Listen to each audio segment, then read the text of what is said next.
been a whole week. I'm our only fan. I show my friends. Oh, that's cool. Well, awesome. That's great. I said friends, friend, singular. I show my family. Yeah. Yeah. Hey Chris, I was in this D&D game. Want to listen? I have. That reminds Okay. me of something my Uh-huh. friend did in my other D&D I mean, game. I He sent just it to sent me also my only friend who's not in this Discord server, so I get it. Yeah, both Yasmin and Erica just sent it to me. All right. Anyway. Yeah, Yasmin's friend, so all y'all can cease the hate speech. Anyway, Okay. Cool. All right. Go ahead. Take it away, Yasmin. on our last session, um, the party ran to Ismark's side after um, the party ran to Ismark's side to defend him from the zombie plague spreader, the final foe of the night. With Rayfield attempting to pull Ismark away from the fight, with especially after seeing how wounded he was, missing an arm now.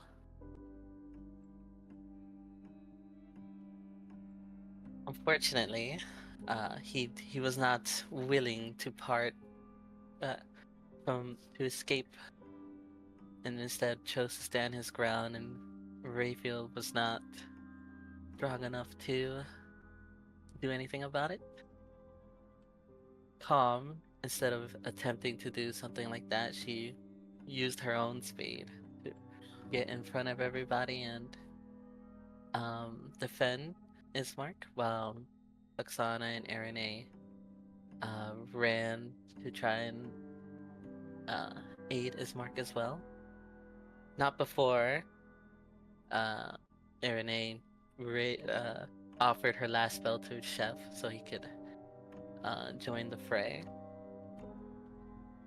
There was an exchanging of blows back and forth with the undead, Palm, and now Ismark and Rayfield.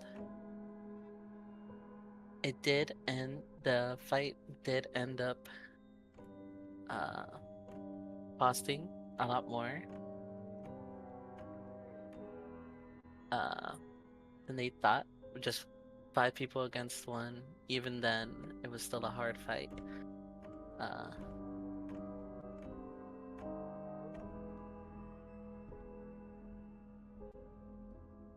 Especially with Chef going down again, and as well as Calm.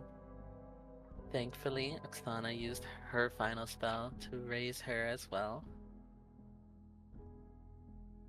And by the end of it all, Ismark drew the final blow on the monster.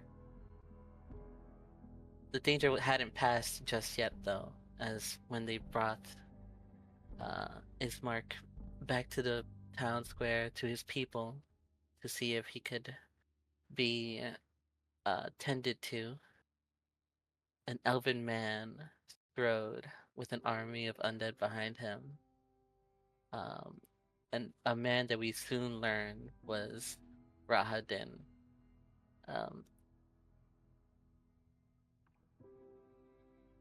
Rahadin is the Chamberlain Castle Ravenloft, and he came to deliver a message from his master, Strahd, about and also confront Ismark about the rebellious village that they'd taken to assaulting every night, and also to display Strahd's mercy, in quotations, as he informed him that they'd be called off.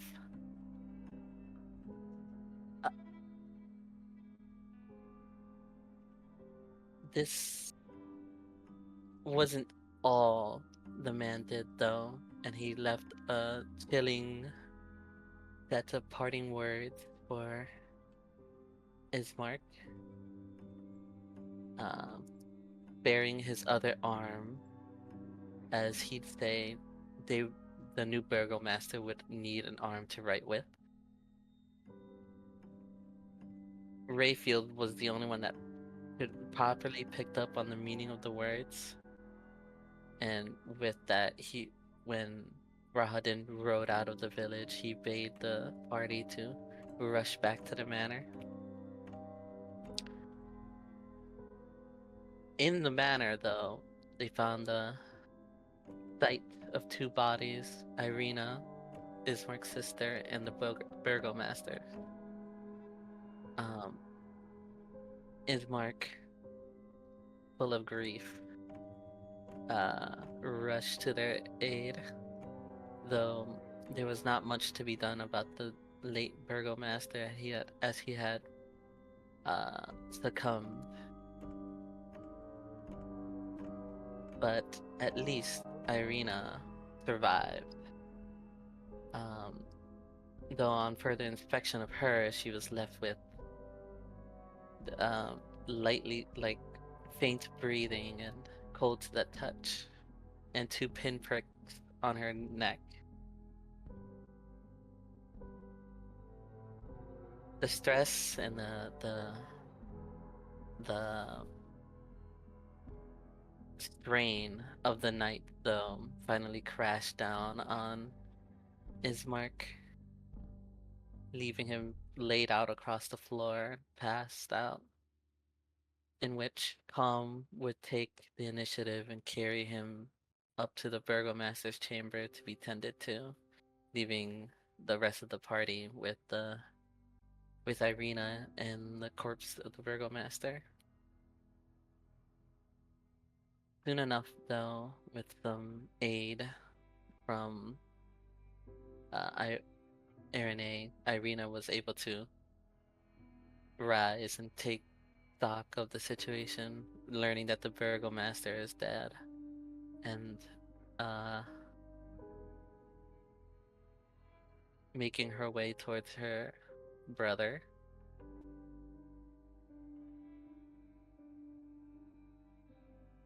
And the rest of the party took to dealing with the burgomaster's corpse.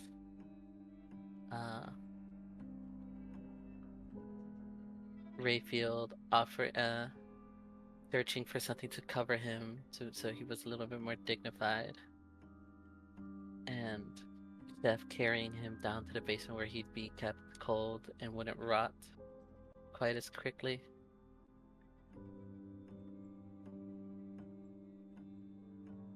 And now coming back to Irina, she would I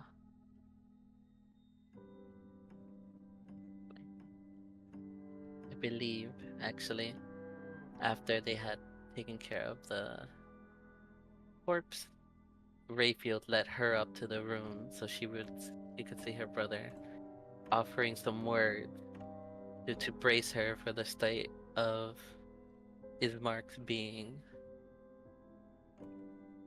Tom at first not wanting her to see, before realizing that delaying that would be a tough thing to do, and let her see Ismark the way, Ismark's condition.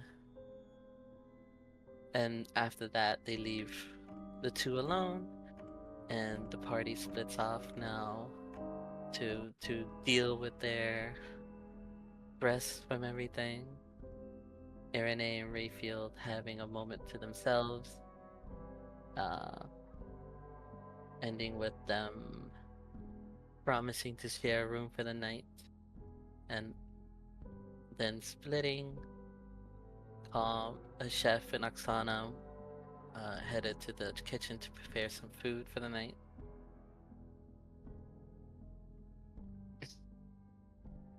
And as that happened, Rayfield and Calm reconciled their feelings about each other a little bit, for the moment, at least, before once more splitting off. Chef offering, Chef now with Irene offering his his story, the reason why he had come to the multiversal in the first place, and inadvertently sharing that story with Tom as she had wandered into the kitchen to acquire some food.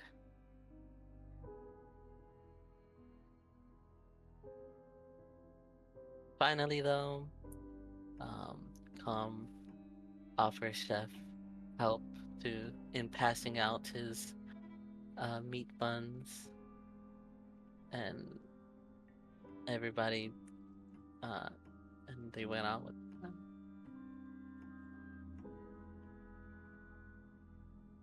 They went out with, upstairs.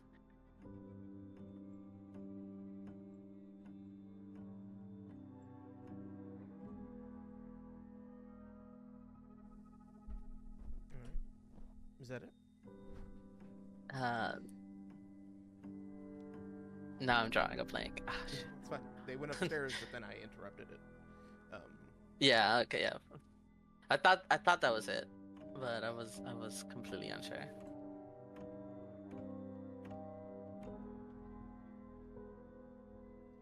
So, and sorry if I just missed it if I was going through some other stuff here.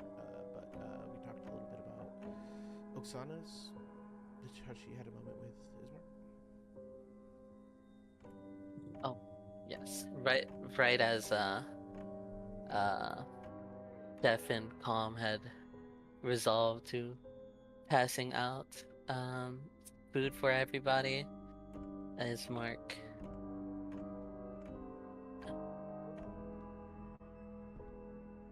and Ixana had a moment together where Ismark had entreated her into like taking Irina to their next destination with them, with the party.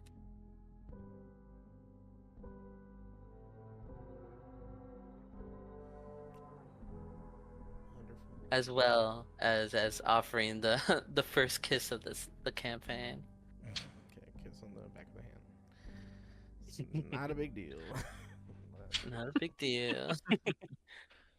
Okay, cool. Are we about wrap? Is there anything else you wanted to add to that?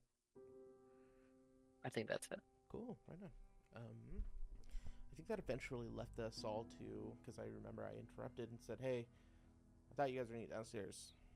That means you guys want to take your food up to your room. To which you guys ended up going downstairs to meet everybody. So now it's just what I like to call the strange blood at the table. And yeah, you guys are there. Before we move on, is there anything someone wants to maybe shed a little bit more light on? If there's a correction or question that they have about the recap, and then or something that you want to put on top of everybody's mind. You know what I mean? Just layered it right on top. Oh, by the way, does Yasmin gets I guess Calm gets inspiration for that, right? Already have it, so Oh yeah. One would get inspiration for that, but thank you. One would get it. No one's gonna get it in inspiration. She already has the inspiration.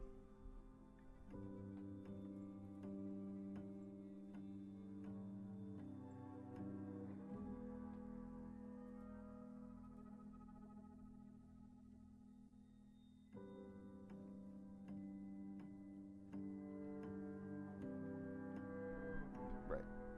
So, does anyone want to add anything to that? I think we Gucci. I think she mostly covered it. All right, cool. Right on. So, let's bring ourselves down.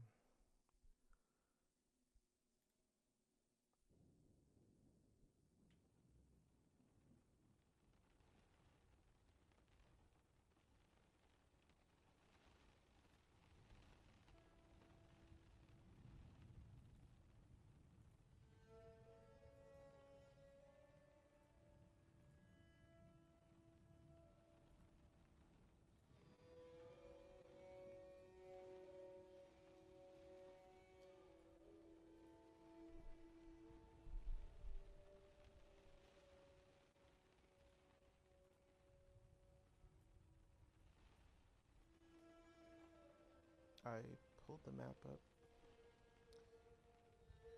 You guys. It's still raining. Still a tough night. You can hear it still just hitting the windows or on the rooftops. There's minor leaks around the house, but you see they've been kind of fitted with certain pans and pots around the house just to be able to collect the rain if it ever overflowed. And you guys are now meeting here in the living room, or not the living room, the dining room, to finally eat after a long battle, a longer night than it should feel. But yeah, everyone is settling in. Chef and Calm were putting out the plates, right? Or the buns and all. Yeah. Wonderful. So, Chef and Calm putting out the plates, the buns. Oksana, Irene, and Rayfield all coming in. And I'll leave it to you all.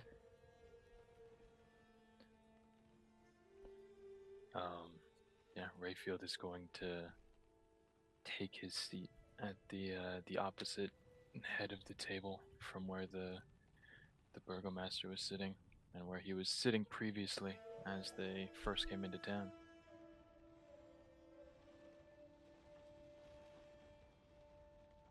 After Chef lays out. Well, Sorry, I should have paused there, and I was just gonna say, as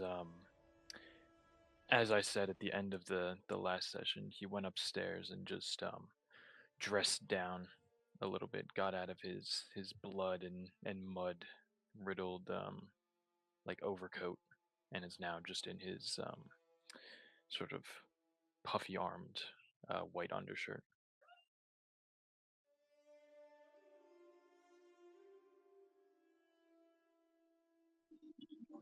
I think Chef, after laying down all the plates in his arms, will very heavily take his seat right on the right side next to Irene, with a sigh escaping him. Definitely not the first one escaping him from this night, but another one to be added.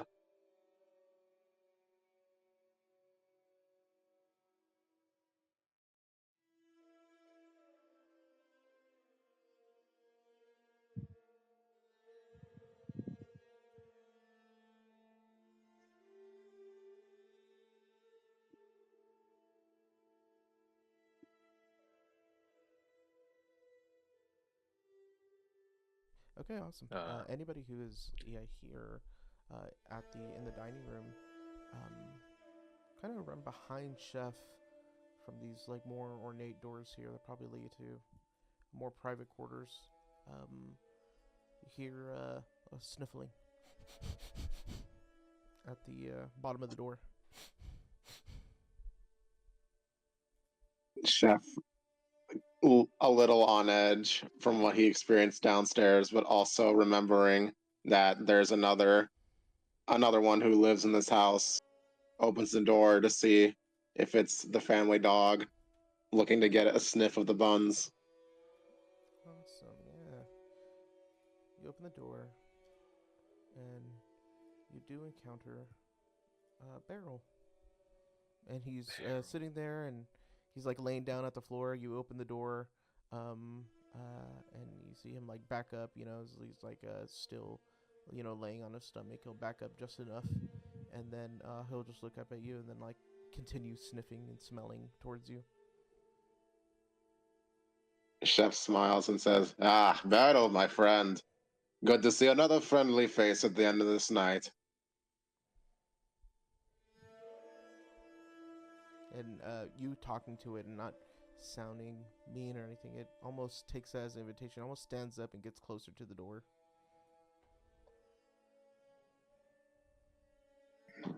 Chef smiles wider and says, "Ah, but of course. Please, it's your house. Come in, come in." Awesome, and Beryl will begin to furiously wag his tail and walk right past you and go just sniffing around. And It's a tall dog, so it can definitely see over the top of this table. Um, it can definitely probably lay its neck on top of anywhere around here. Is Irene sitting down anywhere? Yes, Irene is sitting down right between Chef and Rayfield. Okay, perfect. Yeah. Beryl will come in and definitely put his head. He'll like look around and give a once over and like smell around. But then he's gonna come back over here where Irene is, and he's going to lay his big head right here on this corner of the table, and just be Irene is, sniffing. yeah, sorry. You're fine. Okay. Irene is going to pet Beryl, and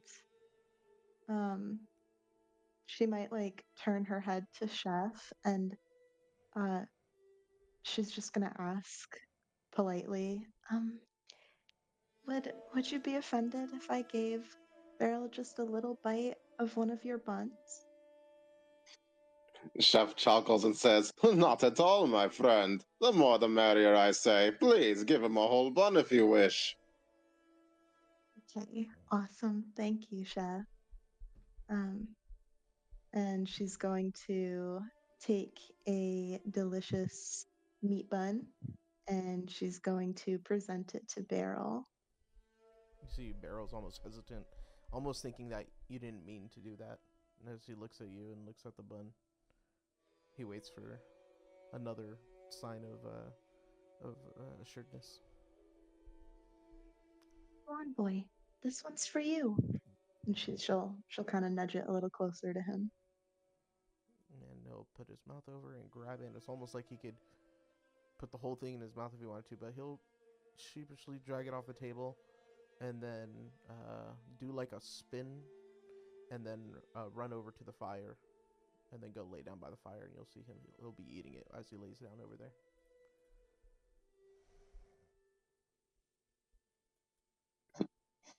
Chef smiles towards Beryl and says, "Ah, another mouth. Enjoying my food. Nothing makes me happier."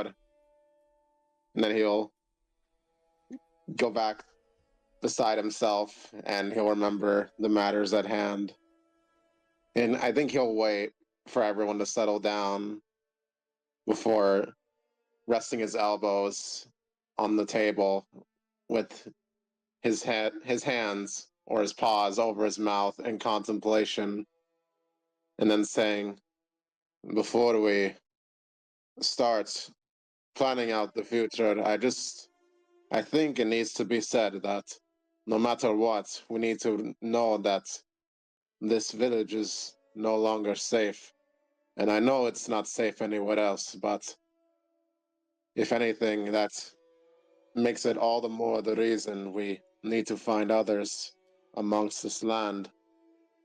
And if we're going to do that, we might as well lead the villagers to somewhere that can be more heavily fortified."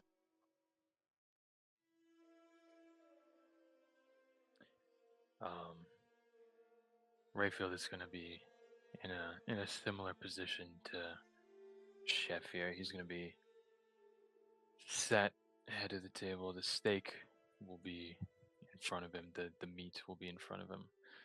But his arms will just be up on the table. Very uncharacteristic of the well-trained boy. And yeah, just two hands underneath his chin as he sort of idly watches what Irene and Chef are doing with Beryl, looking across the table at Oksana and then back to Calm. And as Chef speaks, he'll just look at Chef for a moment and say, "For now, I think it would be wisest for us to focus, cruel as it might be to say so bluntly, but hopefully this town is fine for now. If we are to worry about every single person in the village at this moment, instead of leaving it to Ismark and leaving it to those he trusts, it would cause our progress to be quite slow, or rather, perhaps making even no progress at all.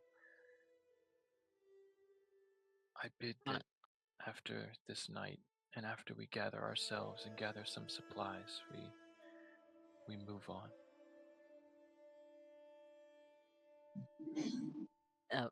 Tom interjects here a little bit. That elvish man, Rahadin, I believe, did say that the attacks were to stop. Uh, we cannot march a village anywhere else. She's right. As strange as it is to say such a thing, I'm afraid I believe the elvish man. And for what it's worth, one-armed and wounded as he is, I believe Ismark will be able to take care of this town in our absence, especially if the undead no longer pose such an issue. That being said, we are all strangers to this land, save for Irina, save for Ismark, but those of us here at this table, I believe it's safe to say we know quite little. I posit that over the next day, before we leave, we gather as much information from those in town, from Ismark, from Irina, from anybody. And as he says the word anybody, it's pretty obvious that he's thinking of Bildrath in that moment. Just the slight scorn in his voice. Anybody that might have information for us, for this land, is worth talking to.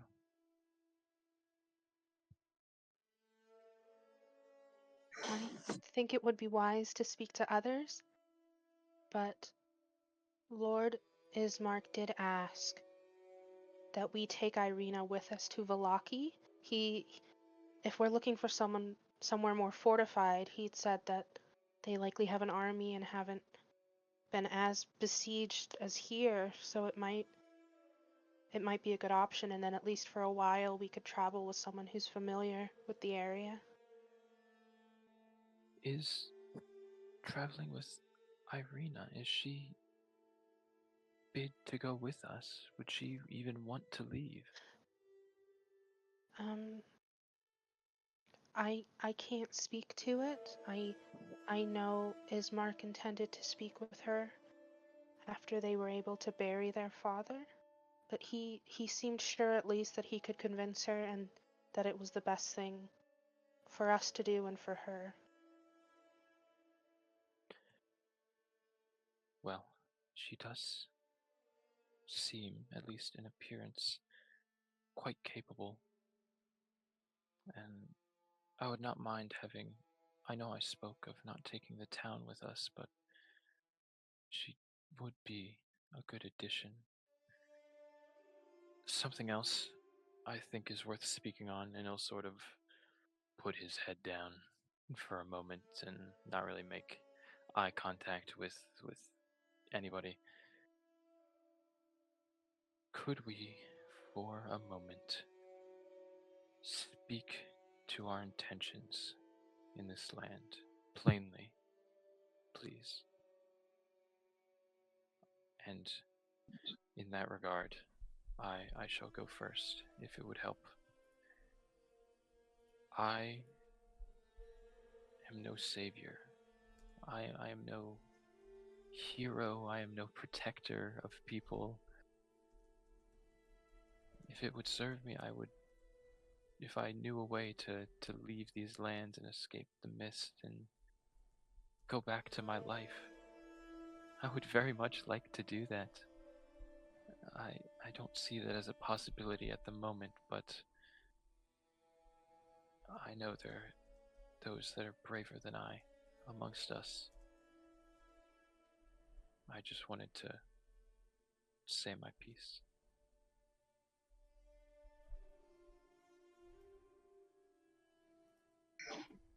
Shep silently observes Rayfield before just casting just like very quick side eye to Irene, and then looking down at the table and saying, I talked of business when I showed up in these lands. My village is gone, killed by something that I suspect more and more came from these lands, and something I suspect more and more that Strahd might be leading. I have no home to go back to now, no people to go back to. So I resigned myself, even if it did cost me my life. I would find whoever massacred my village and watch the life leave from his eyes. But I am on a suicide mission, you see. So I will act accordingly on that. That is not to say I intend to die, but if I do die, then so be it. I will die with honor, knowing that I struck a blow to whatever did what they did.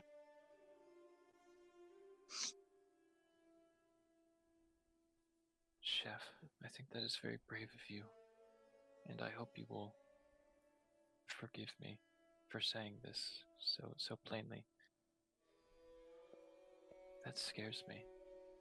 The words that you say, traveling with a man so ready for his own self-destruction, seemingly almost accepting it and perhaps even lavishing in it. There might be no home for you to go back to, but there is a home for you to make somewhere else, with new people, with us, maybe. Chef begins to laugh bitterly at this. Ah, you think I lavish in this, do you? Well, Rayfield, I do not.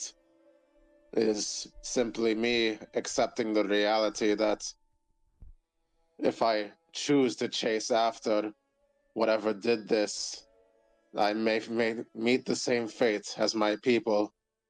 But I could not forgive myself if I chose to run away and live in whatever hole in the ground, fearing whatever is out there might come for me too.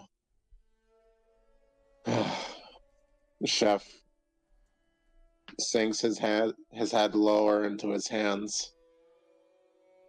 But like I said, I do not wish for my own self-destruction, merely revenge. And there is no bravery in me, Rafe. I am afraid too. I don't know what is out there. All I know is it had the strength to overpower a village full of my people, people bigger than most men. And if you really think that I could find a home outside my village, you are mistaken.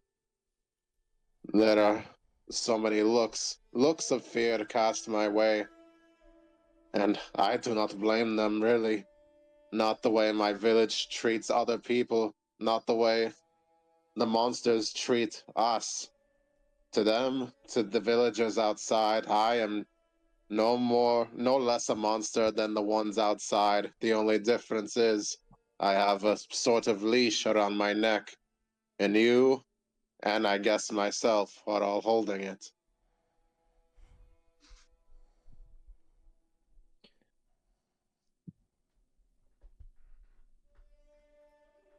Rayfield will consider his thoughts for for a long moment, and instead of replying directly to him, he's just gonna look over at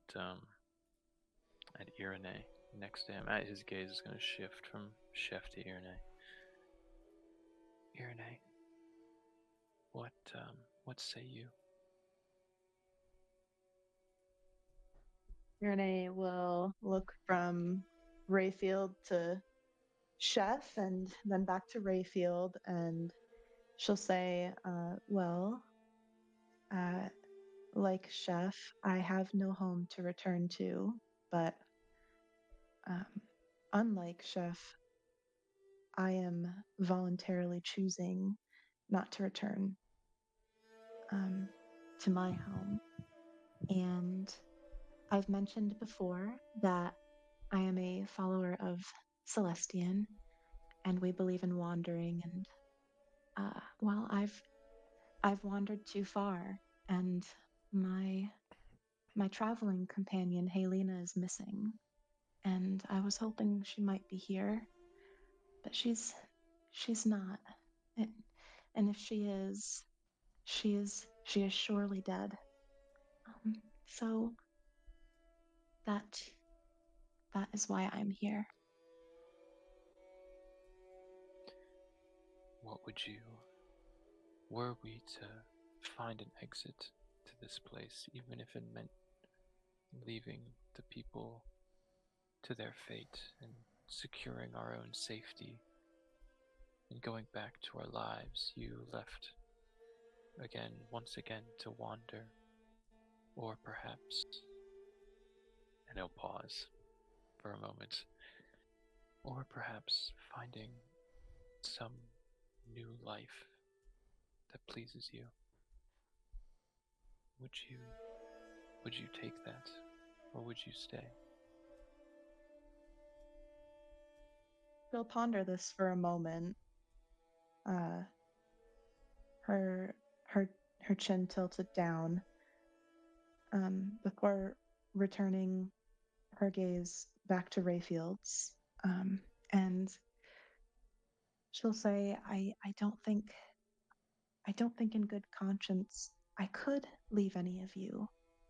We've already been through so much together in the short amount of time that we've known one another, and truly, truly, as I have no home, as I have nowhere else to be, I feel in this moment I belong here with you all.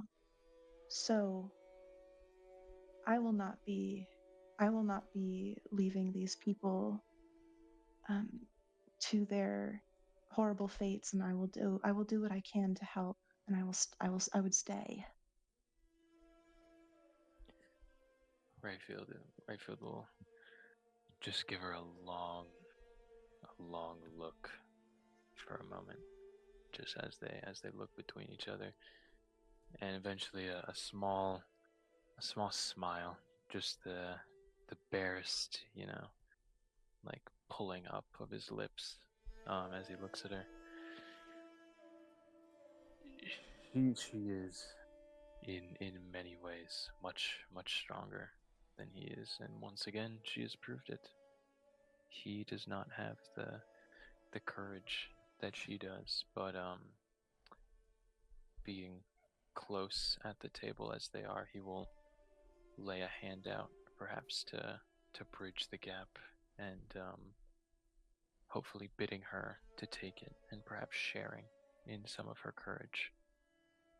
And as he does that, he will look to calm for her thoughts on the situation.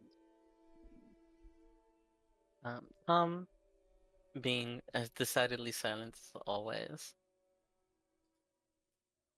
she's not quite paying attention to anything in the group. She's not eating either, as she'd already had some upon gathering the party. Her her arms are laid out on the table, and she does have her gaze trained on her right paw. It seems normal now, despite what everybody might have seen during the battle. And now, uh, it had taken her attention. It takes a moment for her to realize that the subject has turned to her, and with she draws her own gaze towards Rayfield. I intend to stay.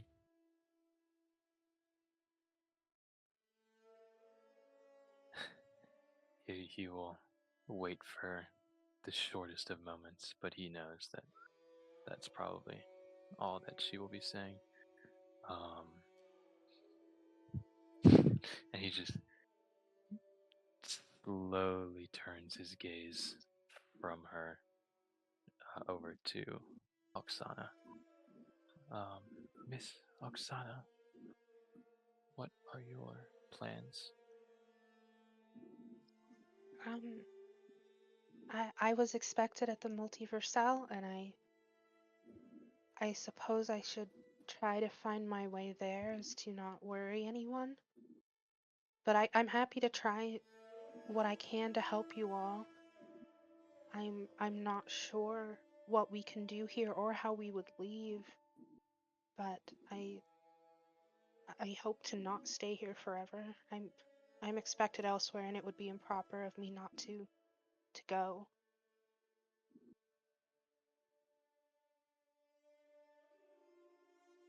So, and um, he will pull his hands back to if Irene is not taking it, he will pull his hands back under his chin and just take a look at everyone again for a moment. I think for the time being, our best bet is still to stay together and is still to accompany Irina to the next town. I think, and he'll pause for a moment and just sort of rub his hands together underneath his chin.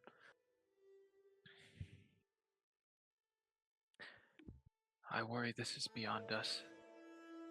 I worry the task set ahead of us will only grow and will only intensify until something terrible happens to one of us, to multiple of us, and his voice will dip into a small quiver, but it will actually, perhaps surprisingly, harden a little bit, and he will grow an edge of slight confidence in his voice. But I saw what we did here tonight. I saw what we did for these townspeople. I saw what we did for Ismark. I think if we keep our heads on and we're smart, we just might make it.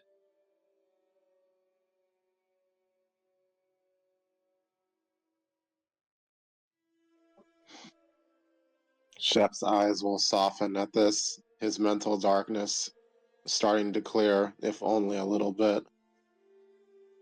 I will be there for you all as long as I am still drawing breath in this land. This I promise.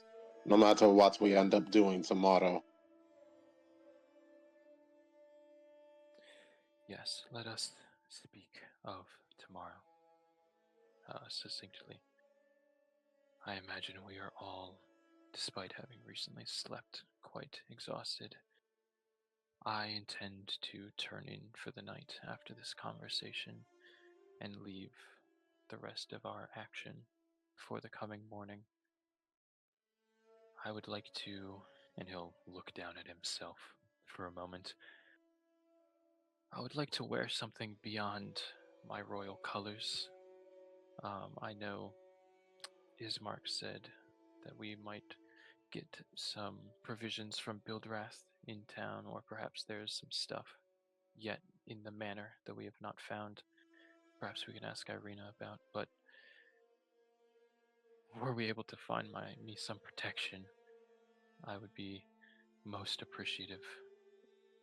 Um, Beyond that, is there anything specifically that any of you require from this town tomorrow beyond food and traveling supplies and information? Anything specific? you would like to do before we set off with Irina?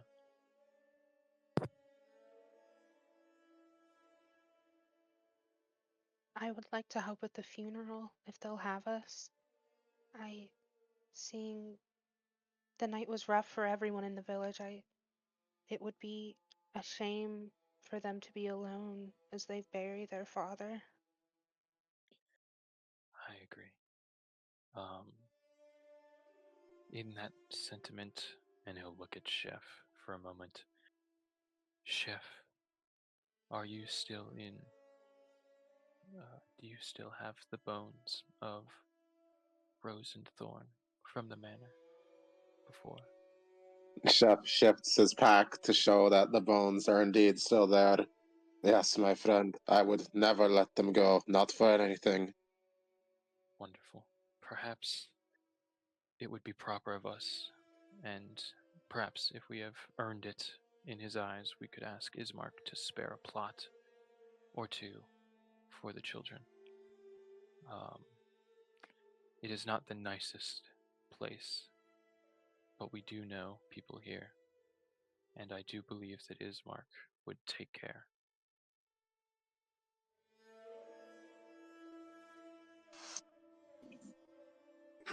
Do you think we should ask for their permission first? It is their bodies, after all.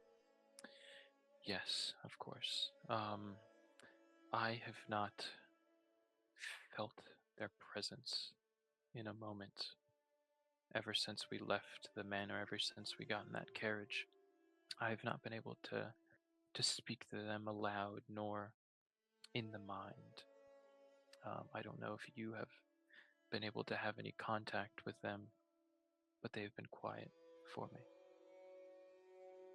Chef frowns and says, No, I have not heard neither of them since then.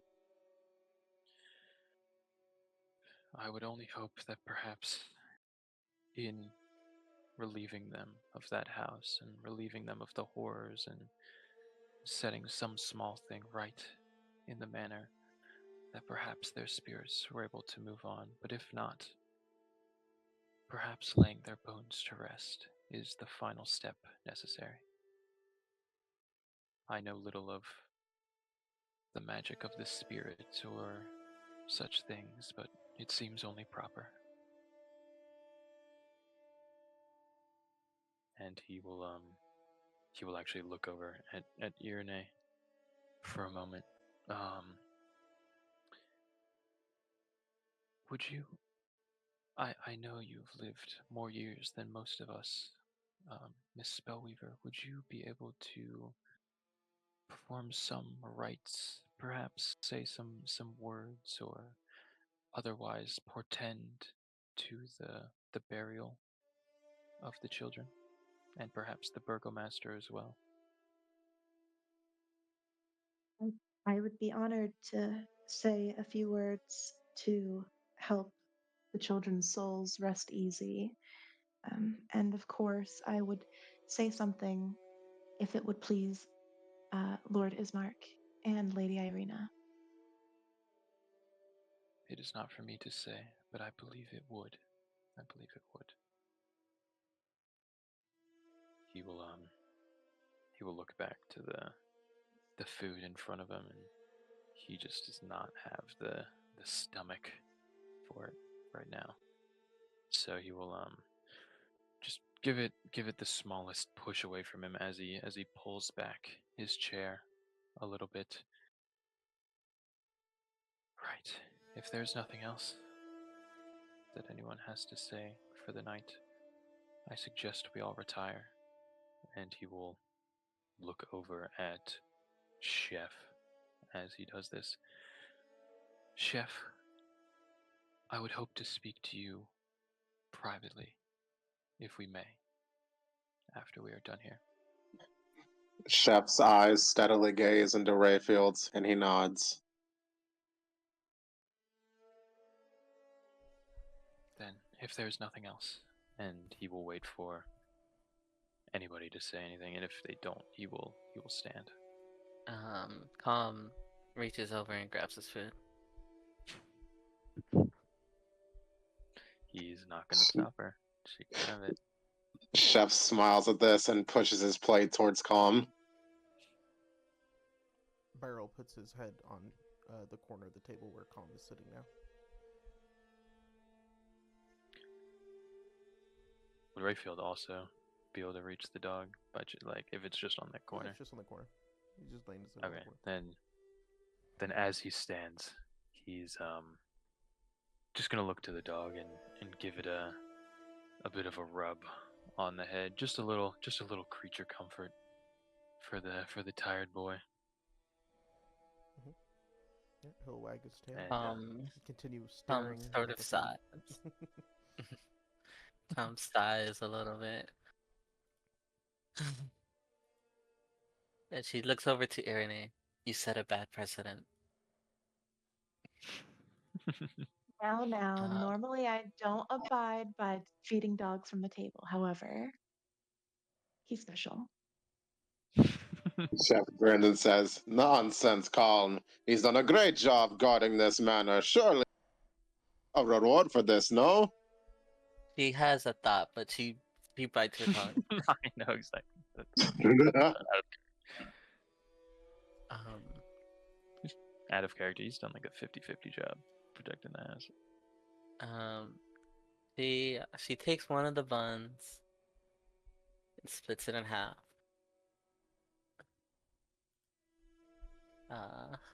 Offering it to Beryl just for the night. And Beryl will slightly grab the half and then do another like 360 spin and then run over to the fireplace to go and eat it.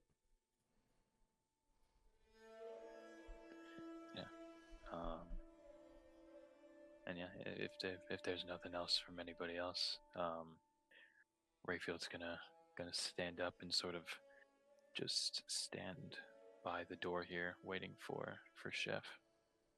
Or actually, they can use this room over here. Sounds good. Now though, she does look towards Oksana.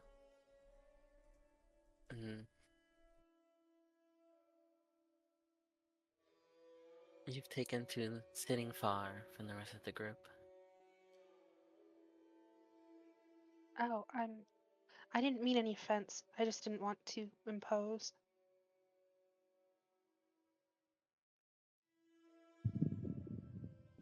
Chef looks and says, "Nonsense, you're one of us now. Please do not be shy." I'm rather more concerned that something may be the matter. Oh, oh no, that's very kind of you. No, I'm just tired, as I'm sure we all are. But I'm fine. Thank you. I believe His that eyes will flicker from Calm to Oksana, and back to Calm, and back to Oksana. Oksana, I believe that to be the Miss Oksana. I believe that to be the truest thing anybody has said tonight. And given the state of some of us, I do not think it improper to want to take a chair's length away.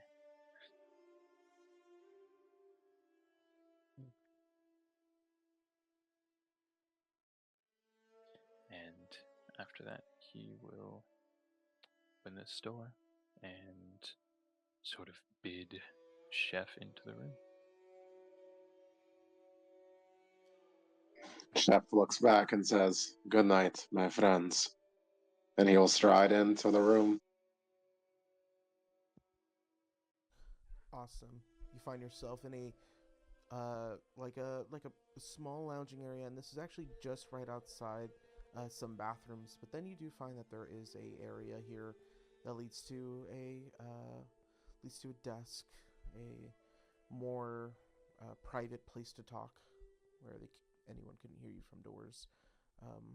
Sits two chairs facing another fireplace, and just mural that stands on the top of this fireplace of just Greenlands, maybe a time where lands were green here.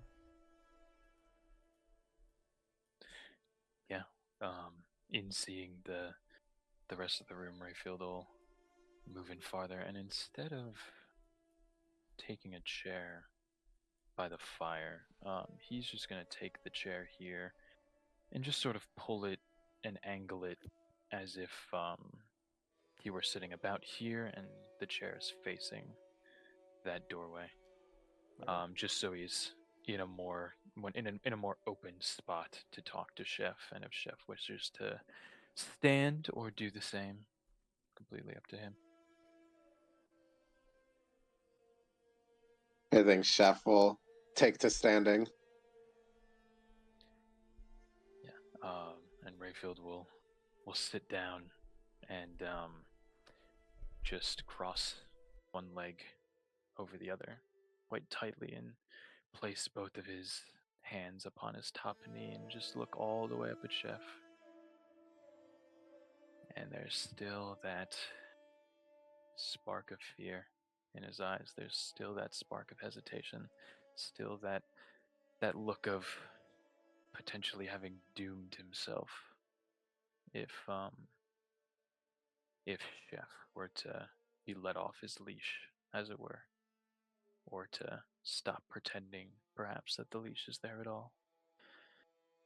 But after a moment, he will swallow and he will say, Chef, after the battle, after I had a moment, you said you wished to speak to me once things were settled. I don't know how tomorrow will treat us, so I think our best bet is now. Please, say what you wish to say. And unlike in the other room,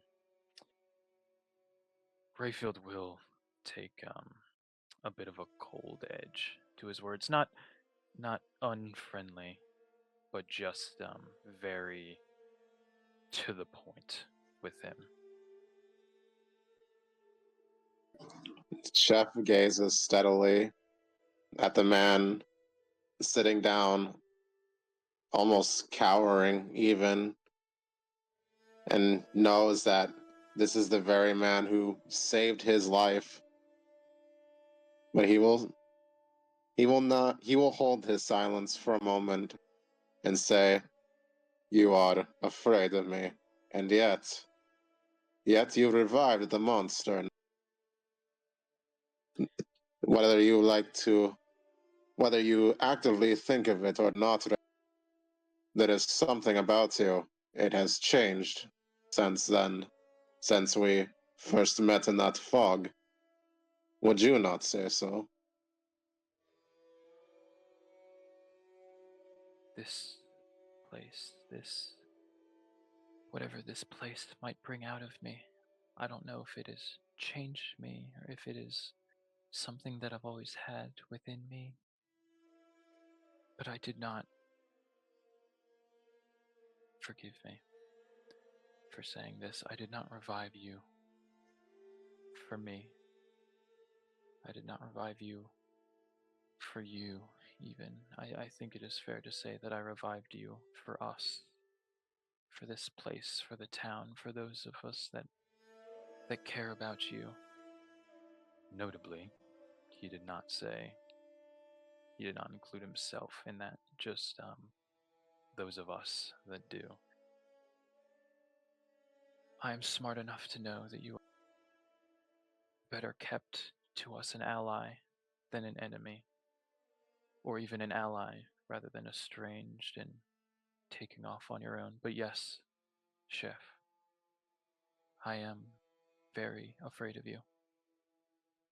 I look at you and my hands want to start shaking. I look at you and all I see is hands that could pull me apart, teeth that could sink themselves through my torso and straight out the other side, claws that could pierce so deep into me that they would reach through my chest and straight into my lungs, straight into my heart. if we were to fight, if we were to ever come to blows, if my words in this room angered you, and he will get a bit of a quiver in his voice.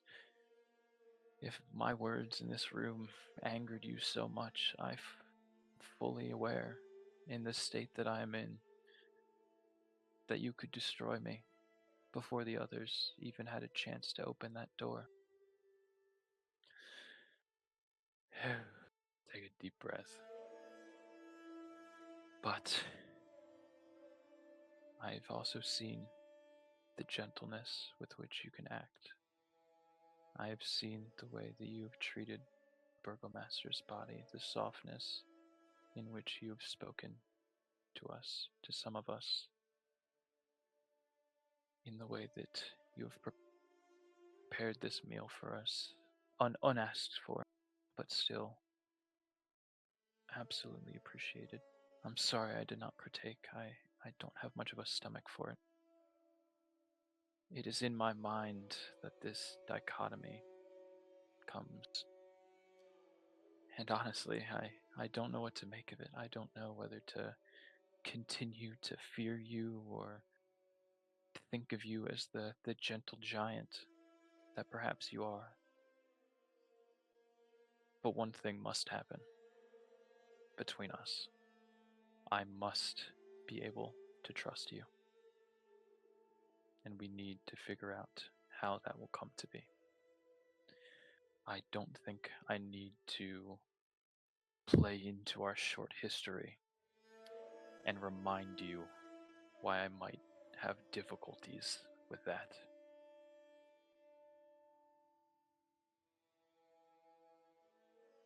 Chef looks at him curiously, and then a smirk starts to form on him. Dorian Rayfield, do you know that you... Do not. He will get serious.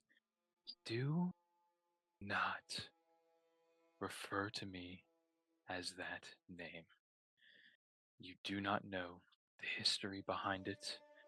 I know my words, perhaps hypocritical as they are, might seem foolish or even laughable to you to say at this moment for the words that I said to Miss Bellweaver. But you are not allowed to call me that. That is the name of a man who has forsaken me. Chef eyes soften and says, Rayfield, you are the most curious man amongst our group, I must admit. Every time I think I have a peg on you, every time I think I have come to fully understand you, there is something that happens that proves me wrong. And I suppose I have an apology due for that. And Chef looks out the window, out into the outside. My village, as I have said before, we have a very bad habit of seeing other races, especially ones smaller in stature, as inferior, weak, cowardly. Races that would immediately run the other way if danger came towards them. And I, wanting to make every single movement away from an attempt to bury the habits of which I was raised on, even still, I acted on that bad habit, pegged you as that same cowardly, weak, inferior man that no doubt the other villagers of my home would have pegged you as. And he turns to look back at him. But you proved me wrong every step in the way. And I think I definitely not. I do not fully understand you, of course, but I have come to an understanding. And he walks closer to Rayfield and looks directly down in his eyes. Rayfield, you are so much stronger than you think. and I don't think you even realize. You put such a blow into that monster in the manor. It reeled. Did you see how much it bled, Rayfield? Were you even paying, or did your fear overtake you? I'm You afraid. jumped over enemy lines to save someone that was more or less a monster than a man.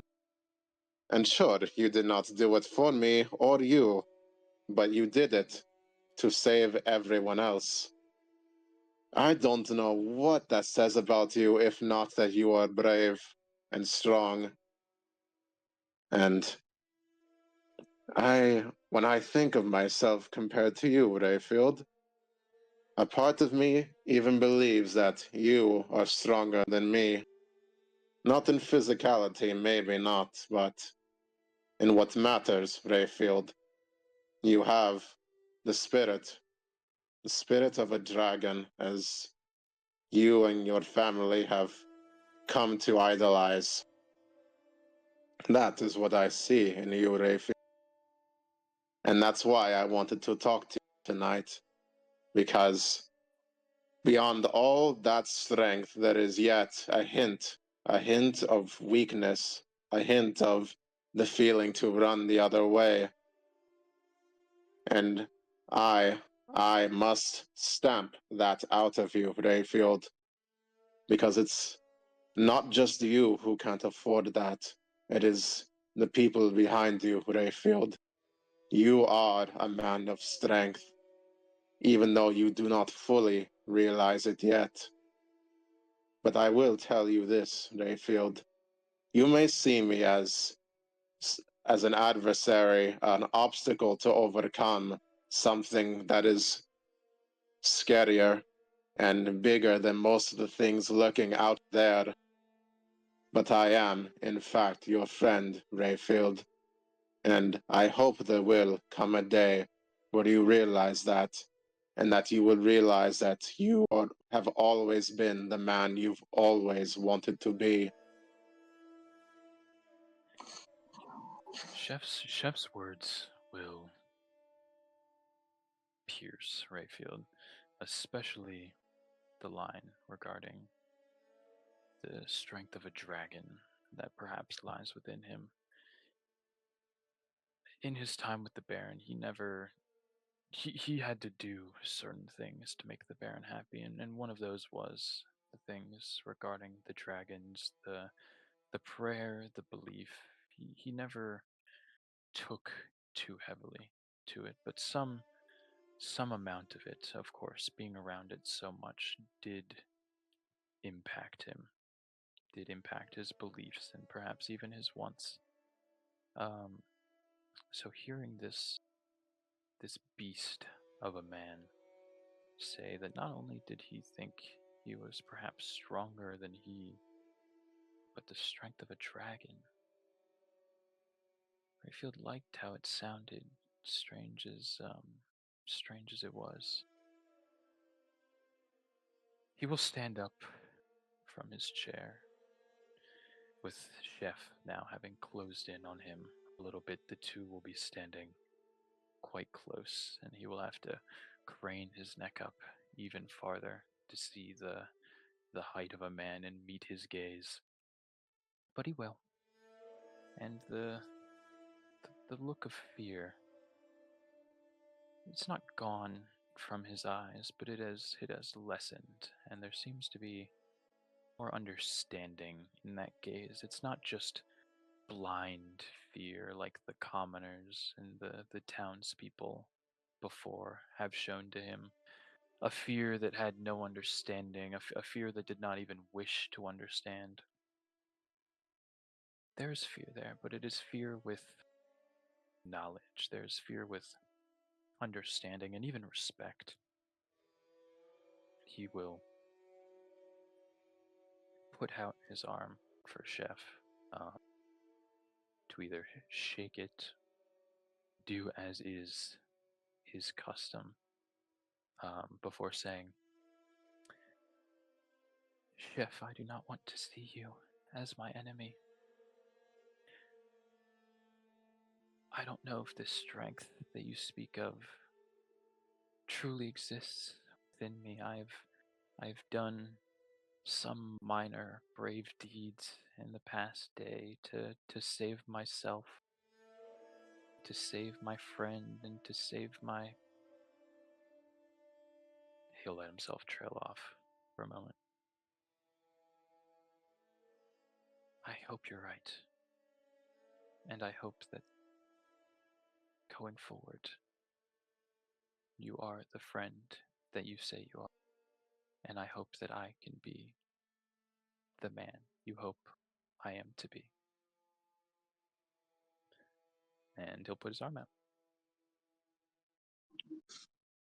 Chef will reach out and squeeze this hand and lock arms with him the way a bear with a true comrade would lock arms with, the way hunters would face down something much, much bigger than them for the sake of protecting one another or their home, the same way a warrior and a warrior would lock arms before doing battle with a force that may or may not be overcome by them. Rayfield, if you would so kindly indulge me, I would like to give you a title as well. Yes. And if it is not uh, perhaps improper to say, you are much softer than I thought you'd be. I always thought you, when looking at you, to be quite rugged, but there is a softness to you that I was not aware of. Chef smirked a little and said, I have been called a teddy bear by some, yes. And he then says, Rayfield, if you would let me, I would like to bestow this upon you. And the words he uttered were much fiercer than the ones that he spoke for Irene. There was a certain edge to it, as if referencing to something with ferocity and bravery and compassion even. Rayfield, this title is Wormheart, if you will let me bestow it upon you. It is something I believe that is worthy of a man with a dragon's heart. Rayfield will hear the title, and there's no real way for him to repeat it, not within his own vocalization, not anywhere near how Chef might say it, but he hears the word, and he hears the intention behind it, and arms still locked, he will slowly nod his head. Wormheart, I do like the sound of that. And if it would not be wrong of me, Chef, I know there's been much spoken of names recently between you, between I, between Miss Spellweaver and the others. And I know that I have made some mistakes in that realm that I have tried to recently rectify. If I may, perhaps it would not be remiss that I should give you a name as well. Something not from your village, not from your people that were so feared and perhaps so hated even in the lands that they come from. But a name from the people, a name that perhaps the people could begin to know you by, the people that were once scared of you could perhaps become of. Chef gazes steadily at him and says, I would be honored to take whatever title you would give me, Rayfield. Rayfield will close his eyes for a moment and search within himself. Not with the common, elvish, dwarven, any of the standard languages he knows. He's pulling this from a place of power within himself. He's pulling it from the draconic that they have spoke of so far, and the first word that comes to him as he searches, the most powerful word that he can think of for the man that has time and time again stepped forward into secret rooms before great monsters, before any challenge that has come before them. It has always been he that has stepped forward. He has always been first and foremost their protector. Chef, I give you this, knowing what you have done for us so far, knowing how you have kept us from harm, knowing that you have, since meeting us, been willing to give your life to protect us. I name you our protector. I name you Drothar.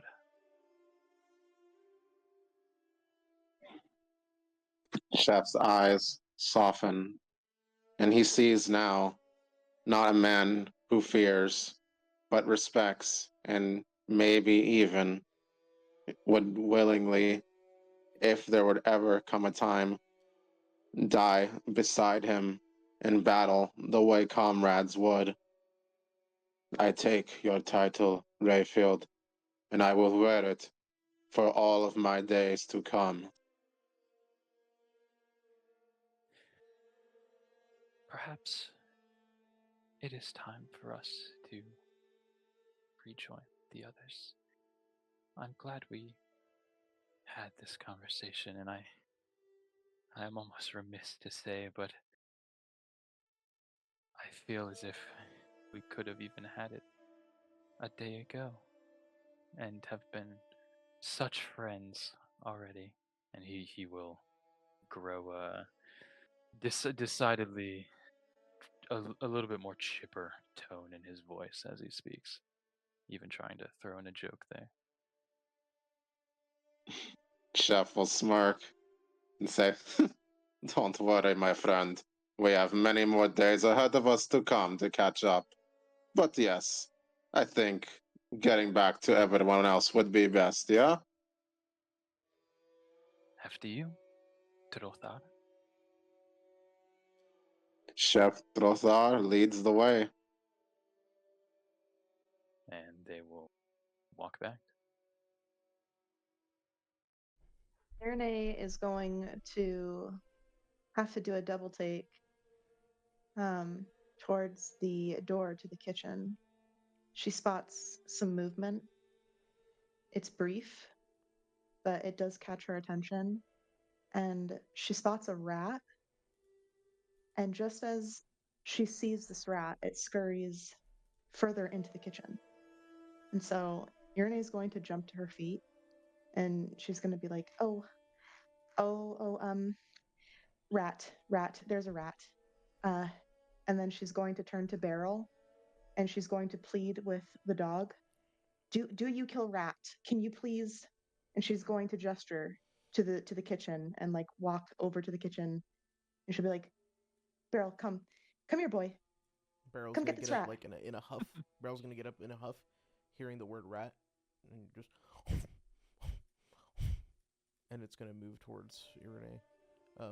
And then wherever you were pointing, it'll start to smell at the ground. Watch it, boy. Yes. Kitchen, in the kitchen. Come. I believe Calm had seen the same thing. It maybe in a little display of a feline instinct she also follows. Well, Calm saw one. Yeah, but Calm saw one over here. Then oh.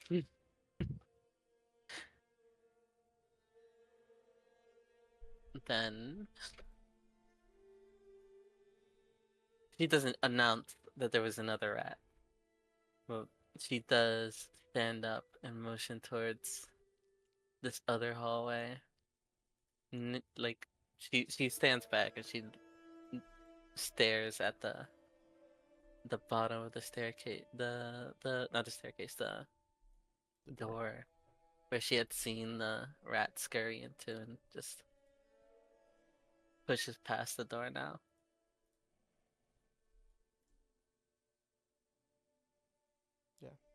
As the boys re-enter, does the rat I saw come scurrying back out? That rat you saw scurried away from you when two locked eyes from it. So somehow Chef and Rayfield walked past it. So like it I scurried guess deeper into. As they're coming through, I guess I'll peek through the door to try and see if it's still there. Yeah. Looking through the door, you don't see that the rat is there. You see there's enough crevices and there's other doors here. And of course this wide open space that if a rat needed to get away from you, it would. Likewise, Calm, staring down here, you see that there's a long hallway. There's you know, some smaller nooks and crannies in order for, you know, maybe a rat to get around. But of course, there's this doorway here that has a small little breeze coming from it, as though it was just cracked enough.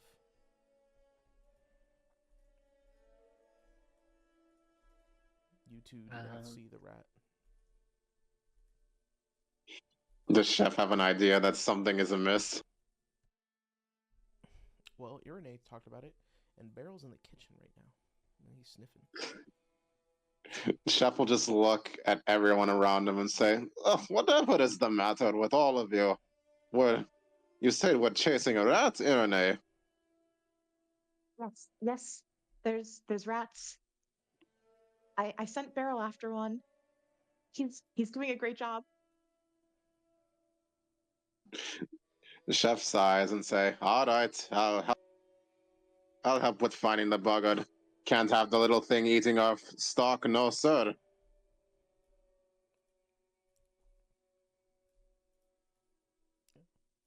Wonderful. Beryl just smells around at the kitchen, but he's almost getting lost in the scents that are here. You have food, and you have, you know, just a dead body downstairs that he smells at, but doesn't want to go down the stairs. He'll move around, but generally you see that Beryl just kind of gets lost. And eventually the scent is gone. Chef will go towards the kitchen as number one priority, calling out, "Ah, Beryl, don't worry, you're not in this search alone. Let us look together." There we go. Everyone else, are we going to bed? Rayfield would like to go to bed. Not quite of the mind to just wander off right now. We'll back up, but she's eyeing the hallway as she closes the door behind her before just turning to just about to march out of the room even. Very well. Chef, staring down towards the cellar, says, "Ah, here, boy. Let's find somewhere to rest for the night, eh? We'll find that rat when we find him." And it just stands right next to you.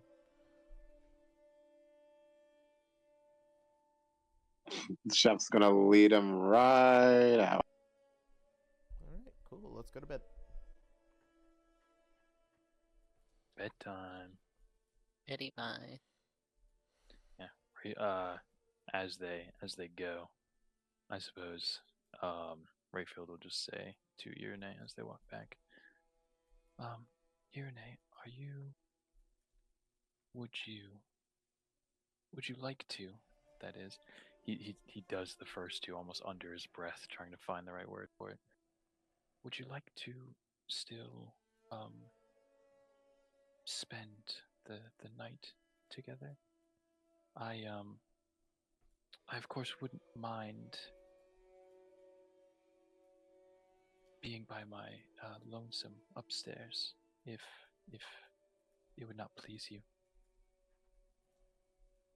She's going to smirk, and she'll say, "Well, I mean, if you wouldn't mind spending the night by yourself, then I guess there's no harm in just doing that, right?" Rayfield, like a dog with his tail tucking between his legs, is just gonna get this a bit of a bit of a dour. Fuck you fucking guys in chat are making me laugh. He's just gonna get a bit of a dour look on his face. But he knows better. He's gonna keep his tone light. No, uh, um, no. Of course, as I said, of course, that is fine. I just no, of course, it is fine. I will see you in the morning. He's going to tug Mhm. on the sleeve of his undershirt, and she's gonna say, "I'm kidding. Gosh, relax. Sure, let's go to bed." Yeah, of course. Right, let's do that. And yeah, he will go right after her. And as they walk, she will hear an almost an audible sigh of relief from him as they go. He will giggle at that. Oksana will scoot past whatever is happening, grabbing a glass off one of these side tables as she goes.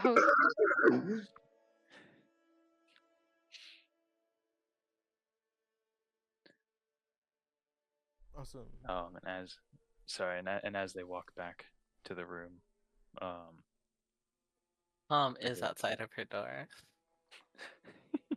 as they walk back to the room, assuming they're around here now, Rayfield just say, where would you have me sleep? Perhaps the carpet, or perhaps I could borrow a pillow or such, and just I was fine in the hall, so I do not mind the floor. It is much warmer in your room than it was in the hallway, so just being nearby be enough for me, of course. Irene will lift her hand to her chin and ponder what he's saying, and would they be standing like outside of her room at this point? Like kind of like in the doorway, or It's wherever you want to be. This one's the I'm doorway, guessing.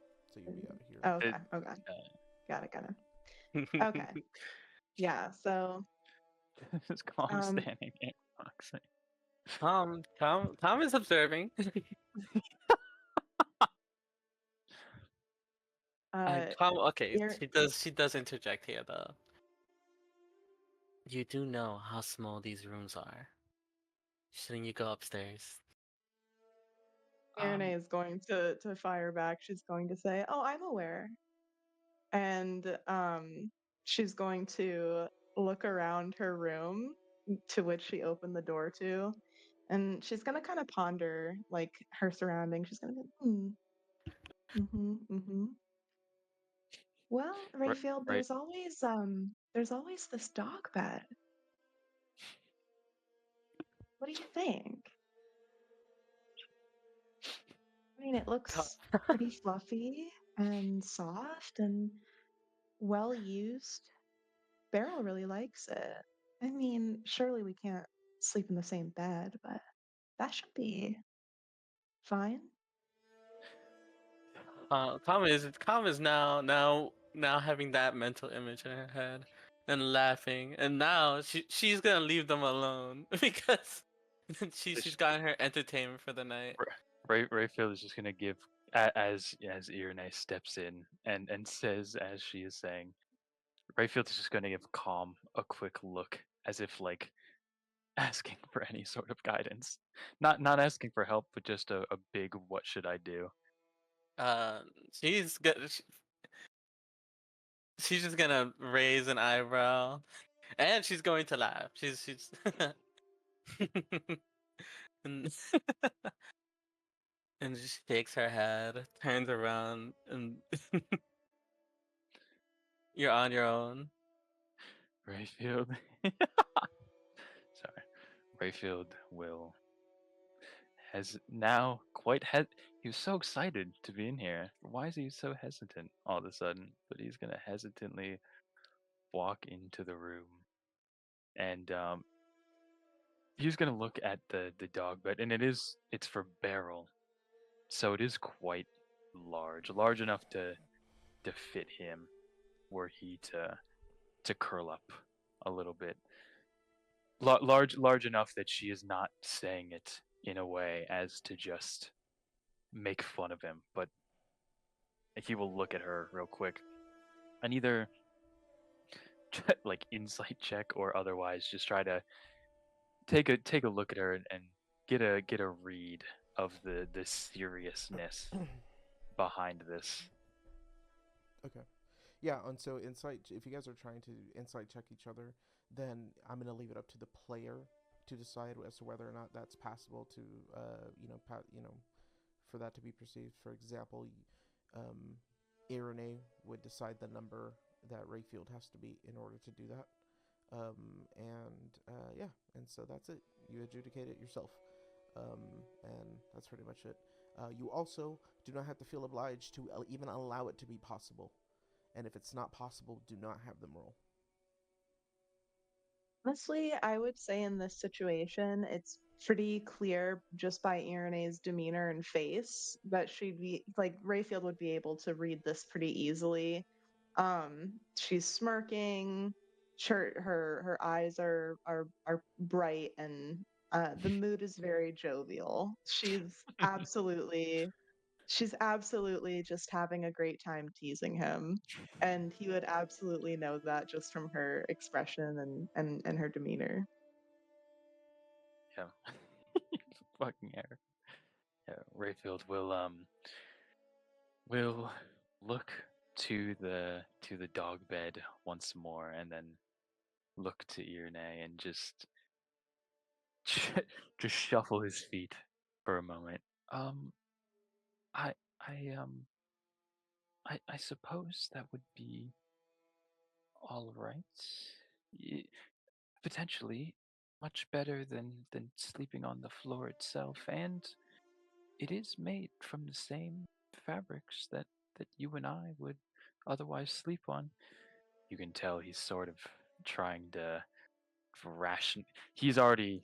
It is so clear that now that Irene has told him not quite to do something, but that he has put it in his brain, he's going to do it.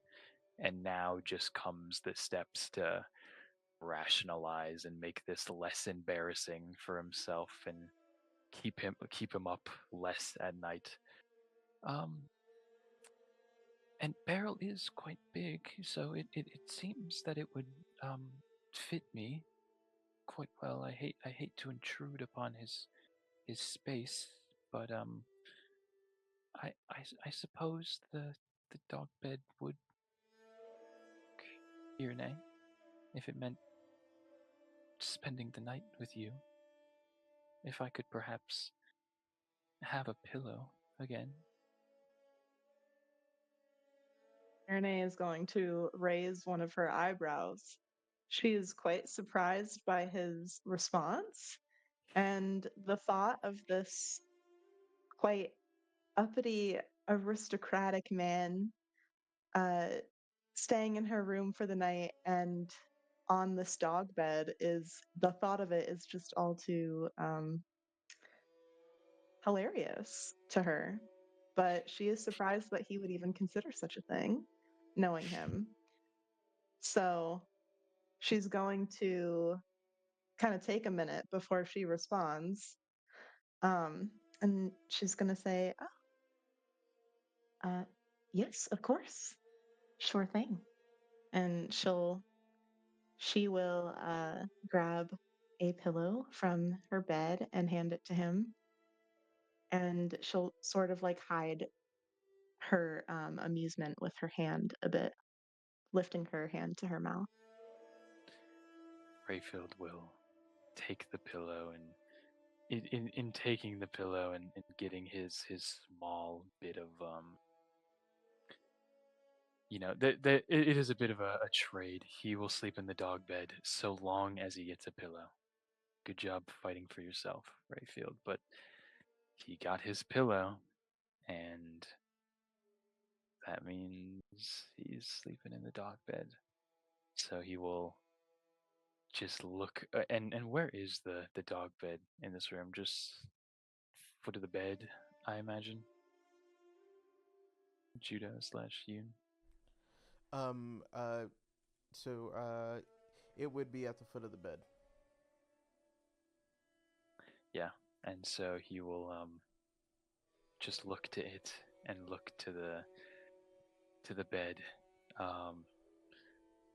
and for a moment he will look at Irene again, and really his mind will just, the gears will be grinding a little bit, wondering at what point did she gain this power over him? At what point did this elf woman suddenly find every single piece in his mind required to pull at his strings in such a way to get him to quietly debase himself in front of her? His thoughts go through the fact that he will be sleeping at the end of her bed, the fact that he will probably likely wake up smelling somewhat of a dog just on his clothing. Oh, this list of some cons going down, but then that one shiny pro at the top of the list is that it was Irene that told him to do it.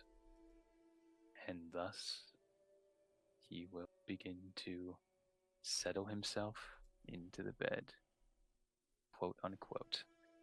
He will just go crisscross in the bed at first and just sort of back to the wall as Irene herself readies herself for bed. All right. All right. We're going to bed. Yeah. Cool. All right. You're going to bed. Irene, you're going to bed. Yes, sir. Okay. Calm. Going to bed.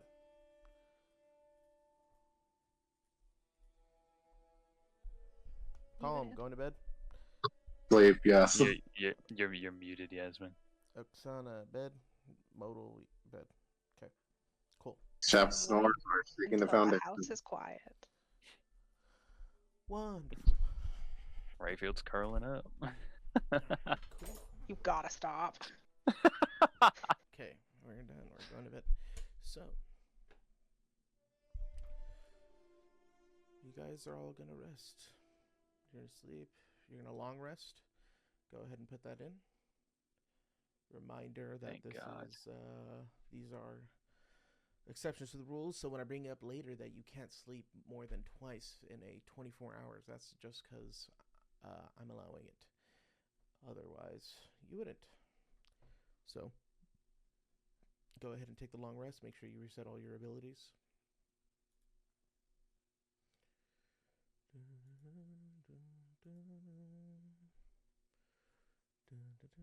Can I take care of something? Yep. Out into the night. Yeah, absolutely. Yeah. Let's do that. Everyone's going to bed. And so yeah. What do?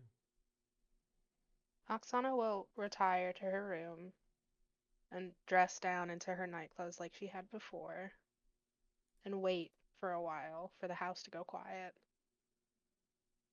With the glass she took from the dining room, she'll sit down in front of the fire and produce a knife and begin to speak in Celestial, a chant or a poem or a prayer, something, before dragging the knife down her forearm and allowing the blood to fall and collect in the glass. And she'll wait and wait as she chants. And slowly the glass fills, and almost the light seems to fade from her as her eyes just grow dimmer and paler before finally she staunches the flow and collects the glass. And I am going to cast Message to Ismark, as I know where he is and it can travel through walls, and just say, I need to speak to you, please. I don't want to wake Irina, but if you could come out for just a few minutes.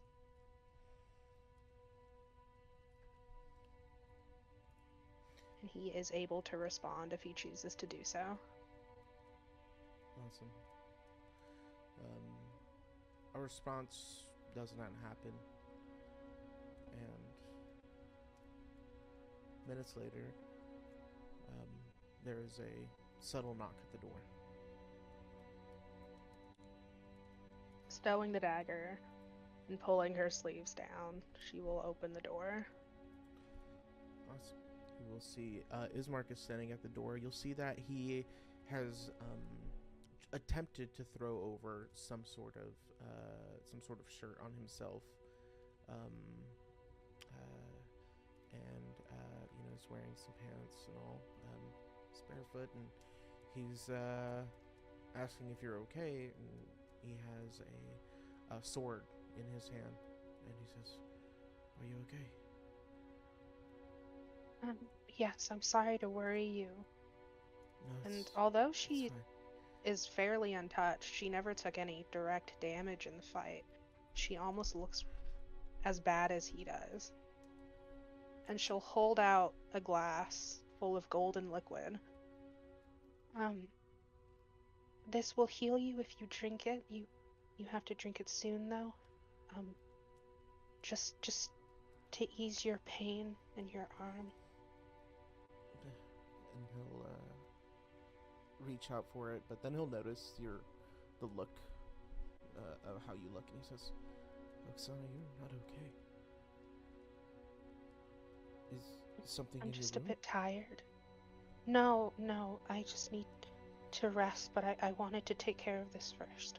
Well, And she is you should. swaying on her feet. Yeah, you'll see him step forward into the room, and he'll drop the sword. The sword hits the ground, and he'll catch you with his hand, with his arm, and instead of grabbing at the medicine, he'll say, "Come here, come take a seat," and he'll guide you over to the fireplace to sit down. She will follow because there is nothing she can do about it. She can barely stand on her own. And he says, "Whatever this medicine is, you should take it." And he'll grab it from you. "You should take it yourself, please." I just need rest. It doesn't, it will help you more than it will help me. That can't be true. Can I wake the others? Perhaps Irenea? No, I just need rest, I promise. But, it will at least ease some of your pain.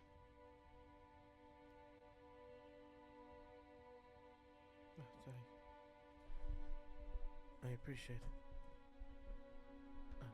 And he'll take a look at the golden liquid, and you'll see, like, every now and then he winces. His arm obviously is still in pain, and he'll look around at the floor, look at you, and back at the glass, and he'll take a drink of it. And when he puts his lips to it, it's almost like a shock. He is puzzled. He pulls it away from him, and then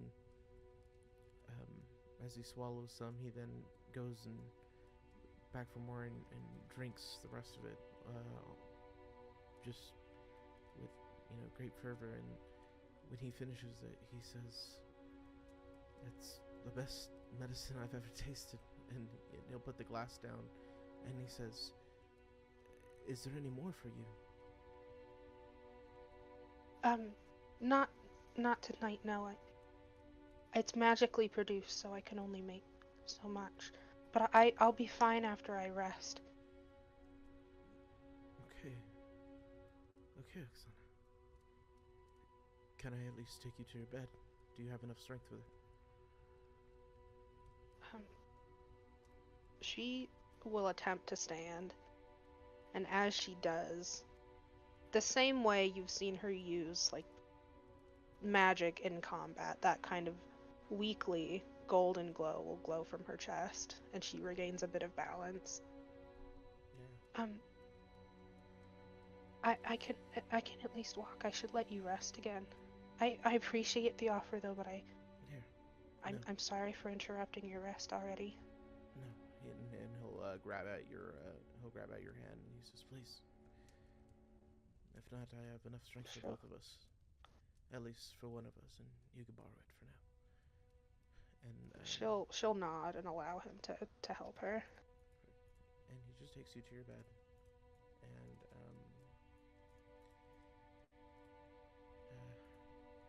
he stands over you, and he'll grab the blanket, throw it over you, and say, "Are you sure you don't need anything?"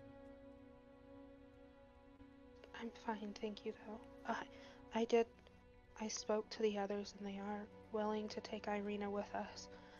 They have things they want to prepare before we go, but she will be able to go. Thank you. You see, like, tears welling up on him. And thank you so much, Oksana. I will tell her soon. Thank you for what you've done. I'm happy to repay the kindness you've both shown, letting us shelter here. Of course. And he says, "For what it's worth, I'm feeling better already." And he'll give you a smile, and then he'll start to walk away. Good night, Oksana. Yep. Good night. Yeah, he'll take one last look at the door, and then he'll walk away. As she settles into rest, she will clean the last of the golden blood off of her arm and try to sleep.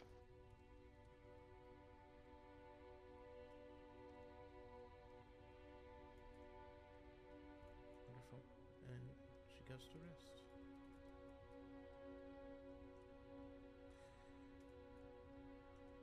Sometime in the middle of the night,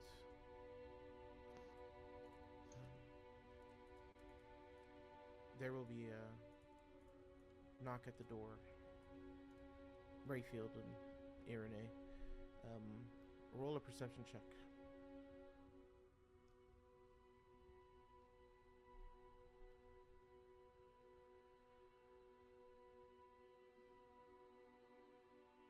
I got 5 for a Irene. 17 for Rayfield. You got Irene got a what? For 5. Okay, perfect. Rayfield, you hear the knock. Wakes you up out of your sleep. And it is a knock at our door, right? Yes, that's correct. Okay. Yeah, he will just get up from his bed and as quietly as he can, as to hopefully not wake Irene, he will just go to the door and open it the smallest bit. Awesome. Hello? You see Ismark standing at the door, and he says, "Oh, sorry, Rayfield, I thought this was Irene's room. So you have No, my lord, it is her room as well. We are just... Oh, Oh, He looks I'm back for a moment. He'll step back. You said, I'm sorry, please. No, it's not. Please, I could wake her if you need her. Unfortunately, it's of some importance. Please. Of course. Just a moment, my lord. A bit flustered, having been presented with the situation, he will go over to where Irene is sleeping and just put a hand on her figure and just give her a shake.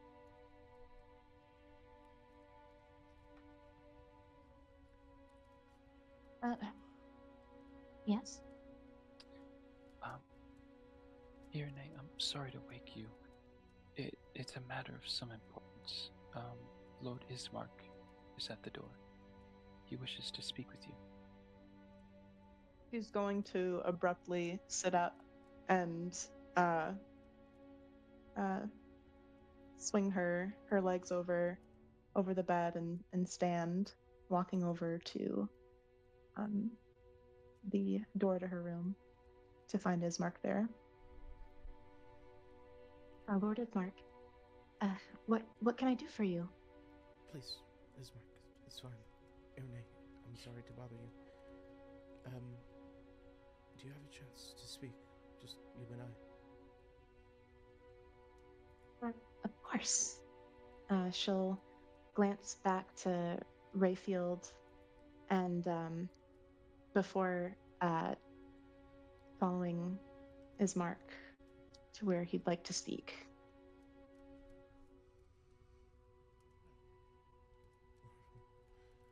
And he will walk with you just a ways away. He knows this house, and he'll walk with you and ask you to walk with him over here to the kind of kitchen area.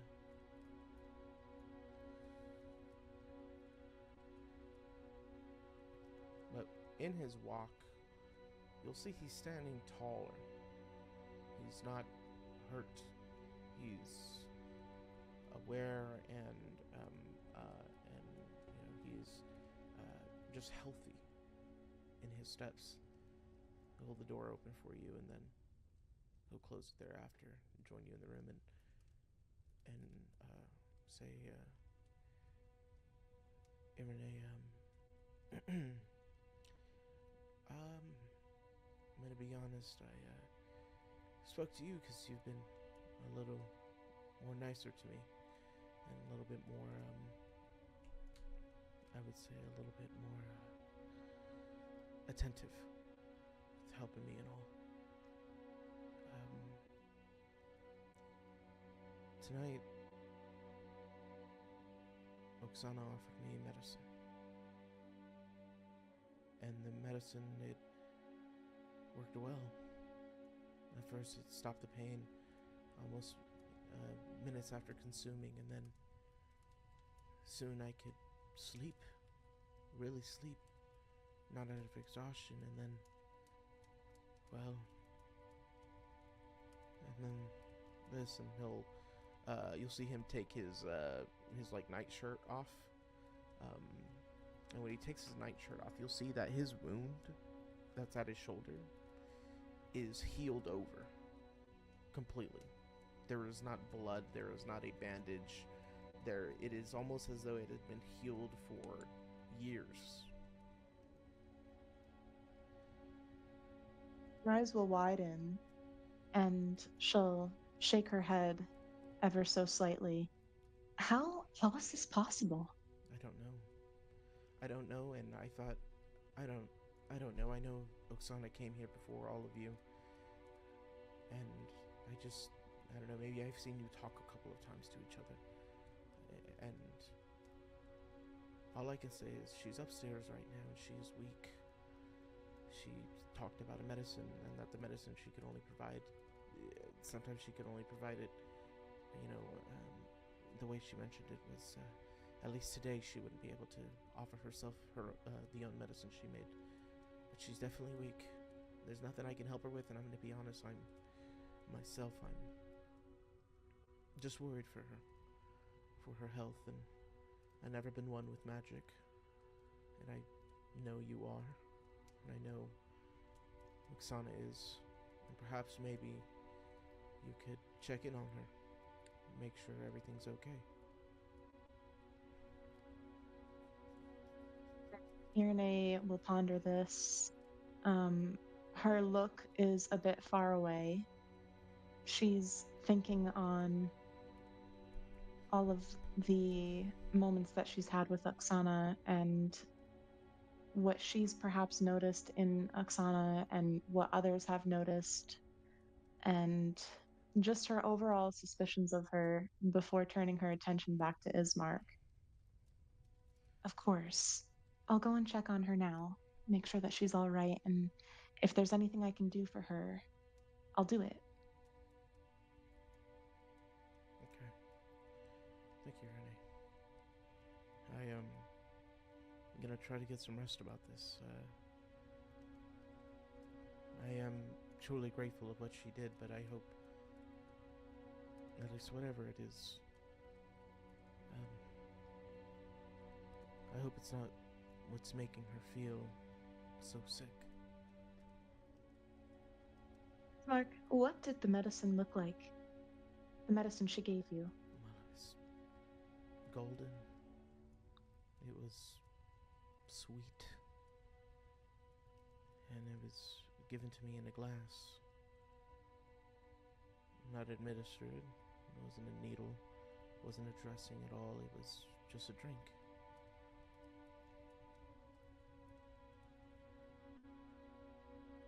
Thank you. That's helpful. I'll go check on her now if there's nothing else. You should get some rest. Yeah, this is right. To tell you, I have a lot of energy now. It's hard. But I'll try to rest best I can. And he'll say, you can use these stairs, by the way, to get up to the second floor. And the little entryway is actually up here. Beep. So that goes right upstairs too. You just have to. I'm not seeing a second one. Yeah. I didn't have a teleporter, but I'll make one right now. But it's up here.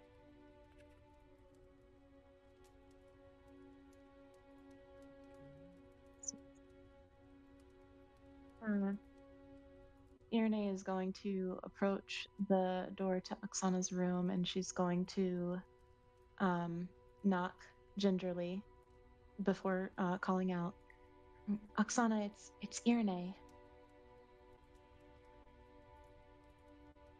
It will take a few moments, longer than it probably should, but eventually she comes to the door and opens it for her.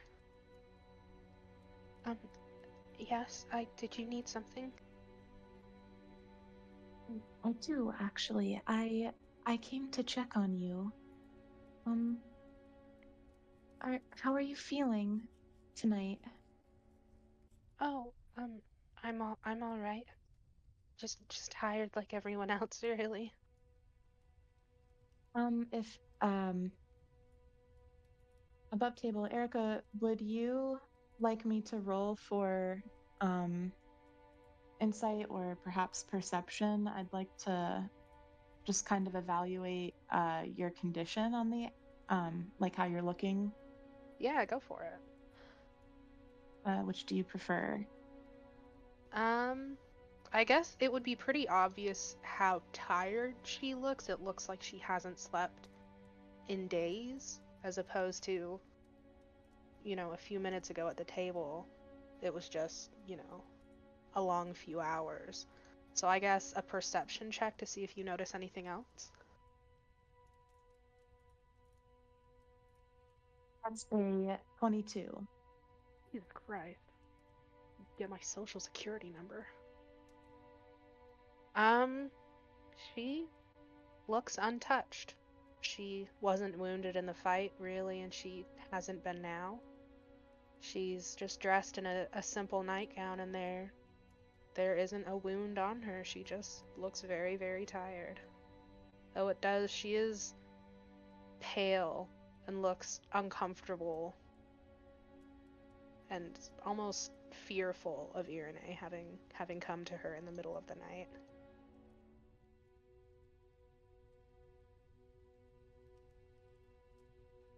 Irene is going to take her in and take her time before saying, May I'm so sorry to trouble you at this hour, but may I ask to come in? Oh, of course. Yes.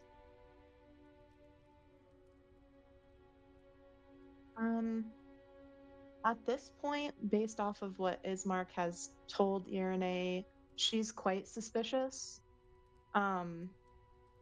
May I roll for perception to look around the room and notice if I see anything out of the ordinary? Yeah, go for it.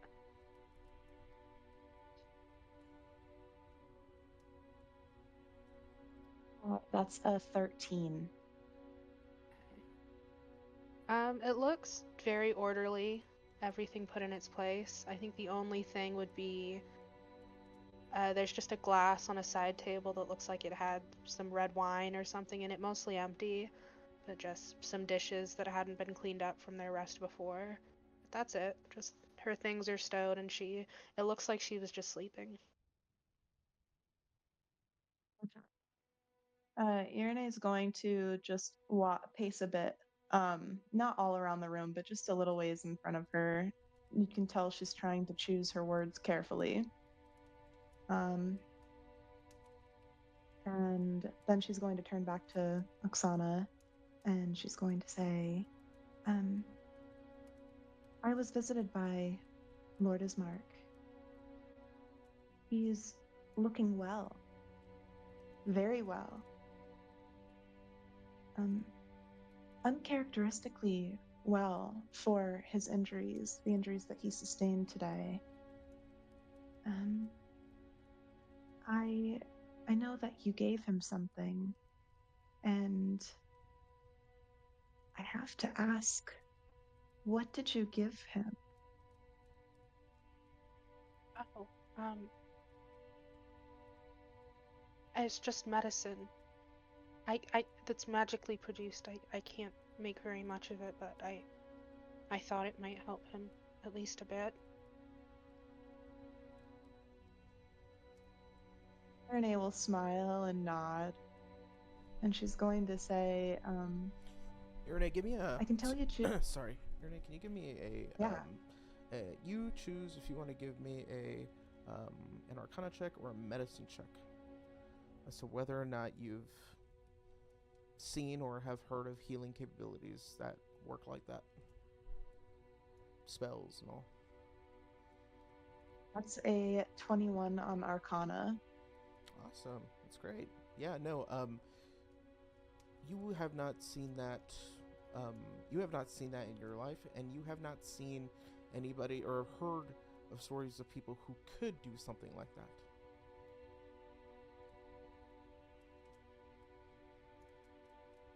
Save. Yeah, Irene is. Yeah. Sorry. That's all. Okay. Irene is going to smile and nod, and then she's going to meet Oksana's gaze, and she's going to say, "You are very good at choosing your words carefully, Oksana. I have never in my 300 years wandering this realm, I have never heard of someone capable of making such a healing tonic that would do something like that. I understand your wariness and your hesitancy in divulging the truth to me, but I beseech you to please give me something. Give me something to work with here. And I promise you, this isn't gonna go away. What did you give Ismar? And how did you make that? Would you say she is being like trying to be threatening or domineering, or more like what's her tone, I suppose? He is absolutely not trying to be threatening or domineering. This is definitely more of like a matter of fact kind of tonation that she's having with you in this moment. It's very like concise. She's being confident and forthright, not not in a way to where you would find her being aggressive or intimidating. Gotcha. Um, I can promise you it won't hurt him. Or it's nothing bad. I don't really understand how it works, so I can't exactly explain it.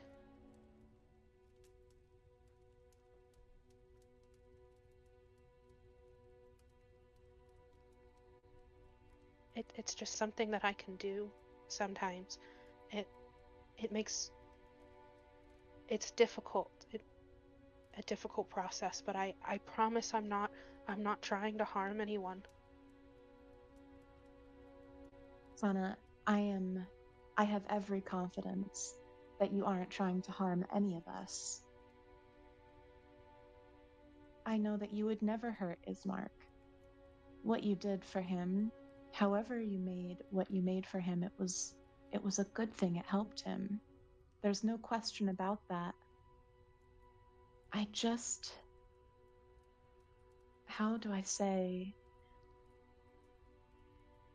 I have a burning curiosity for what you're capable of.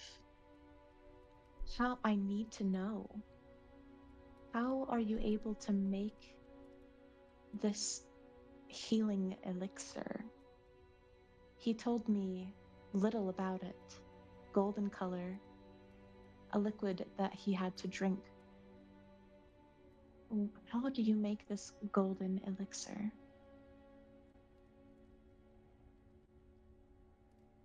It's just the same source as my magic, I suppose. I I really don't. I promise I don't understand it. I'm not trying to hide things from you. Seeing that she's kind of in a she's looking at Oksana and she's seeing that regardless of how hard she pries, she's not going to get much else from her. And perhaps she simply doesn't have the energy either, just looking at the state of her and her state of exhaustion. And so Irne's going to solemnly nod and she'll say, I see. Well, I won't press the matter any further. However, I must ask, is there anything that I can do for you tonight to make you more comfortable? Can I get you anything that might ease your pains or burdens? Oh, no. Thank you very much. I really just need to sleep. I'll be fine in the morning. I just need to rest. Irene will nod and she'll start towards the door, but before she exits, she'll turn to Oksana and she'll just say, Oksana, I know that we haven't known each other very long, but something tells me that you and I will be traveling together for quite some time. And I may have to earn your trust, and I'm okay with that.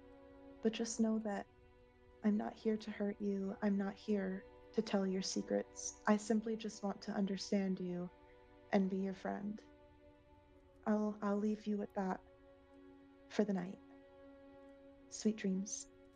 And she'll leave the room. Sana will close the door, and Irene, as she goes, will hear the lock click into place.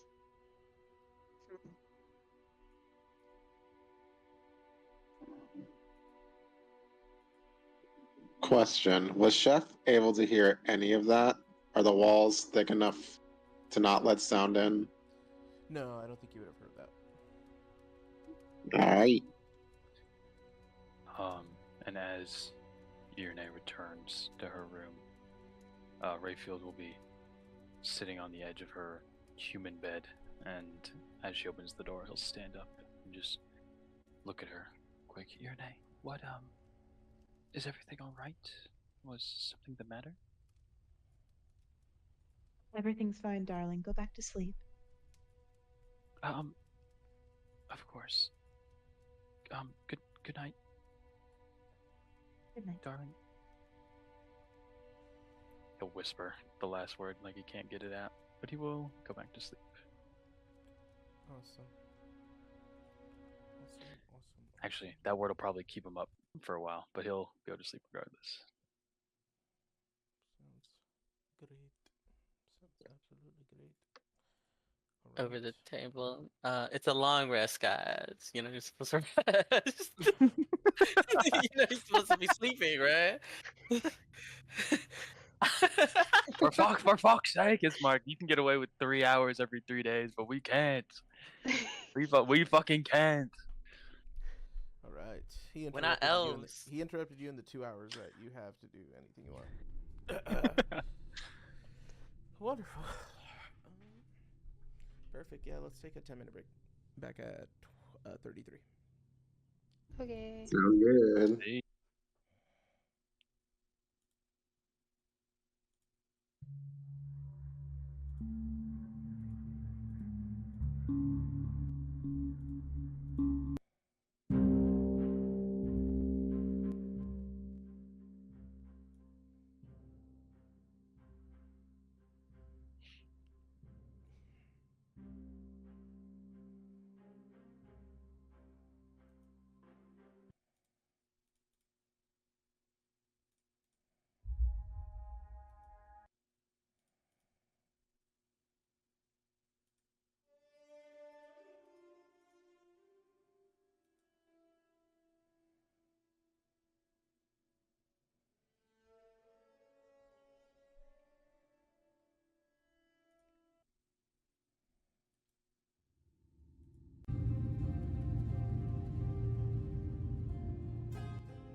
am here and I am queer.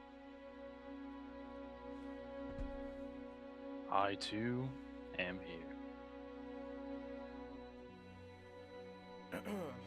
Here. I'm present. A gift, even. I like that one. Holy thing. Thank you, thank you. Please continue. You can keep on praising. Thank you. Go ahead, Judah. Hold on a 10, IGN.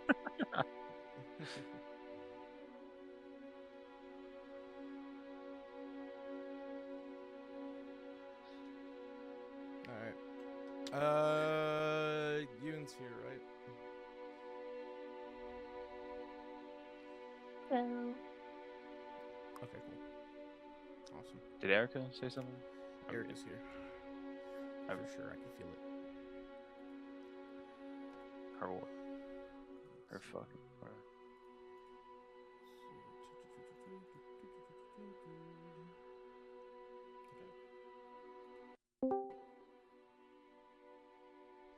All right, it is morning time. The rain has settled down enough. Still sprinkling. But yeah, whatever this new daylight is to you all hits your windows. It's just gray, light gray. It's almost as though you might be on the brink of there being sun, but it's not quite that. Soon it'll fall to medium, and then to dark, and then to black. But for now, you can enjoy whatever light this is. What does everyone do? Chef will look out into the gray morning. Thank you, Kat. Chef's gonna look out into the gray morning and remember all the talking, all the discussion, all the heart to hearts of the last night. And he'll look towards Oksana's room.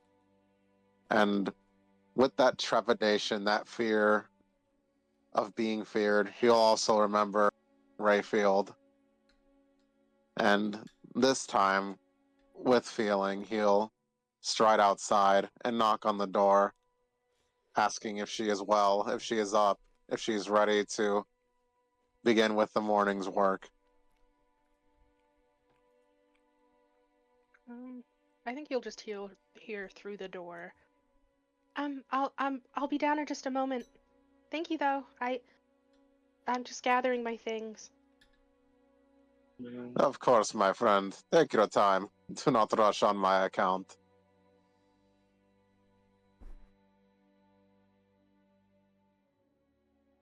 Awesome. And You're that is what she will do. She will clean the last of the blade and the glass she forgot, and just gather her things to move downstairs. Wonderful, Chef. As you move downstairs, you see the body of Father Donovich is there. You see now, or not Father Donovich. Whoops. You see, mixing my campaigns up. You see the Burgomaster, the old Burgomaster, and Burgomaster Kolyanovich, and he is wrapped in a very eloquent, like beautiful, like covering. He is laying in a makeshift bed that has flowers picked around it and placed around the Burgomaster. This is almost ready and suited to be dropped into a plot of land. With that, you see dirt in and out of the main front door. You also see dirt hailing from the side here. And then a door will open, and you will see it is Ismark walking towards you, and he says, "Good morning. Good morning, Chef. Good morning, Ismark. And he looks towards the burgomaster, beautifully adorned. This is beautifully done, my friend. He deserves nothing less. Thank you. I had some time on my hands, and I am feeling a lot better. A lot better. He is covered and wrapped. His arm is not wrapped in like bandages or anything like that. You don't see that. He almost has like a a portion of his regular attire kind of rolled up, you know. But yeah, it's rolled up, and he has a sword at his hip. He's now has a second sword on the right hand side instead of one on each, and he looks ready to go for the day. And he looks at you and he says, I was wondering if you would potentially join us, and hopefully the other party would join my father's funeral, perhaps today. I would take much honor in doing that. He was a friend, and I will not forget his hospitality. Thank you. See Oksana coming down. To which he'll say, Oksana, good morning.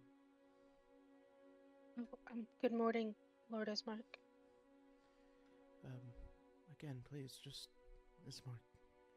And you'll see, he'll point to Chef. He says, the chef has signed you all up to speak at my father's funeral. I'm kidding. Just to be there. Oh, of course, I'm sure we'd all be happy to. Thank you. And he'll pat at Chef's arm, and he says,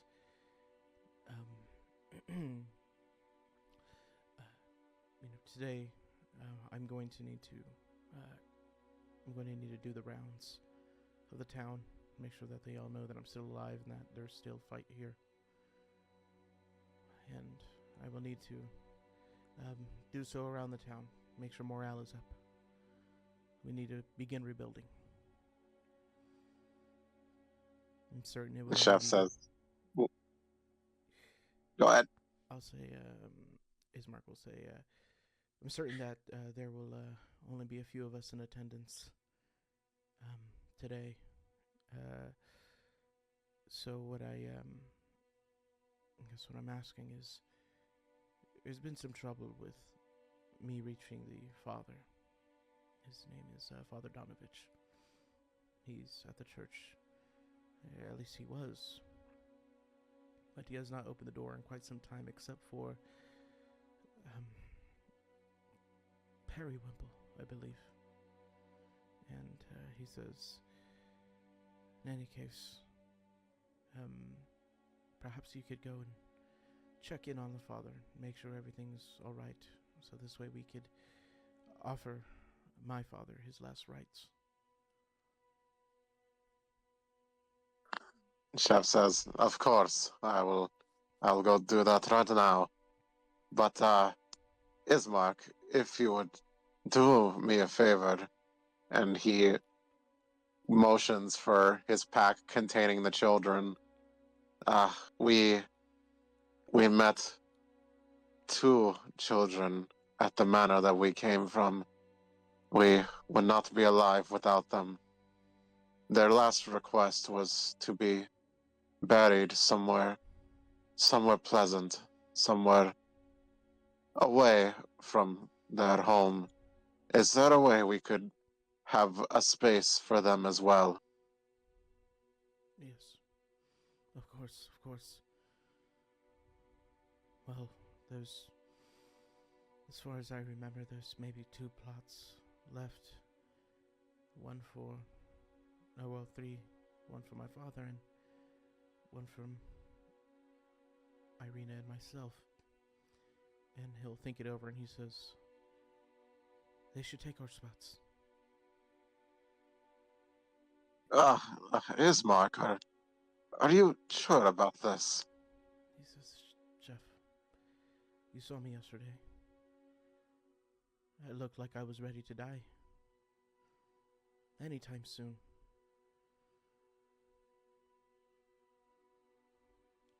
Shep stares into his eyes and says, but you will not while I am here, my friend. And he looks down at the children and says, I do believe that will be as good a spot as any, if you insist. Thank you. It makes me feel better knowing that that my father won't be too far for some children. Shep will smile and says, well, he will definitely have his hands full, I am sure, but I'm sure he would delight in nothing more. He goes, wonderful. He says, that's great. This has all worked out great. And he'll say, okay, well, I'll be off for now, if you don't mind checking in. And I think I'll be back around maybe noon or so. Just so there's Of course, my enough light out. friend. Yes, please, take care, Ismark. I will see you soon, yes? See you soon, brother.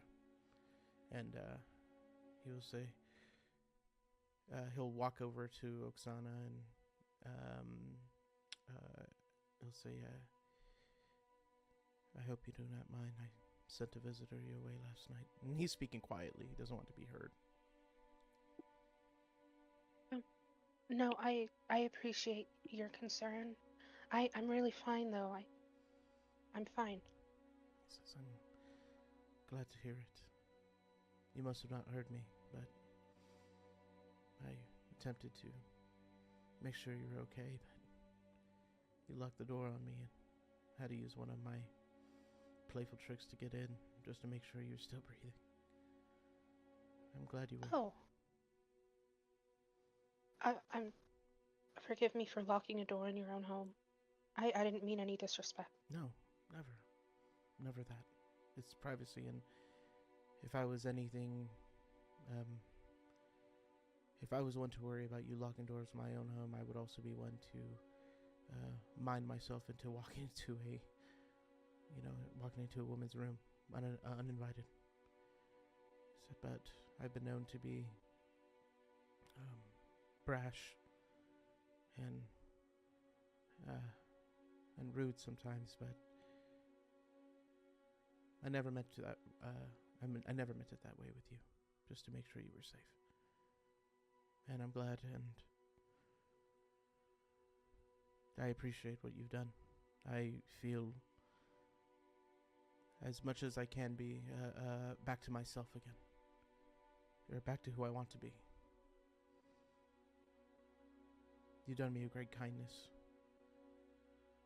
And he'll almost with the, just with quickness, he'll reach in and give you a hug with one arm. And he'll say, thank you, Oksana. Oh, you're welcome. And she'll kind of hesitantly, she'll hug him back. And he'll break away and take a look at her and then turn away. You'll see there's some tear in his eye. And he'll say, okay. And he'll kneel next to his father. And he'll put his hand on the father's, where his, stomach or where his chest would be. And he'll say, I'll be home for supper. And he'll say, see you, Chef. See you, Oksana. Tell the others they're invited to, please. Very well, my friend. We will see you there. And he'll take off. Chef will turn to Oksana and say, "So, we have quite a day ahead of us, do we not? Would you like to get that stomach filled before then?" Oh, yes, thank you. I'll wake up the others then if you're going to make something. Ah, but of course. Please, go, and we'll get ourselves filled up, and we will go to the morning's work.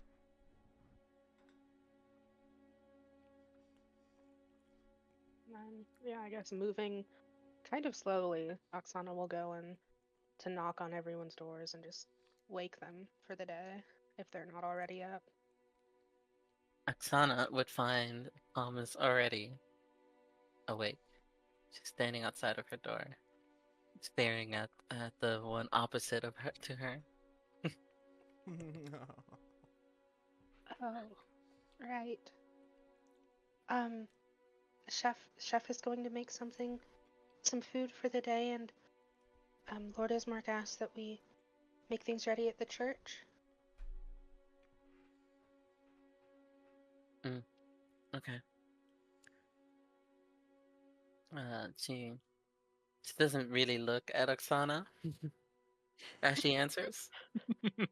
Um, her eyes are very much trained, but her ear does flit a little bit at the promise of food. So she like mulls it over for a moment, her tail lashing behind her. Uh, um, then she kind of shrugs. I'll go meet Chef in the kitchen then. Right, of course. Oksana will go Yep, she just shredding breaks it over.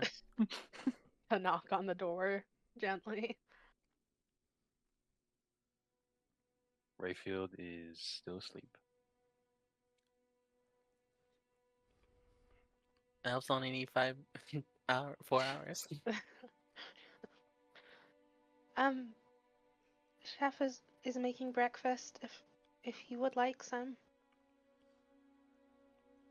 May has been awake um, for some time already, and she'll call back. Thank you, Oksana. We'll see you shortly. Oh, all right, of course.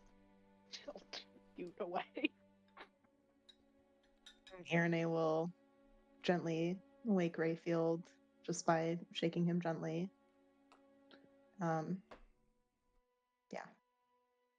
Rayfield will just pull his eyes open and give a stretch. The dog bed was better than sleeping in the hallway, but it didn't do him many favors, as one might imagine. So he'll stretch as much as he can before before standing up.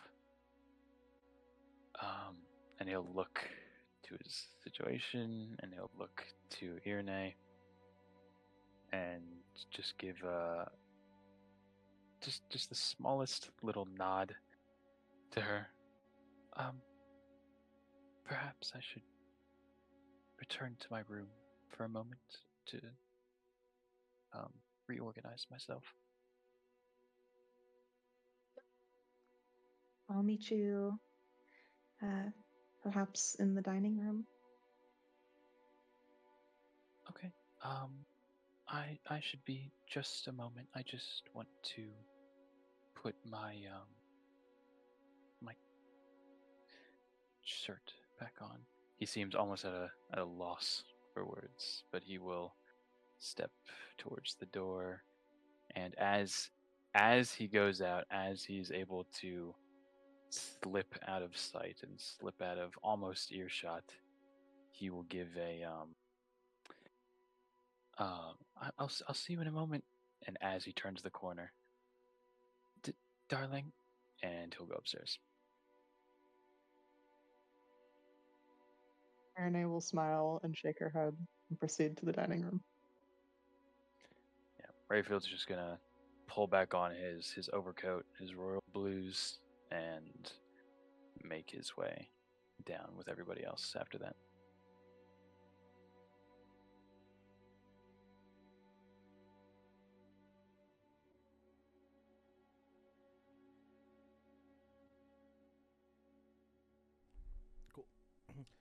Chef, you would have seen Irina is already in the kitchen, and she is making, like, as far as you can tell. And you know what? I'll have you do this. Um, I'll have you do a perception check with advantage to pick up the notes of like what she's cooking up. Like you can Alrighty. see and you can smell.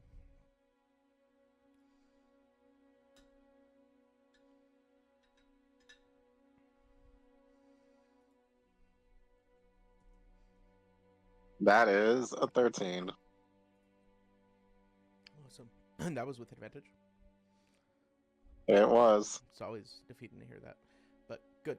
Um, with this, you can see that she is essentially making like a breakfast food.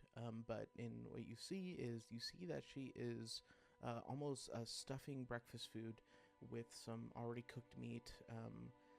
It's a version of a pie. However, it's layered in like pancake batter.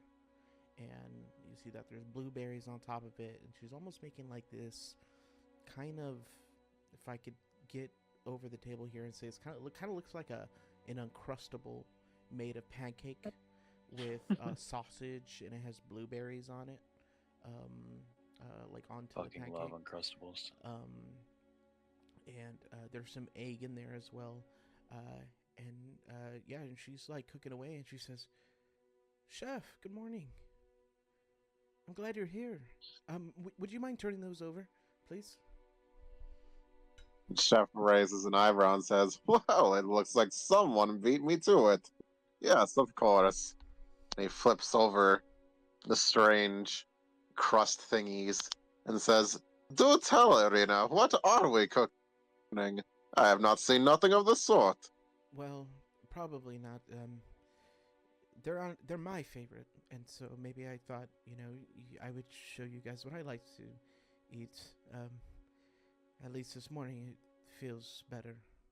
You see, my mother used to call these princess pies, and on like my birthdays or important days, I would wake up and I'd have to be getting ready, and I wouldn't have a whole lot of time to sit down and eat, and so she would make these. And so she called them princess pies, and I called for them every time that we were busy, and, the events, the days where we'd be able to celebrate got, fewer and fewer over the years, and I thought, well, I'll be damned if I just let them all be turned into bad days or sad days. So I'll still make them. And she says, and hopefully you haven't forgot the palate that you had when you were 10 years old or 11. And she says, and I like them anyways. But I just wanted to show a little bit of my gratitude for what you guys have done in cooking you some breakfast. Chef looks down at her and smiles and says, "I would be honored to cook these princess pies with you, Irina, if you would let me."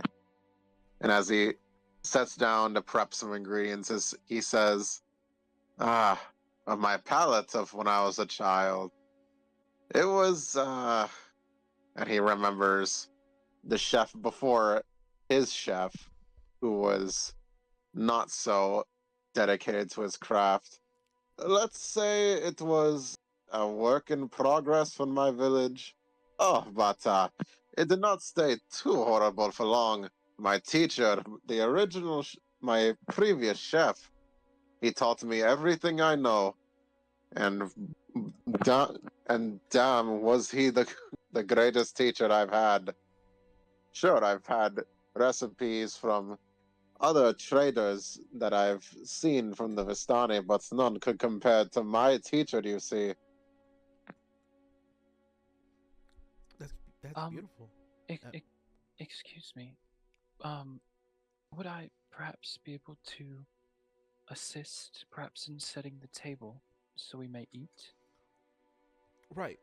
And I would say yes, but princess pies are to be eaten walking around. And she says, Is it? Sorry, is that in character or out of character? That's her. That's actually that's Gotcha. both. But it's Irina saying like, so I wouldn't have time, and she'll explain it again. So I wouldn't have time to be able to do anything other than eat these, pocket-sized pies, and I could have a couple, and I could run back and forth and wherever I needed to go, but I wouldn't really sit at the table, and I thought it was fun because I'd be able to see my father doing what he needed to do in his office, or seeing my brother train, or seeing my mother tend to her gardens or to her herbs. And in any case, I know maybe you probably want to sit down and eat, but it just let me get on about my day. Speaking of, that actually sounds like a brilliant idea. I fear we have quite the day ahead of us. So perhaps being able to eat as we walk and as we do as we need do, it might help us kill two birds with one stone, as it were. The chef says, that is a great idea, Irina. But later tonight, I would like to formally sit at a table with you with whatever I have in mind to cook, if you would allow me. Of course, and, as long as you'd allow me to help you. I can't say no to that, my friend. Let's get us these pies ready, huh? We have quite a day ahead of us. Wonderful. She will, Chef and Irina, and with some help of Rayfield, will at least get these all set up so that way you guys can essentially grab and go these little pies. Nice. Rayfield will take 2, actually, despite being usually a choosy eater. Having not ate last night, he is particularly hungry.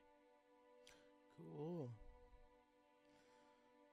So Chef will also create a custom item. We can create a custom item, princess pies. Create a custom item, princess pies. If you're gonna hold on to it, if you guys are just gonna eat them right now, then just give yourself 3 temp HP. Oh damn. Nice. Yep. Tom is not a very patient eater. There's more than enough. Chef will also pocket to You guys just see, keep me an extra one. You guys see a barrel over there looking at you from the other side of the kitchen, like he knows not to go over there, and he's just like eyeballing one of you, all the way over here. No. Out of character, we'd be such bad owners if we keep doing this shit. He's looking at Chef Calm, goes. and he's looking at Oksana, and he's like giving a pout face. Chef goes. Oh, wow. Calm kind of lifts a Yes, finger, like yes. wags it, like no. She'll pat him, but it seems very rude to take a sentimental breakfast and give it to a dog. Chef Riley looks at Beryl, scratches the back of his head, and says, "Later, my friend." You can tell Barrel's pissed off. Pissed off. Not Roll- upset. roll for pissed off. Roll for initiative. Bite my hand off. Barrel goes, and then storms off.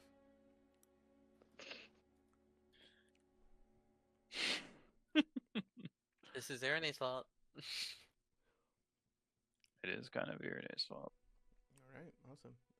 So once you guys get all the food, Irina's going to say, I'm sure my brother already requested you to maybe check in on the father. And again, we appreciate everything you guys do for us. By the way, we don't mean to send you on errands. It's not us, taking charge of what you do throughout the day. It's just we appreciate the help. Chef says, "I aim to repay you for your hospitality, and I will, Irina. Thank you." Thank you. Yes. Irina, is it true that you will be traveling with us? Come us leaving the town. You see her look at you, and her eyes furrow, and she says, What are you talking about?" Lord Ismark, he said you would potentially be. I He dare said, not assume, I'm sorry, of course. he said what? He said that I would Um, leave? um, he said he would speak to you about it. I believe he might have said Well, he didn't. that. Tell me what he said. He had just suggested. He had just suggested, of course, that you might travel with us to the neighboring city. Better defended. No, We no, could. no, he did not. Perhaps I got the wrong impression of his words. Perhaps it was just a hypothetical. When did he tell you this? Just yesterday, as it were. No, that's not. And you just see her shaking her head, and she's obviously, to you all, she's very upset. She says, I'm not leaving here." It must have I must have misheard. It must have been a misunderstanding, Miss Irina, of course. Not leaving when it matters most. And you see her get really upset to the point of crying, and she says, "Excuse me," and she will storm past you and then walk out of the room. Did she like bump his shoulder? No. She just walks by, and she'll say, Okay. she said, "Excuse me." Chef squeezes his eyebrow, the bridge on his eyebrows, knowing that some in the back of his mind that something like this happened, and that getting Irina to follow them would not be as easy as they all hoped. Yeah, Rayfield is gonna look. He's gonna look a bit ghastly at how that social interaction went. Usually his forte, but in a room full of people, just caused a woman to nearly fall to tears and storm out. So he's looking a bit shocked at the moment.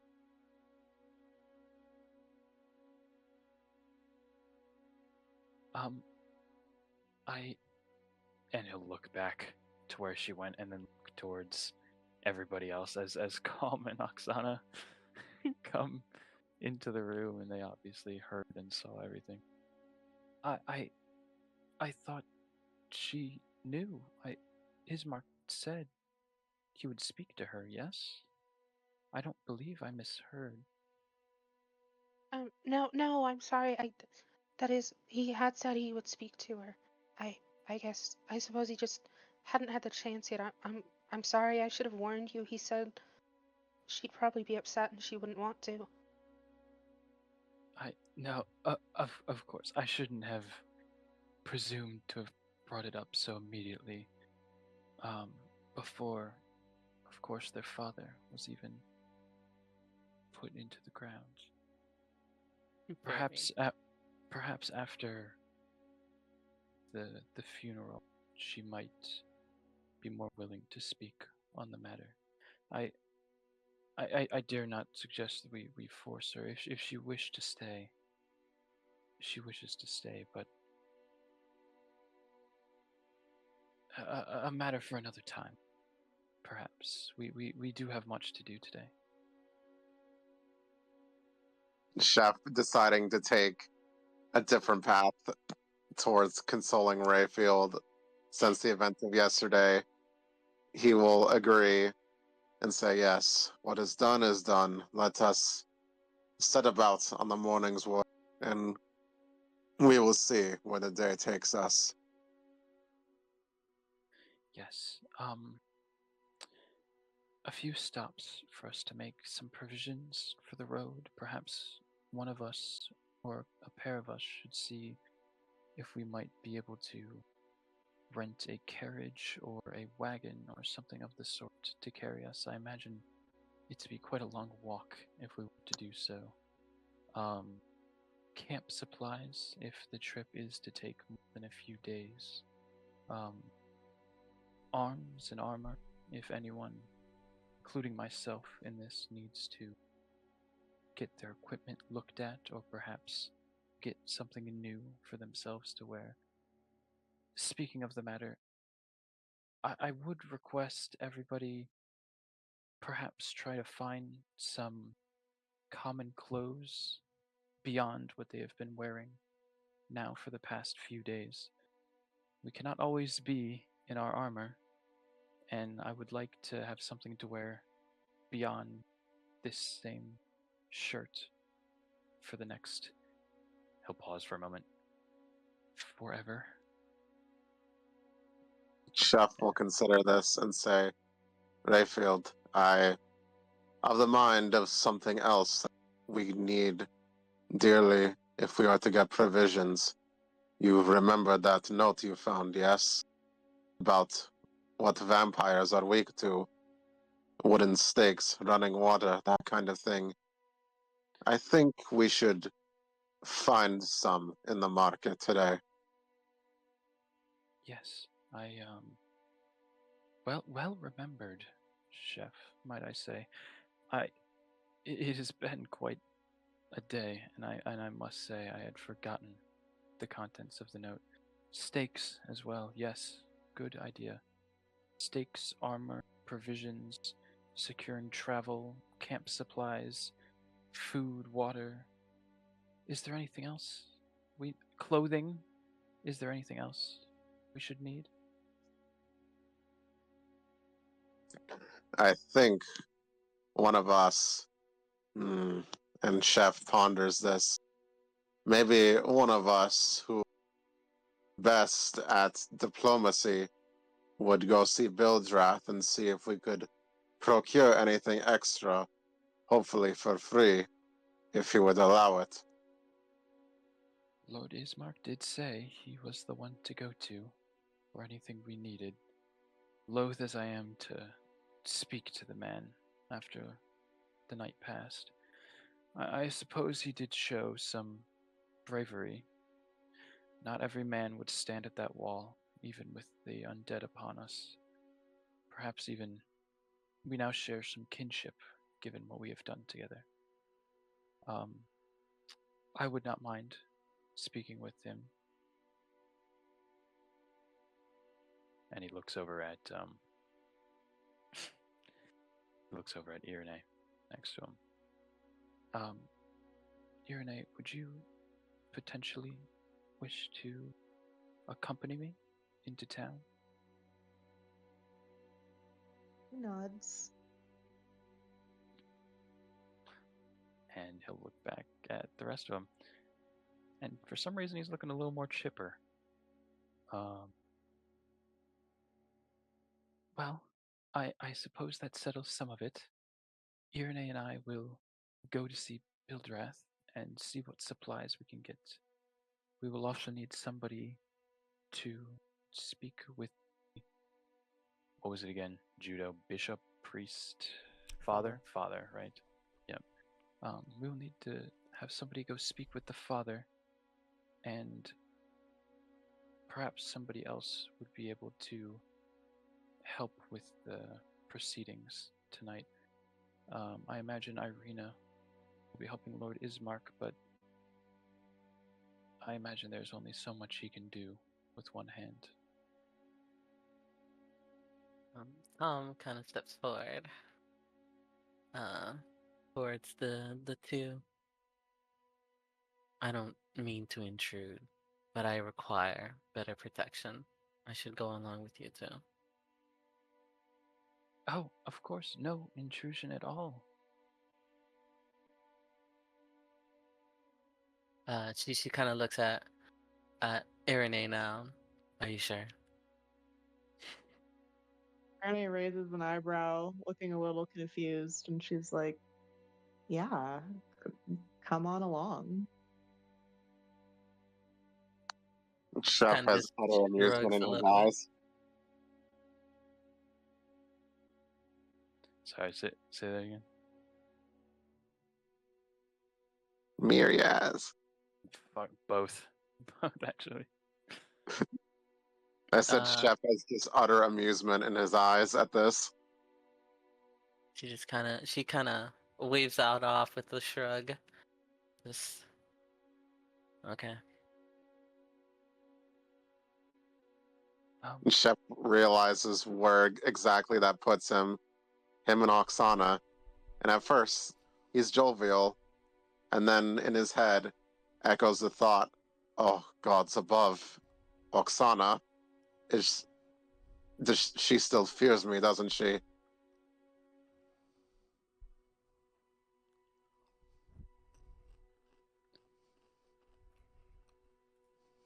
All right, calm. If Wait you for. all see, oh, Sorry, calm. Wait for the if you all see Periwinkle at the store, maybe send him along to the church. If he's gotten in, maybe he can help us speak to the father. Yes, of course. Gods, I hope I did not spook the boy when last we spoke. I was quite aggressive with him. It was quite the circumstance we found ourselves in. Hopefully, you will not hold that against me.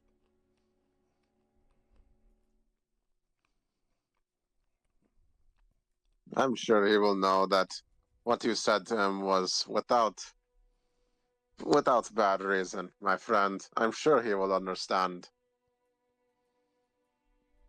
And with a nod, with a nod to Chef, he will look at Calm and look at Irene,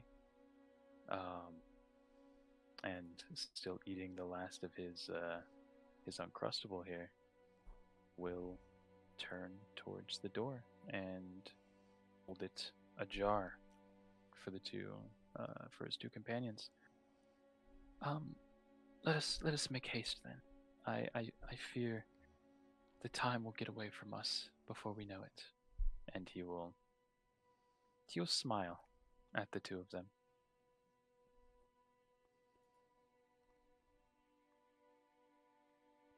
She doesn't really regard that in any way. She's just kind of okay. Open door, thank you. Walks straight through. Irene will follow suit after Calm. And Rayfield behind the both of them. Chef will wave the three of them off, sweating just a little bit at whatever is in store for both him and Oksana for that day.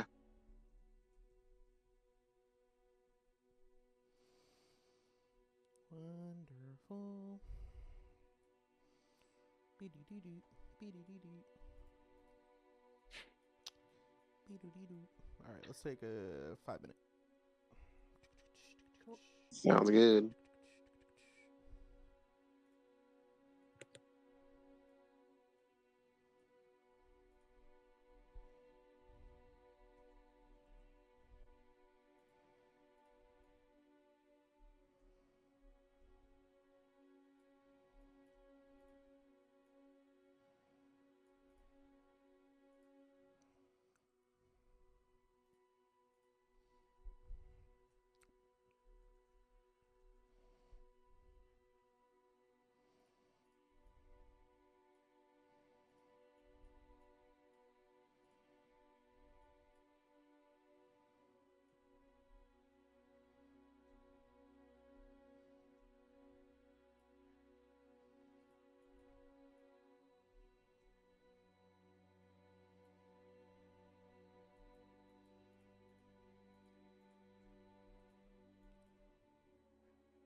I am back. I was here all along.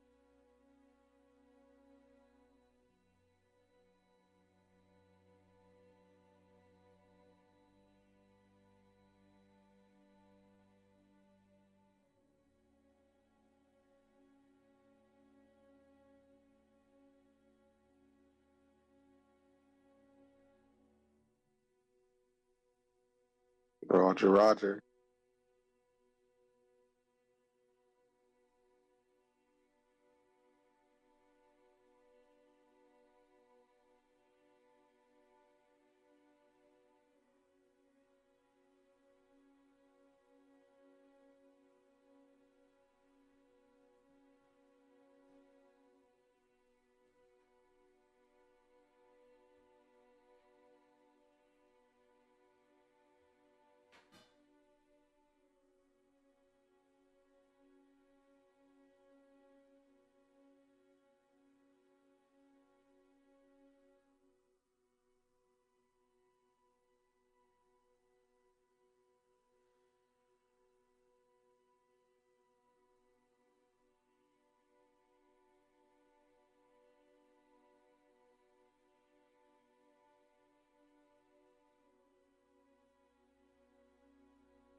I'm back. You're so stupid, Erica. What? That's the first meaning of crop dusting right there. Whatever Moto just did. I said no such thing. Whatever the noise you just made was. Oh, I didn't hear anything.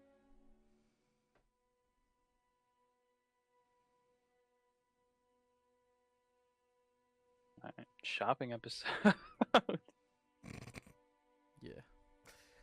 Yeah, 45 minutes. 3-person shopping episode. 3-person shopping episode. There's a first for everything. All right. So,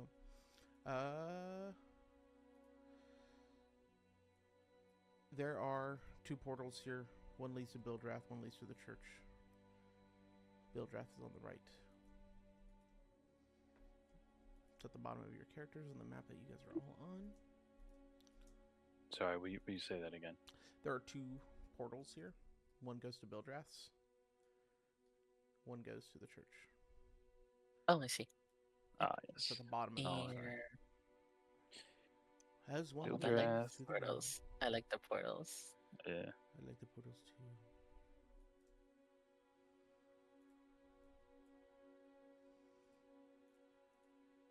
This town's footage. And this is the first town. There's more towns. Oh, wait, we're not done with Strahd after this? The fuck? There's more? Question mark? Yeah, Oh, it's like sure. a level 3 campaign. I thought we were done. A one shot. We've just been extending the one shot. Alright. Call Oksana and Chef. You guys going to the church? I suppose we are. Yep. Right on. Right on.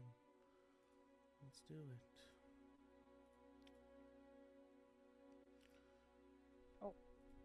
I blinked into darkness. Oh, darkness. That's fine. Stay there. Yeah, I do not Don't move see around. the church.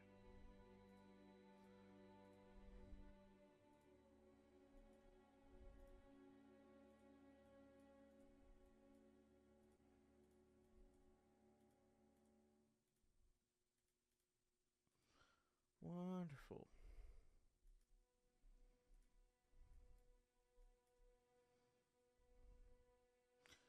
So we're gonna go ahead. We're gonna focus on Oksana and Chef on their way over to the church. On your way, there is light rain moving on over to the church. The town itself is still kind of gathering itself. You see that there are, if there are, enough men to, move bodies around onto these wheelbarrows and to move them around. But they're not taking them to the church, is where you're headed. They're putting them near pyres. You have people there. Some of them are praying, and others are getting ready with other wood and attempting to start fires to deal with the dead that way. There are not so many people out and about as before, but it was definitely a terrible night last night. And the town is feeling it, and of course, even to calm Rayfield and Irene, you see that the town is feeling it as well. You're in a town that is almost lost, has lost its will, and maybe just right on time before, they would have just lost whatever battle this is with Strahd. As Chef and Oksana are walking over to the church, do they say anything to each other on their way? Chef is very out of character today, right? He is very, very tight-lipped right now because he is afraid of saying the wrong thing and making an already uncomfortable situation worse. And now the situation is all seeing the townspeople who are also scared of him.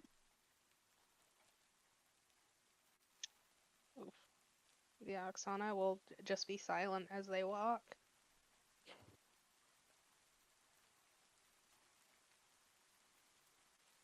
Yeah. Wow. Okay. Awesome. What about Rayfield, Oksana, and Irene? On your way, are you saying anything to each other? Are we talking?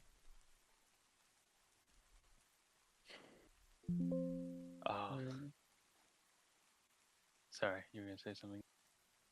No, go ahead, Yapper. Okay.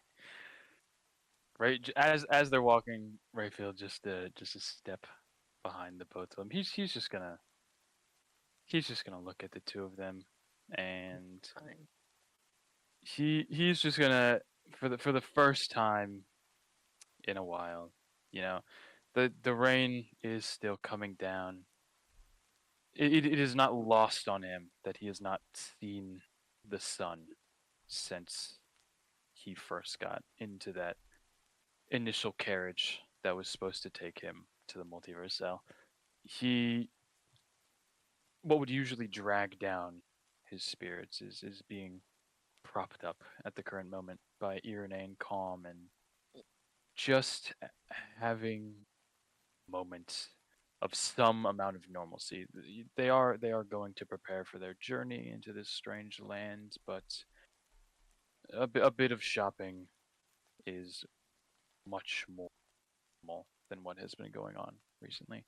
So, while he will not currently say anything, he is looking in better spirits than he has been since the fight. Rejuvenated, if you will.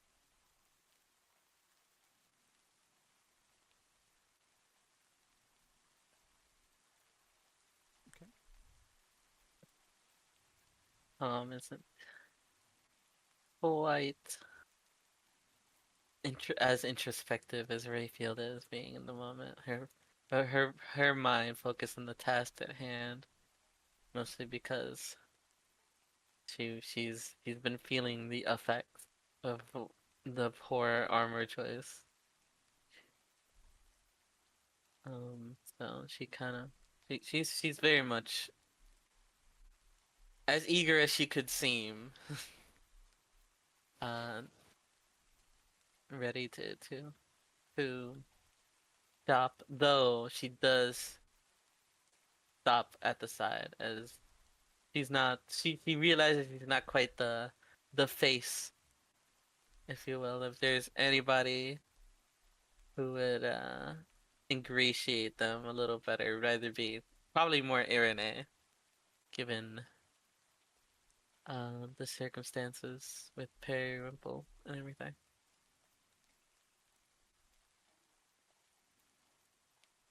Irene isn't really paying attention very much to Calmar Rayfield. She's kind of too busy looking around her at like the the decrepit state of the village that they're in, and she just has this very solemn look on her face, and she's just looking townsperson to townsperson, and she has an expression of deep thought on her face.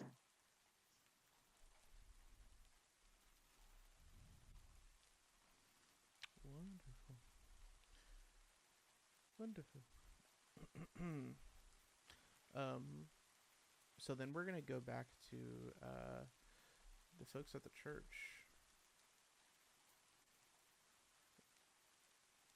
and at the church you'll see, standing before you is a once potentially a monument of hope. It is now, as far as you see, it has lost its grace.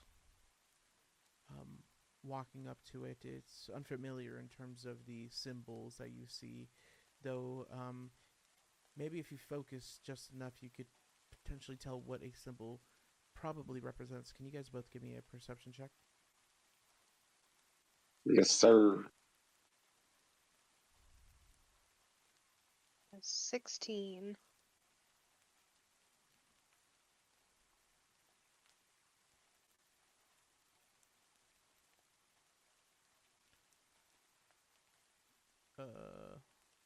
Modal? D&D Beyond is not rolling. No. That's okay. Just make sure you're nearby.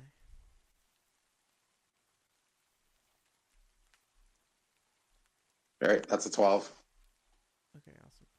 So, Oksana, you will notice that it looks like a sun, like a crude shape for a sun, and that's pretty much all you can tell about it. You haven't seen that symbolism before, other maybe in drawings and all, but it's old and it's weathered. This church has stood for a very long time, at least as much as it could have. This it seems like this church has been assaulted by evil for centuries, and is worn and weary. There's still a bell tower rising towards the back. There is a soft, flickering light shining through the holes in the shingled roof. You guys walk your way up there. You see that the doors are closed. What would you like to do? Knock on the door. Knock, knock, knock.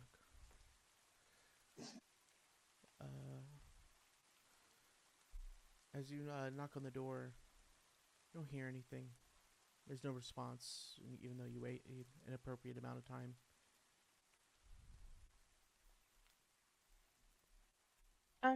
Father, Lord Ismark sent us to make some preparations.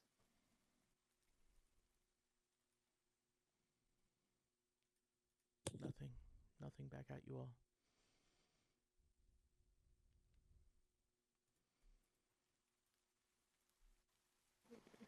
Chef will perhaps look around at the gate that goes to the cemetery and say, perhaps he's busy making preparations already.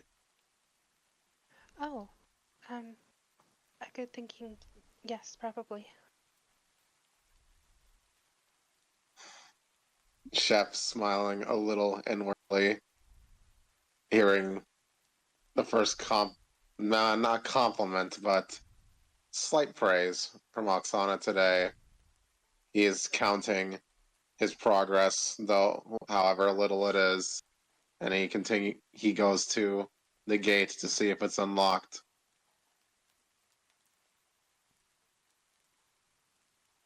Wonderful. On your way there, a voice interrupts at you all. Coming from where you came from down the road, you'll see it's Periwinkle, and he'll yell at you all as you're headed down there. He'll say, Is he not answering you?" Chef looks back and says, "Ah, Periwinkle. Ah, no, he was not around, it seems." Well, he'll let me in, but he doesn't want to Chef, see anybody else. Chef wonders about this and says, "Is there any particular reason?" And you see he's playing with his fingers and he's looking down. You can tell it's going to take some convincing. Chef says, "Ah, my friend, please. We mean no harm to him or anyone here. We were sent by Ismark to make preparations. The burgomaster, he was murdered last night. We are here to bury him. We need the father's help in this." He'll kind of like kick his feet at the ground, and he's still unsure of himself. "My uncle got mad at me that I listened to you guys last time. Chef will study Periwinkle a moment and say, "Periwinkle, do you believe what you did was the right thing to do?" And you'll see him like sheepishly nod his head. "My friend, please take this wisdom from me. If you know in your heart that what you did was the right thing to do, you do not ask for permission, yes?"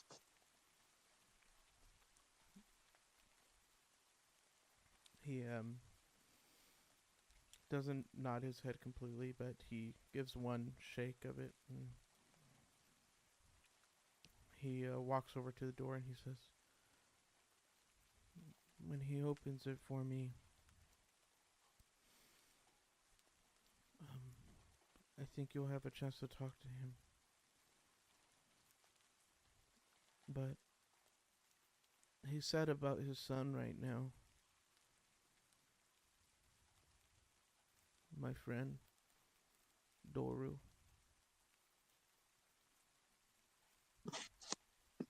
Chef becomes a little somber, says, Was he taken last night as well?" He shakes his head and plays with his fingers again, and then, looking at the ground towards you, he says, "He's the one who, and my uncle says he's the one who led the rebellion."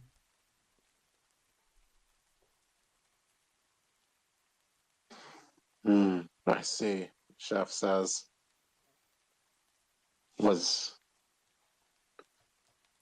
he one of the first to pass then?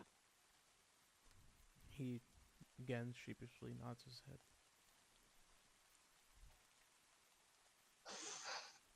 Chef says, "Ah, I know. It must be so hard on you, my friend. but know that he did what he believed was right as well. And it is no one's fault but the monsters outside and Strahd for his fate. I do not believe he made the wrong. For all we know, you are all still here today because of him. You can tell that means a lot to him. And he says, to Father Donovich too. He used to be a kind man, would share wisdom like you do. Even crabapple pie.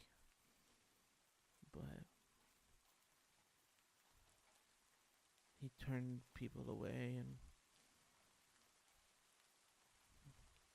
he hasn't showered or bathed, or he hasn't bathed. Because, and I don't even see his symbol anymore. I don't think he believes. I come here because sometimes I feel like I can hear Odoru. So I come to pray. I still believe. And he taps at his leg, and then he says, "Okay, I'm gonna knock now."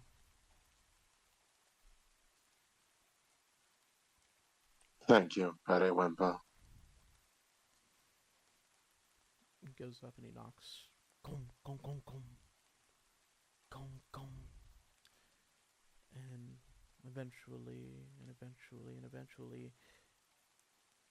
the door opens, dislodges, and you see Periwinkle looks at you both, and then looks towards the ground again, and then back towards the door, and then walks in, almost inviting you to come with him, if you were to.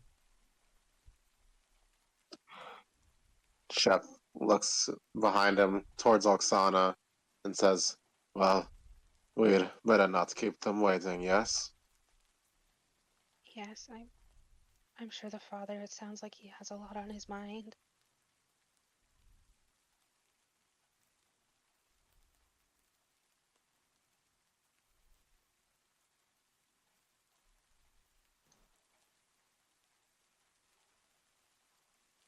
Wonderful. On the inside,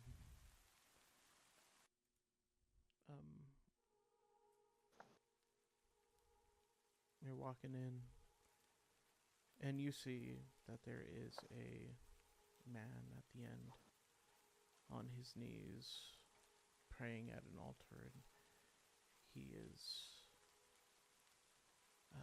bent over, holding on to one of these destroyed pews that are here. The rain itself is definitely falling through the cracks in the roof.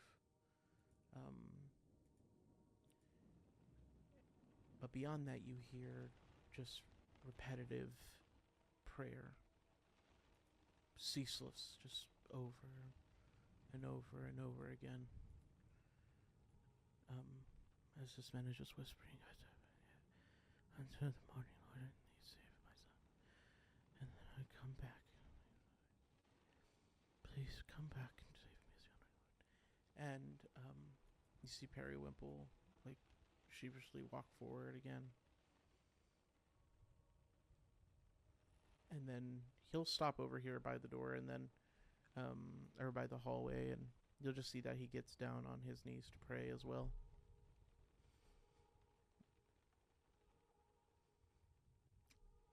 And So, we're going to stop you there. We're going to get to the other guys. Awesome.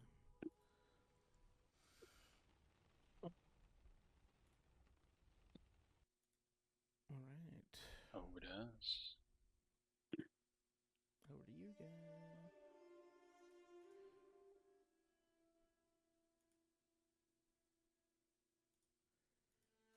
So, You're right outside of Bildred's Mercantile.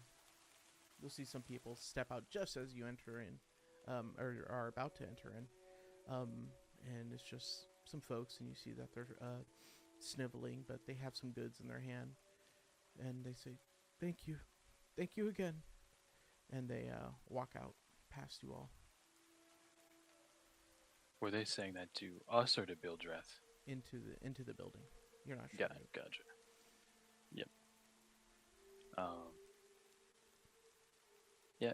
Is Calm in front of the door here? Yasmin, is she like looking to? To the side. Gotcha. Yeah.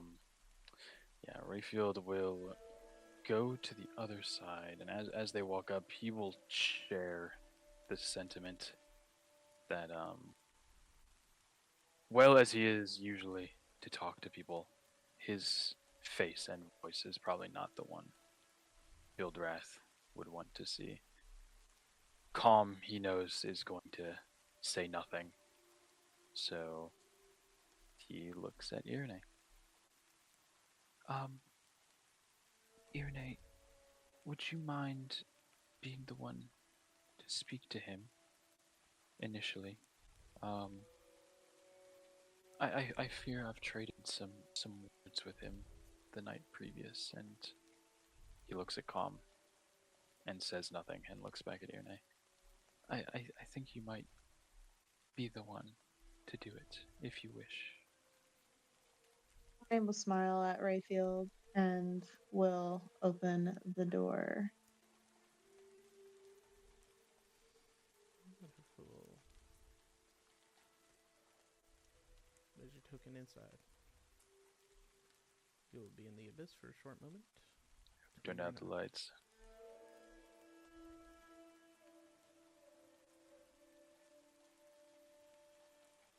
Alright. Inside this shop, I mean, it is a general store, if you were to be so polite about it. It has, you know, anything you would need to survive. Maybe a night, maybe two, but it doesn't hold on to any gear that would be coveted. It is not expensive that you see here. You're looking at, you have bottles, you have buckets, candles, ink, lamps, pouches, rope, sacks, and all manner of tools just to assist in what you probably need to defend yourself and or maybe to make slight repairs for the night. You see that takes a moment, but once you walk in, there's a cling of a bell right above your head. And then finally, you see a short man make his way up the stairs and say, "Esmeralda, I told you, you don't need to pay. You're fine." And as he gets up, he sees you all. He says, "Ah, friends of Ismark.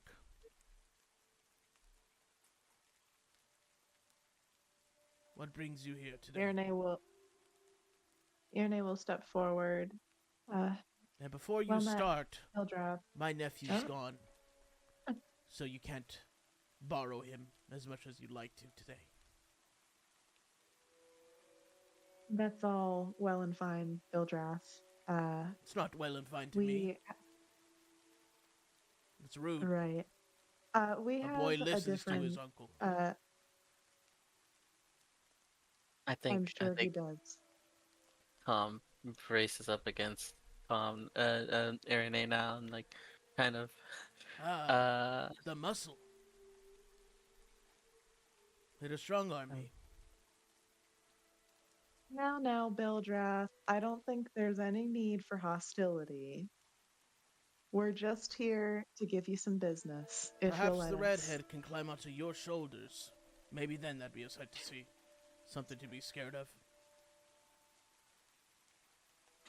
I'm sure that would be quite a sight, Bildrath.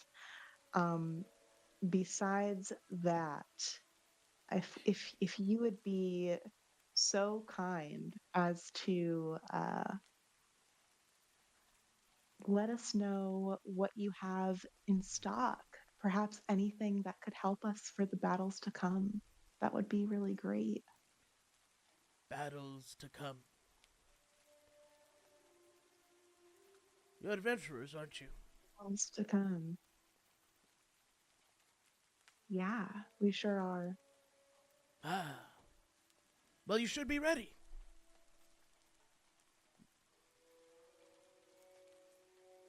Are you not?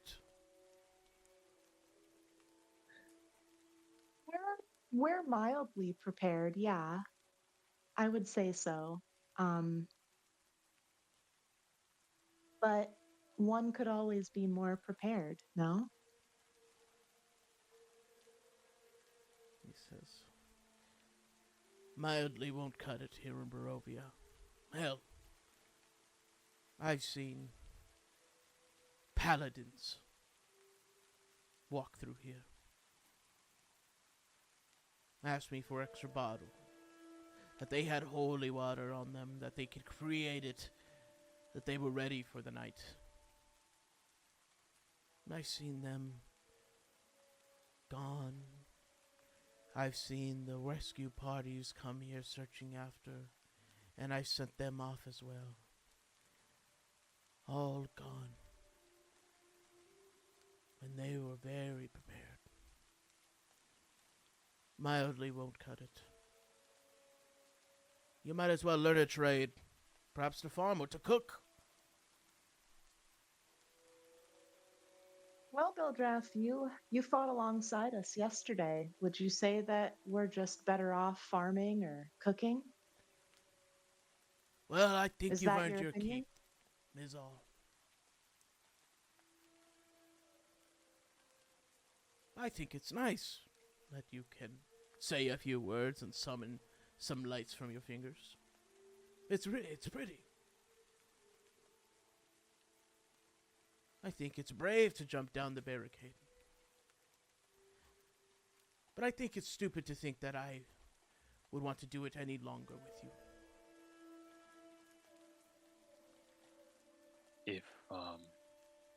If it is possible, Rayfield will. He's heard enough of this back and forth, and what really think amounts okay. to. Sorry, go ahead. Mm, I think Calm just steps up to the counter now. She herself has heard quite enough. I don't understand what you intend to do by antagonizing us. But Oh, we have no quarrel with you, Bildrath. antagonizing you. No, this is all Yes. good fun. You're guests. And I'm nice to guests. And I would be so kind as to let you know what I have for sale. Come on. You never had a laugh. It's a dreary Never. place. You could use a smile.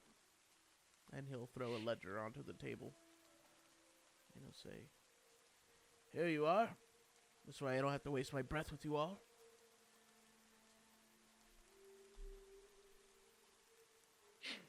All right, so there you go. There's a link above table. There's a link, and so that's a general store link. That is just the link I sent you is a general store link. Everything that you're looking for is on the high cost, which is the yellow cost. So that's high. Everything here costs more. He's high rolling us. I haven't even This begun. I fucking haven't even guy. begun it. That's what it should cost to you all. You've been Oh, in gotcha. towns. You've been in towns that you've seen it. You know, it fluctuates the economy in itself, right? Where it can't cost normal, low, or high, and whatnot. At the minimum, you all think to yourselves, it's at least going to cost high. Damn. But yeah, but then he'll tell you the prices on there are subject to change. Just let me know what you're looking for, and I'll tell you what they cost. and Rayfield will step up to look at the ledger Ah, as the well. pretty boy comes sneaking in now. Now that the women have done all the talking. I can't. Sorry, I can't with this fucking guy. Faraday is laughing, by the way, right behind. Like, she just cannot help herself. This is actually so funny to her. Okay. Sorry, Rayfield's taking this seriously. I just Rayfield walk up, and he's trying so hard to ignore Bildrad's words, but he's just so fucking annoying. You must be He looking for will- the shampoo. Or a mirror. Fucking losing it. Dude, I can't. Dude, I can't. Fuck.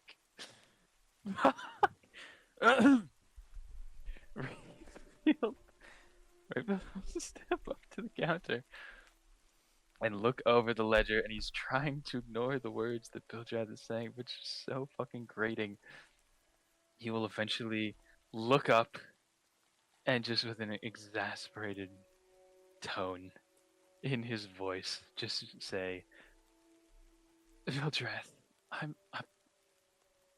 sorry for how we spoke. He's sorry. You hear that, oh? He's sorry. And for what? I'm sorry for how we spoke yesterday. Tensions were high. Matters needed to be resolved quickly. Please, we only come for supplies and perhaps a piece of armor. Oh, armor. To shield yourselves. I'm afraid I've been fighting in naught but clothes for the past few days. Hmm. Well, I'm a gracious man, as you can tell. I would accept your apology. Thank you. You know, I Mr. had Bildrath. half the mind to upcharge you on anything you purchased today. Well, And I I do tell you hope now, you I do. won't do it as much. that's fine. Well, sir, I am glad that you are thinking with your whole mind instead of half of it. If I could just take a look at the ledger. Is that a short Real joke? quick. No, it was. Forgive me. I'm afraid where I come from, such things are just meant in jest. Please, may I just study the ledger for just a moment, and then we will be free of your. We will. He's struggling. He is struggling. We will take our leave, sir. If I may just look here. Take a look.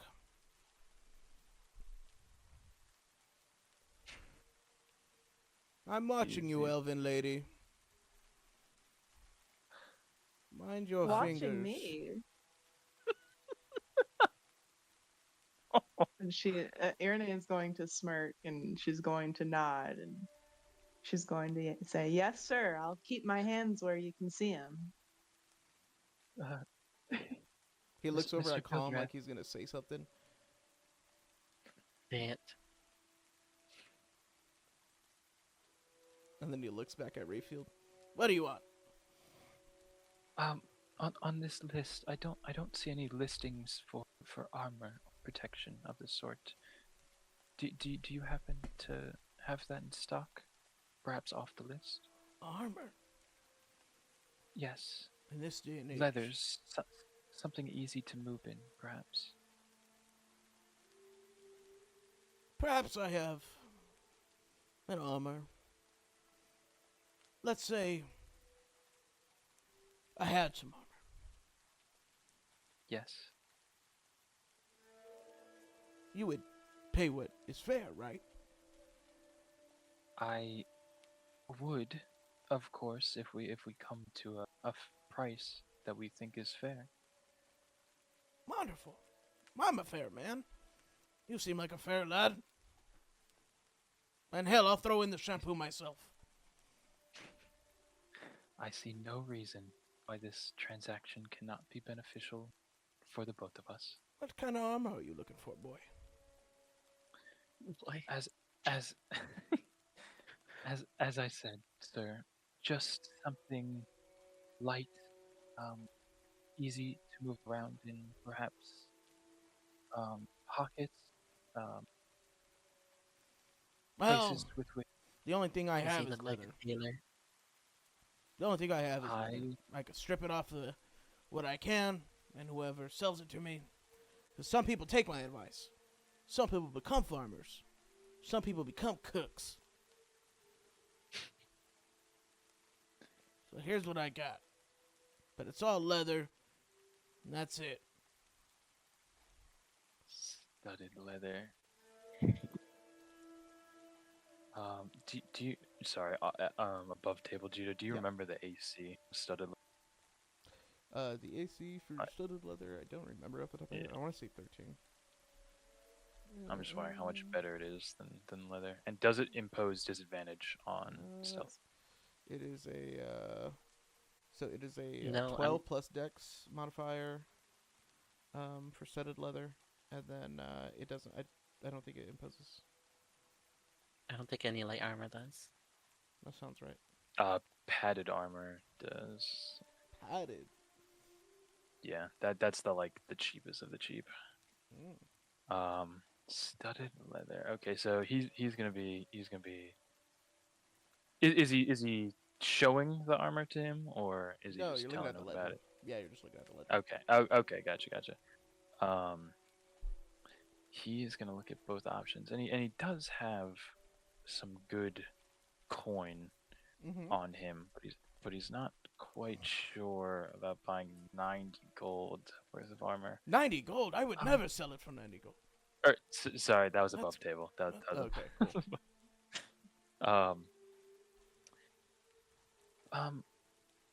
Sir, this studded leather. Would you be willing to come down on the price somewhat? I do have some amount of gold, but 90 is quite steep for what I have. Oh, 90. I would never sell it for 90. Are you mad? Of course, I would never assume such.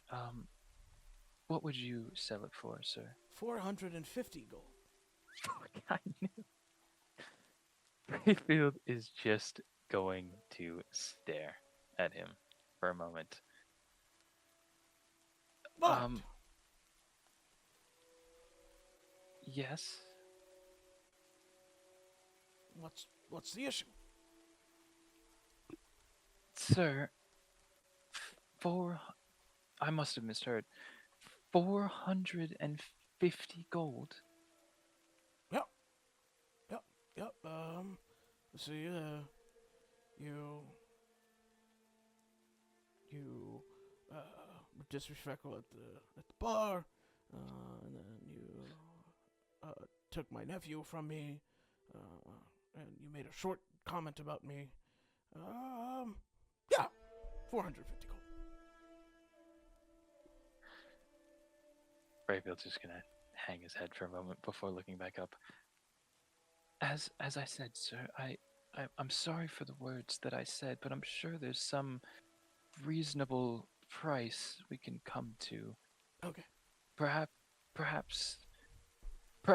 90 isn't even outside the question. If we may just lower it slightly, perhaps to 60 gold.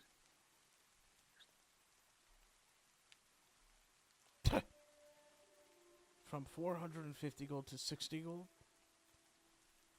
Sir, you must realize 450 gold.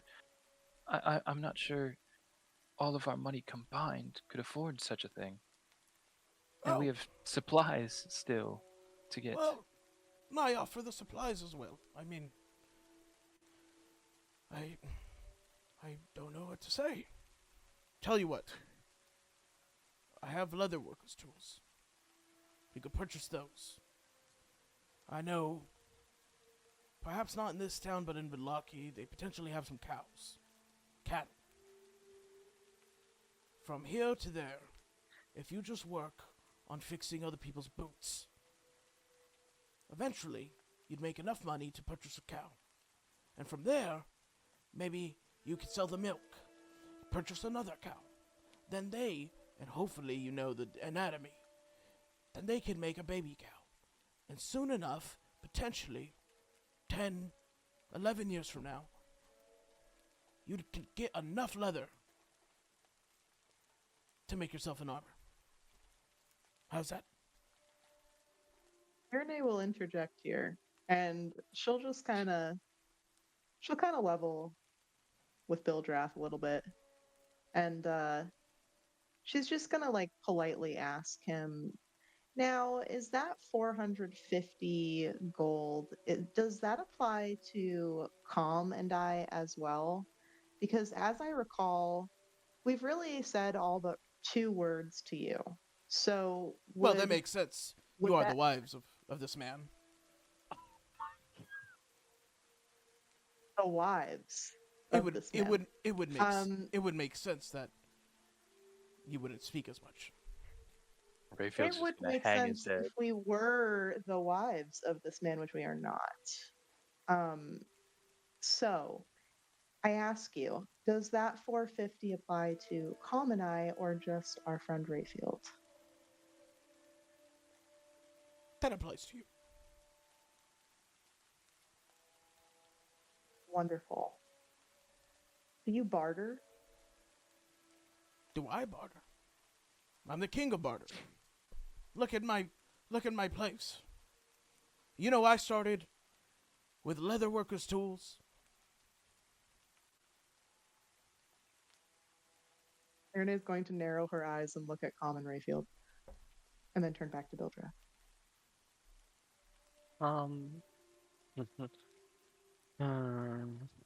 I bet you guys wish you could be murder hobos so bad. I want to fuck you, get out. Out of character. That's Out of character, I love him. He's fantastic. Yeah, Rayfield. I'm just saying, with full disclosure, Chef would have used Giant's Might at this point. Rayfield will have slinked off and is looking at the supplies. Now.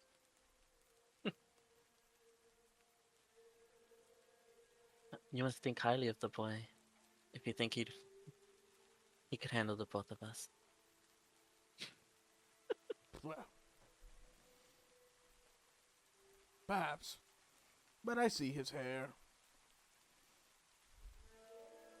his peacocking attitude.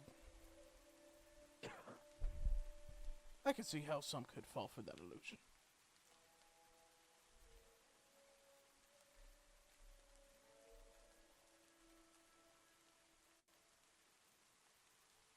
White. She's trying very hard to remain as stoic as she is, but she herself is finding herself quite annoyed. Especially at the comment of her being one of Rayfield's wives.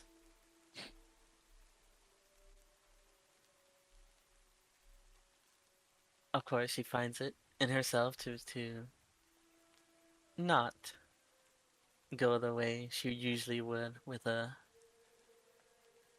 loudmouth. And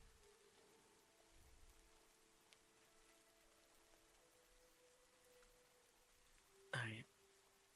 And how much would a set of hide armor cost, Bildrath?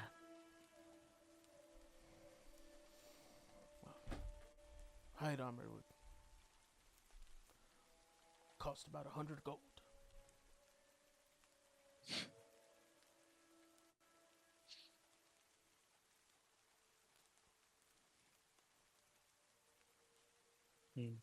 Those leatherworker tools seem to been quite a return in investment. Thank you.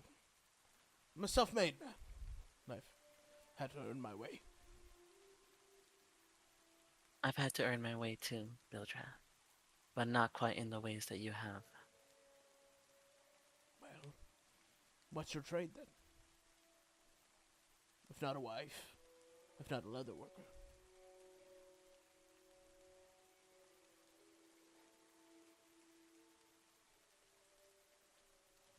Hmm. The trade I ply would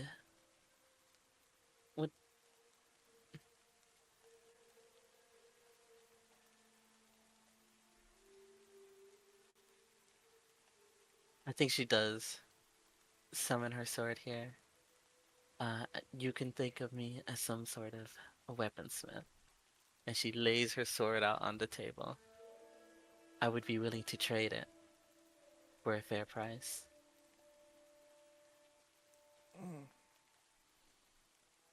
What is this? How did you do that?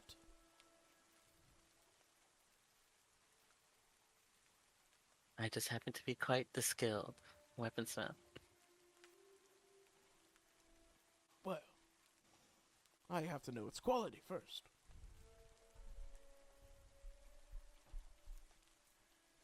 You may check it. Well, Let's see if you can swing it. well, I can swing most things. He says, let me get a hold of this. And he walks over. And he, it's your longsword, right? It's your greatsword. Mm-hmm. It doesn't dissipate until it's, I believe, darn, hold on, how long does it? I'm pretty sure it's like, it's not far, but, I believe,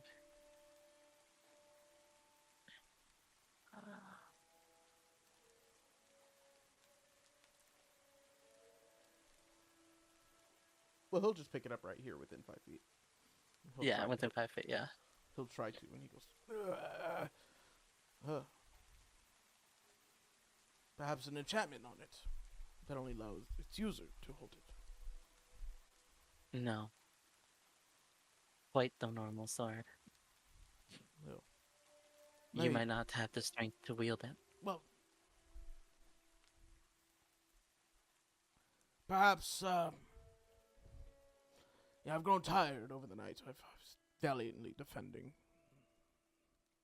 the town. I understand. Well, let's... But you can see that it is quality make, is it not? He inspects it, and he looks at it, and it looks good. Looks like a really good sword. And it's already laid out, almost like it's on display. Says, that's a fine sword. Definitely a fine sword. Well, what is it worth to you?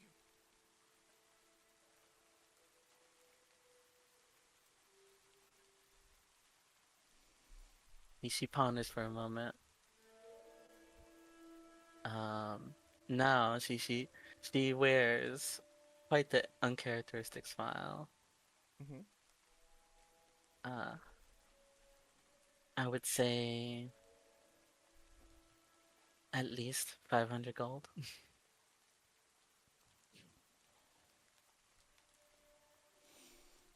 For sure. So when you say that, Mm-hmm. when you say that, do you want to attempt to persuade him? Yeah, that is a deception check. Oh, you want a deception? Okay, cool. So you're trying to deceive him that you feel that it costs 500. Okay. Go ahead and roll. God damn it. I'm gonna use inspiration. So that was an 11. Does Chef have to be there to give inspiration? 23. Says 500.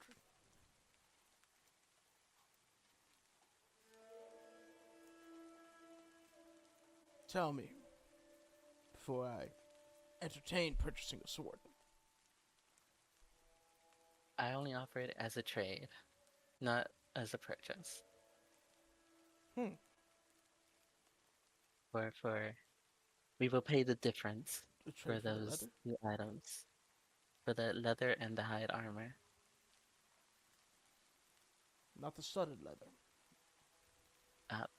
My apologies, I misspoke. The studded leather, yes.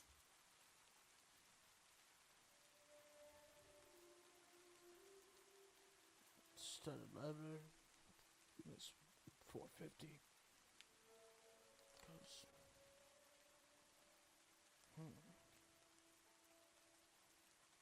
Well. Studded leather's 450. Hide armor's 100. Puts you at about 550. So you would owe 50. I believe that's a fair deal. Rayfield? Rayfield will. He has his head almost hung, like picking through the supplies for other stuff they may need. It's not just armor. They came for much more as well. Look, this is the best you're getting. Oh, that's over the table. Over the table? Yeah. And he will look back, and he will circle back around. Yes. What was the price we came to? He was listening. He just needs to hear it again. 50 gold. Deal.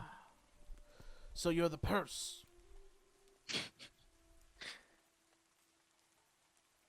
You could say he's the breadwinner. Fuck it. Bildrath. No, Could lucky to we- know a hard-working woman like this. Bildrath, could we perhaps speak in private for a And moment? the elven woman, where are your hands? Gonna hold him above her head with her back turned to Bildrath and wave him in the air. And one jump for me. Oh my. Renee will indeed jump up with her hands still in the air back Right. to Bildrath. Very well. Hold on. I gotta roll the die. I gotta roll a die real quick. Okay, I low rolled. Rayfield is going to reach across the table. He's gonna put one arm over the table so he can get far enough, and he's gonna go to slap Bildrath. He's had enough. Do I need to roll to Okay, hit? no, or- I'm gonna let it go. so- I'm gonna let it go. No, I'm gonna let it go. I'm letting it go. I'm letting it go. It's gonna happen. It's gonna happen. It's gonna happen. Calm is It's not. gonna happen. Calm. I- No, you stupid bastard, dude. I've had it up to here with this fucking guy. I've had it up to here. I'm not a murderer, but motherfucker, he makes it hard. He makes it impossible. I will do this. I will do this one thing. Can I please will do this one roll thing. to like grapple I'm going him? to only let you guys do I'm only gonna let you guys do the fucking thing we roll to start the game. Initiative. Huh? You guys roll initiative. Okay. Rachel, I didn't have my wish step Rachel, here Rachel, right You now. just used your Whoever's faster- inspiration. Whoever's faster gets it. And no, you don't have to be in the 15? same room to use it. I can beat a 15. I can't beat a 15. Yes! Oh my god! Oh my god! Okay, cool. So, Calm, what do you do with this hand? Wait. Modal? Inspiration? Moto, don't you fucking dare! Modal? It would be so funny. It would be so funny. Didn't I give inspiration to Calm? No, I used inspiration Oh. earlier Mm. to deceive him on the sword. Modal, I'm on my hands and knees. I'm on my Oh, head. It would be so funny. I need to win this.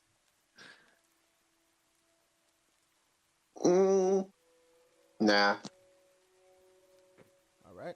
Thank goodness. post your Nah. Venmo. I'm undoing all the character relations that Rayfield.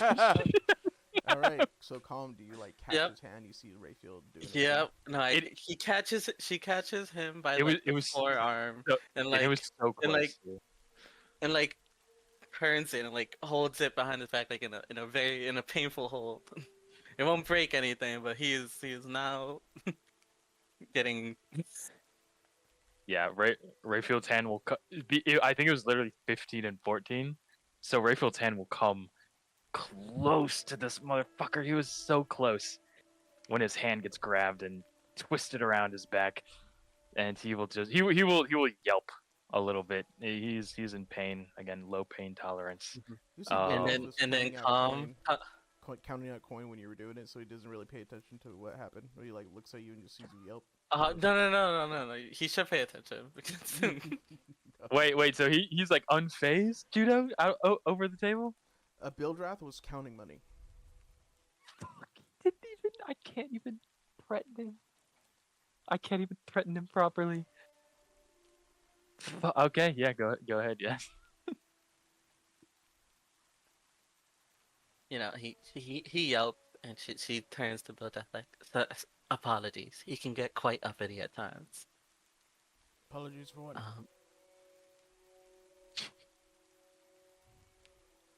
That unruly noise. No, that's fine. We have rats around here all the time. Pests of all nature. Don't worry. Mm-hmm. And then now she leads her to Rayfield, and he whispers, "Pull out your purse now." Calm. You heard what he said to her. We can't just, and what he said to you and me. We can't just pay for. Field, you will get his comeuppance. And she's saying this through gritted teeth now because he's getting on her nerves quite. 50 gold.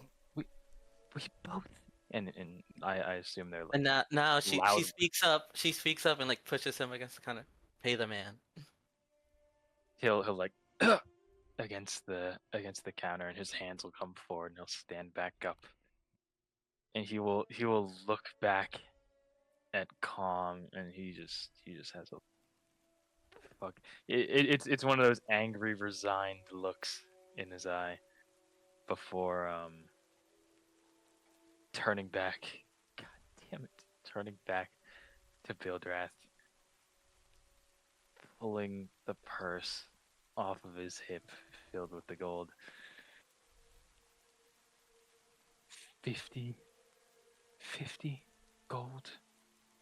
Bildrath? Yes, Rayfield. Yep. 50 gold.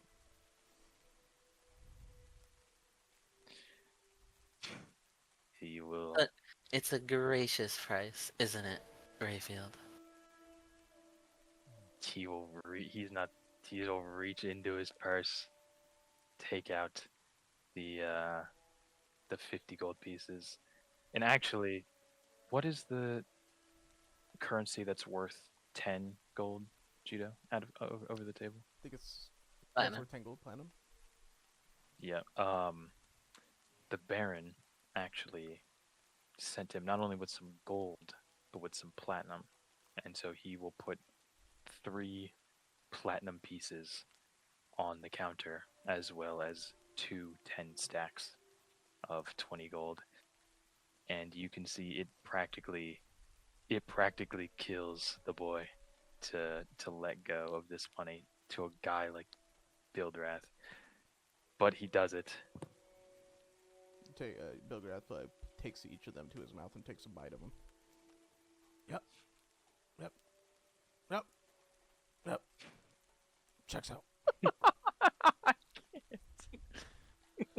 Well, that's business. Anything else for you? That will be all for now, sir. Please show me the armor. Well, okay. Well, I'll be back. And he'll take off. Ulcers. Is he taking over the table? Is he taking the gold with him? Yeah. Fuck. Are you gonna like Scoop it back up. deal? He's buying a sword that he will not own. He's just gonna he's just gonna give her a dagger look before It is a much better price, and you know it. he's saying nothing to her. He's going over to Irene and trying to settle himself. Irene, what are you looking at? Well, I'm just looking at this shelf that's falling apart, really. Has like some rags on it and like a half burned candle. It's, Yes, browsing his wares, as it were. That one's half off. It seems. It seems his stock is no better fit for a store than he is for this life, and you can tell he's still fuming a little bit. He's still coming down on Rayfield, it. it's all right. It's all right. He's just a crotchety old man. He just You're wants not- a couple laughs. Irene, the way he spoke to you, to us, to you, he says to you twice. What? We can't just let him and above it all, give him gold for it. I know we need this stuff, but it just does not feel right. Trust me, Rayfield. Bildrath is the last. He's really the least of our problems. We've faced worse than Bildrath, and we will face much worse. Don't let him get to you. I just All right. wish there were another way. There it is. Well, there's padded leather armor. There's leather armor.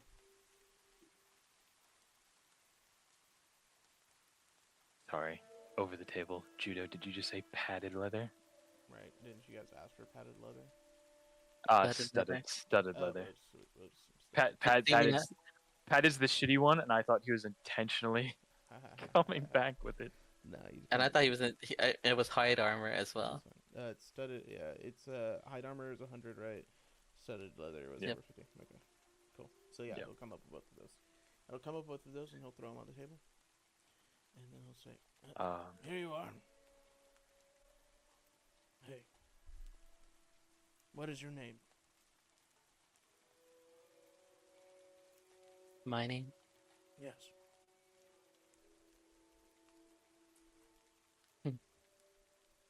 Hmm. Well, it doesn't My matter name to is me Jeff. that much.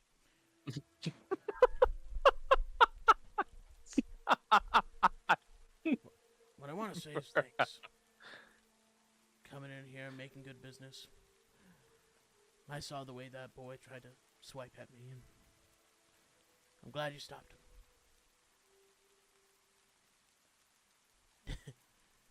I'm old. And most mercantiles out here, we can't really defend ourselves too much. Yeah, that boy swiped at me, that'd make me so upset I'd have to contact the accountant.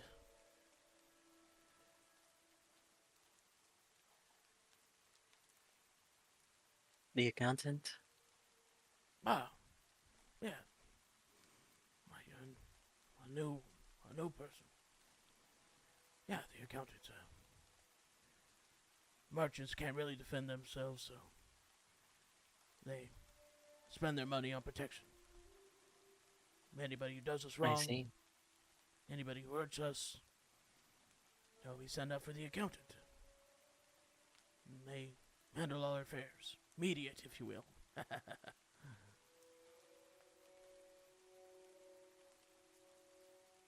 Well, see. here you are. Thank you. And then she takes their things and she very hurriedly leaves. Maybe we meet again, Vildrath. Ah. You have a good one. Oh! Wait a minute! Yes, Wait sir? a minute! And he walks up to you guys. And he stops right here at Rayfield. And he says, Yo, Shampoo. On the house.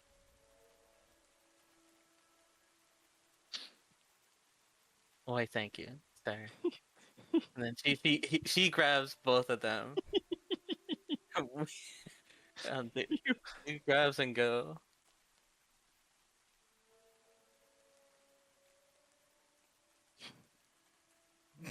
What are you still doing in here? Get the fuck out of there! I will impose disadvantage on you if you try something.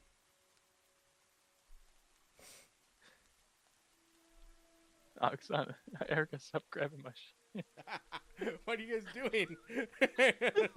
No, Are they trying to drag you There, out? Are they trying to drag you out? Tom Yeah, did. okay. Tom did grab him purposefully. All right. Do you go, Rayfield, or no? Yeah, he's going. He's going. Okay. I don't He's think we going. can stay in this town much longer. He's fucking going. All right, cool. And you guys make it outdoors. Where are you guys going now? You have a minute before the sword disappears. Yes. we gotta get the fuck out of here. We should meet the others at the church. Before we go, There's no before we go. There's We no have a before we minute go. Are you before that guys sword leaving here? returns to me. Yeah. returns. like it will fly through the town back to you. No. But it will be gone from his store, and he will notice. What? He'll look back at the store real quick, and like his eyes will go wide, looking at Calm. Calm, we just robbed. Okay, let's go.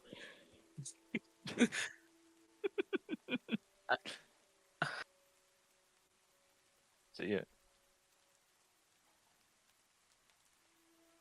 Wait, where did Rayfield go? You teleported him back to wherever. Oh, there he is. Got you, homie. Cheers. We're at 9:30. We're doing 30 minutes over. My bad. Yep. Are you guys supposed to go another 30 or? I I'm am cool. so fucking down. I'm cool. We got to make some progress. Is there anybody? We did. Anybody? I got a whole extra AC. I don't know Anybody? what to Anybody says no? Okay, cool. Nope. All right, cool. Let's do it.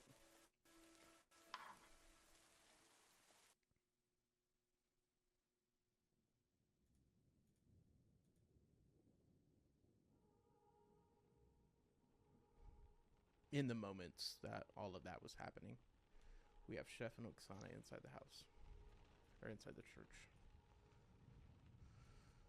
Just give me a quick moment here.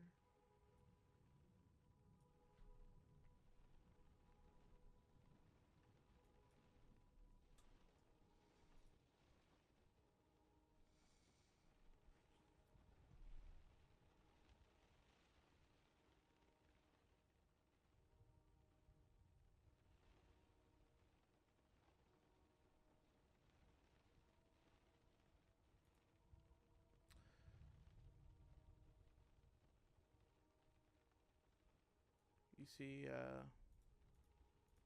oops, I don't see.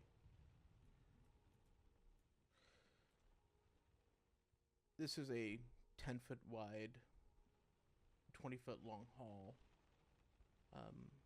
that leads into this what would be brightly lit chapel. Now there's only a few candles nearby, but just enough to escape the roof. The hall is unlit and reeks of mildew. There are 4 doors as you're moving alongside this hall to your left and right. You can see the chapel itself is strewn with debris and these destroyed pews, and that soft voice from within reciting a prayer. As Perry Whipple kneels down, you see him start to recite prayer as well. What do you guys do? I think Chef will stand to the side, respectfully, letting them finish.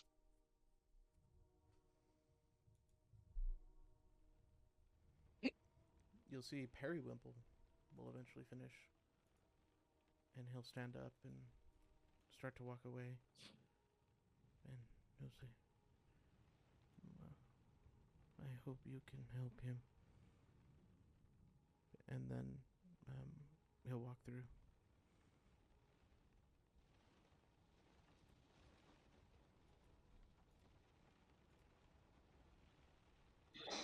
Chef will turn to Oksana and say, I know what the people of this town think of me, and I'm sure he will be no different. Perhaps it would be better if you would accompany me. Oh, of course, yes. Thank you. Shall we then?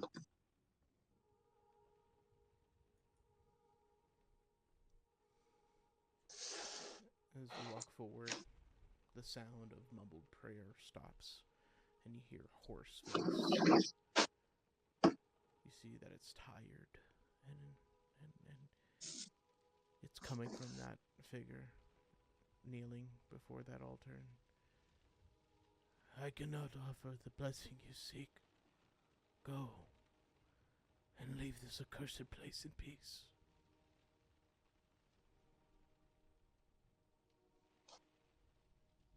Chef eyes him and says, Father, we come on Ismark's plea. His father, he is dead.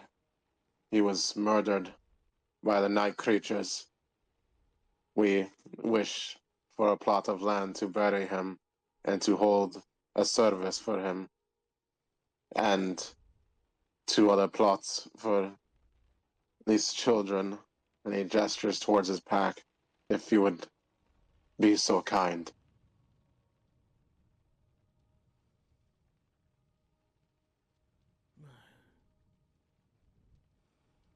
Sorry to hear about Kolyan's death. My condolences to the boy, to the girl. But this place is not fit for burial, not fit for last rites. And I myself am not fit to be a father,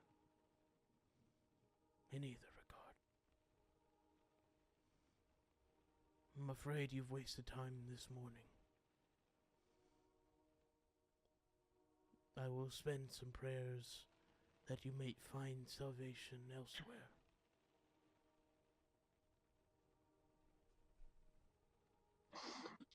You say this, Father, but yet here you reside, in your house, in your God's house. Why is that?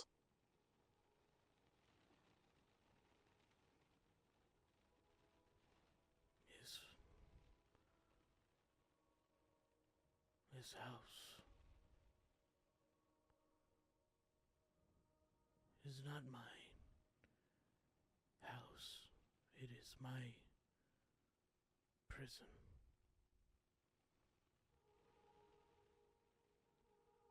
I am forced to be here and to pray for a God who may not care to listen to me anymore.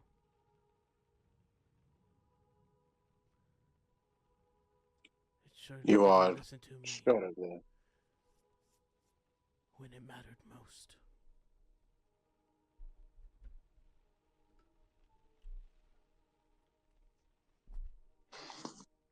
Chef eyes him for a moment and says, "Do you really require your god to say some words of respect for the dead, Father?"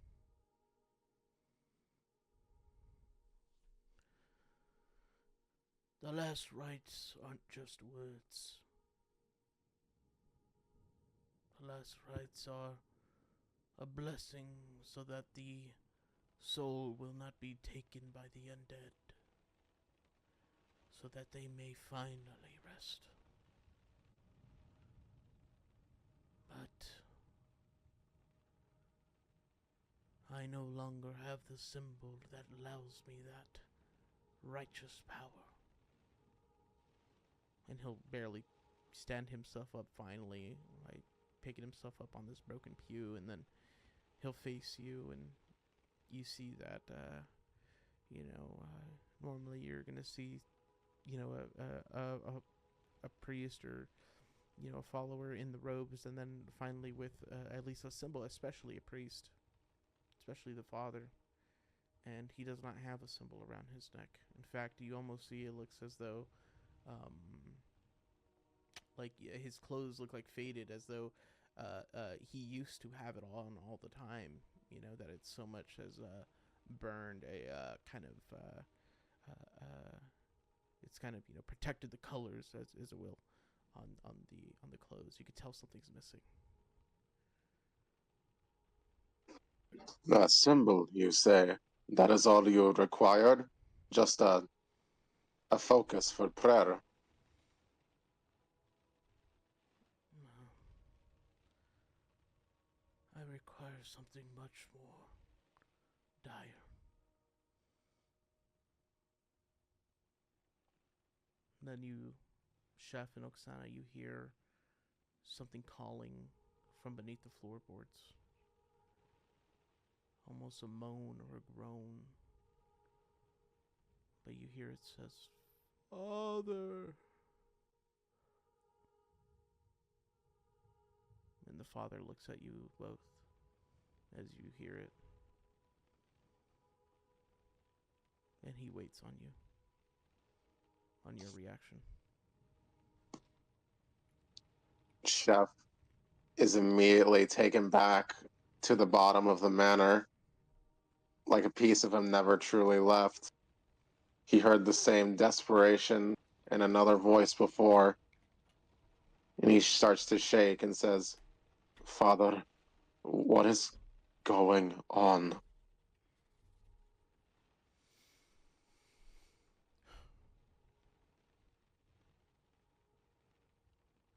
The damage to the church. At least the most recent damage. It was done just some nights ago. A vampire broke into the church. It went rampant and destroyed the pews. Almost killed me before I could trap it underneath in the undercroft. The vampire was no ordinary vampire. It is the undead husk of my son, Doru.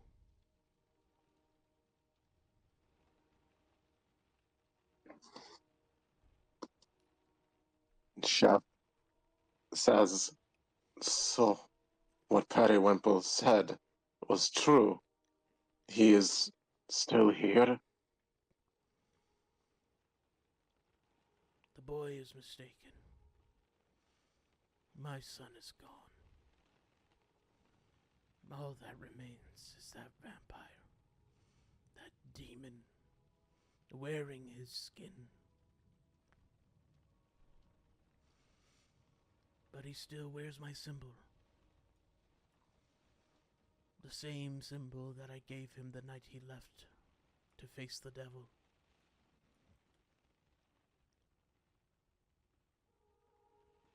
Now, he sent it back to me. To mock me. To show that the Morning Lord is no longer here.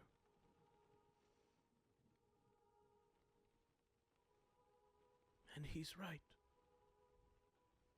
Isn't he?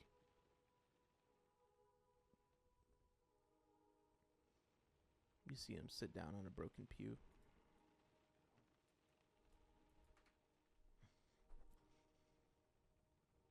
I can't Chef, face him. look. I can't face him.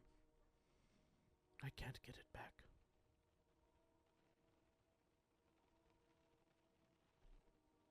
Chef looks to Oksana, a swell of fear in his eyes for knowing the boogeyman, the monster in the dark, was only known by stories. And now the real possibility of meeting it face to face presents itself. But through that swell, there is in a sense of defiance, a willingness to brave the dark if she chooses to help him. Father, why are you keeping him down there then? Surely you could have called for someone, or I don't know, to take him away. I didn't want to have to tell anyone. To have them go down there and face someone they've grown up with. A friend. Both Ismark and Periwinkle alike grew up with him. Now, to ask them to face him, or whatever is wearing his skin, would be just as cruel as what Strahd has done to me. So I've starved him, left him down there, with just rats and pests to feed on.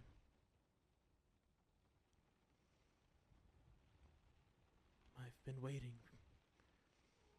for the town to fall, but it seems as though the Morning Lord had other plans for me.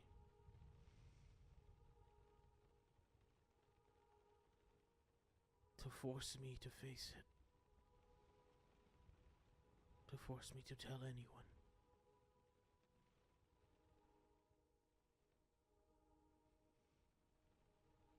Have you spoken to him? Is he mindless? Is he still... He speaks, but does he understand?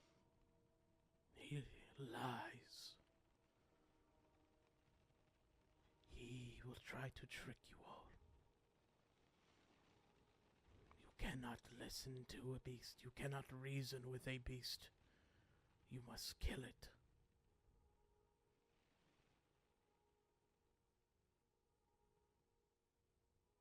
Shep remembers what he saw in the cellar. The thing wearing his mentor's skin. The voice that sounded like his but was not his. And he comes to an understanding of what he did was reckless, foolish, but he would have wished the same. Chef looks to him and says, I will put him out of his misery, Father, if you will let me, but I fear I cannot do it alone. If you would allow me some time to gather my comrades, we will bring a swift end to him and return you your symbol.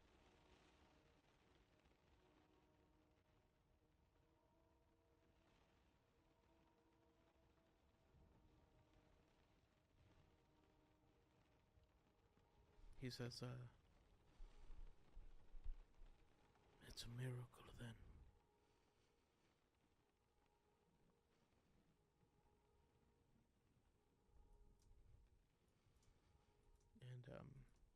And as he says, it's a miracle. The rest of the crew jump into the church.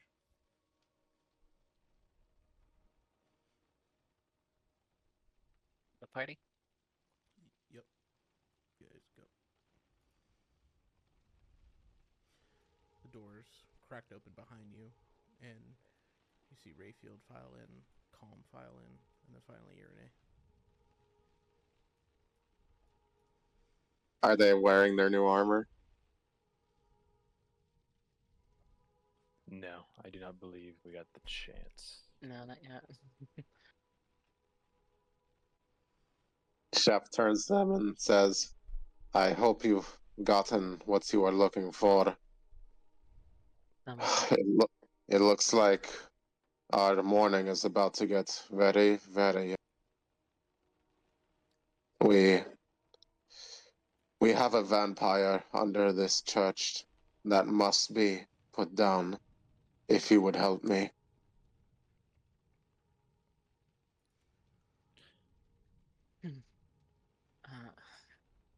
Tom does seem a little on edge, but she does step forward, and offer her help. Of course, Chef. Chef sees the same swell of fear and calm, and feels then that they are two of kin, seeing the abyss stare back into them, but together, facing it on all the same. He strides towards her and says, Thank you, my friend. We will not be alone in this. Not while I stand here. At the tell of a vampire, Rayfield will snap out of the mood that Bildrath put him in. This is no longer about gold. This is about survival. And he is, despite the loss in his pocket, he is quite happy for the new armor carried underneath his arm. And he will reflexively almost reach out for Irene's hand as the speak of vampires continues. He will take it reassuringly. And with that, he will step up with Irene behind Calm to Chef. Well, we got some of what we were looking for, and surely the most important of it, given the circumstance. Perhaps we could spare just a moment for Calm and I to change, but if this needs doing, let it be done now. Please, do put on your armaments. We will wait. I'd rather have them and not need them than need them and not have them. Perfect. There's some rooms here to change into. Which ones do you go into? Is there a spot I might, and he'll be talking to both Chef and the man behind him who looks more proper to be speaking to in this area. Is there somewhere change, sir? Yeah, you see that the father is just whispering prayers to the altar. Like he almost has been not even like listening to anything any of you have been saying. Gotcha. There's a room on each side here. One here. One here. Oh, I see. One here. One here. Is it actual rooms or just the rooms? The rooms. Okay. Which one? In that case, Rayfield will just hop into here and start fucking with his armor. Follows now. Yeah. No, she ducks into another room to do much the same. Although it wasn't wearing her leather armor when she left the house, so it's just a pulling of this random assortment of hide that she was able to swindle out of the man for just one more. Yo, It's a what the bit fuck more protection. is this bullshit? Where's the dog bed? Chef will walk up to Irene while they're changing and say, I hope you had a better time of it than we did. Renee will give an exasperated sigh and she'll kind of give a weak shake of her head. I mean, it was interesting to say the least. Chef smiles and said, I wish I could have been.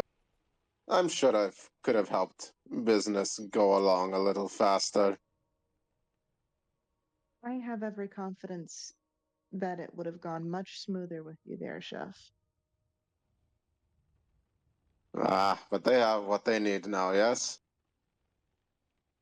You said it. Then there is no more worry to be had for it. Hopefully it was the last time we'll have to little shrew of a man.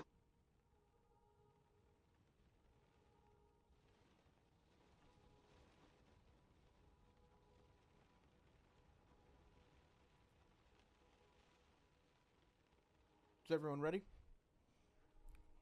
Yep. I will say as Calm is ready and comes out in her new armor, there's no word from Rayfield. Okay. He doesn't know how to dress himself. Calm knocks on Chef, the door. Just a moment. I'm still figuring it out. Chef kind of Do you just not know how puts to a dress hand. yourself? Sorry, what would you say, Mono? Chef kind of puts a hand to his face for a minute and says, "Not yet, Rayfield, but one day." Could one of you perhaps that knows Yes, armor? yes, Rayfield, let me in. The door's unlocked. The door's unlocked. Chef. Chef opens the door, not wide enough for anyone enough to slip through, confident that his body mass will cover whatever it is that Rayfield wants to hide. Yeah, Rayfield is just he has it like half on at this point, but there's so many straps and weirdness and just stuff that he has never even seen before. Nice. When it comes to armor, he is having a terrible time of it. Yeah, when you're putting on your armor, just at a point when you start like to look down at a strap or something like that, you see the floor beneath you just has like a hole in it, and as you're moving around putting on your armor, you do so and you look down again in the hole. You see an eye peering back at you through the hole, and then as you lock eyes with it, do you hear it scurrying as almost it's climbing on the ceiling, and it crawls away. Give me a fear check. Rayfield's gonna scream or holler or yelp Yeah. as he sees this. Let me get a sanity check. I can't do it, but like That's fine. I'm not even gonna try. I believe it. I That's a 9. That's a 9. It's a failure. Yeah, you're gonna as soon like seconds after Chef steps into the room, the rest of the party is just gonna hear a girlish yelp from Fort Rayfield. Chef, not knowing anything other than the yelp, is just gonna have like his eyebrows are just gonna sink. Just remembering Warm Heart. Warm Heart. Oh no, Chef Drothgar, it was not you. The and he's gonna point down very, very erratically with a finger down at the hole in the floor. Chef will eye him just for a second before looking down into the hole.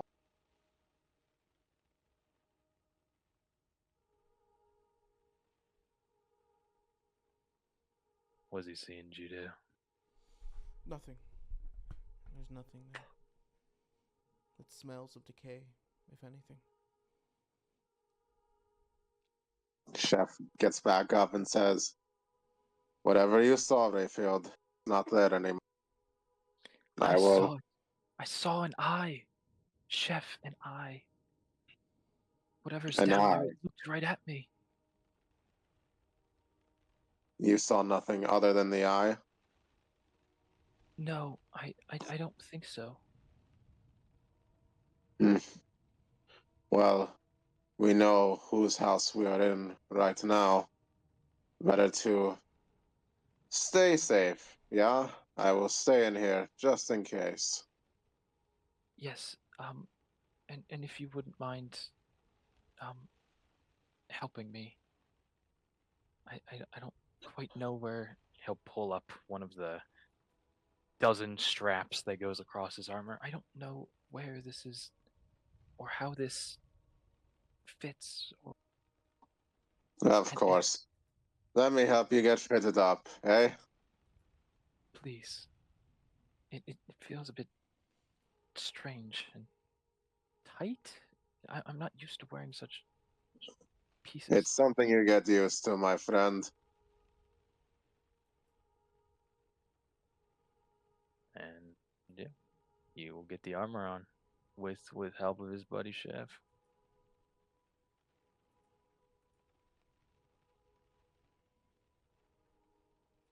And after it is on, I suppose they will step back out of the room.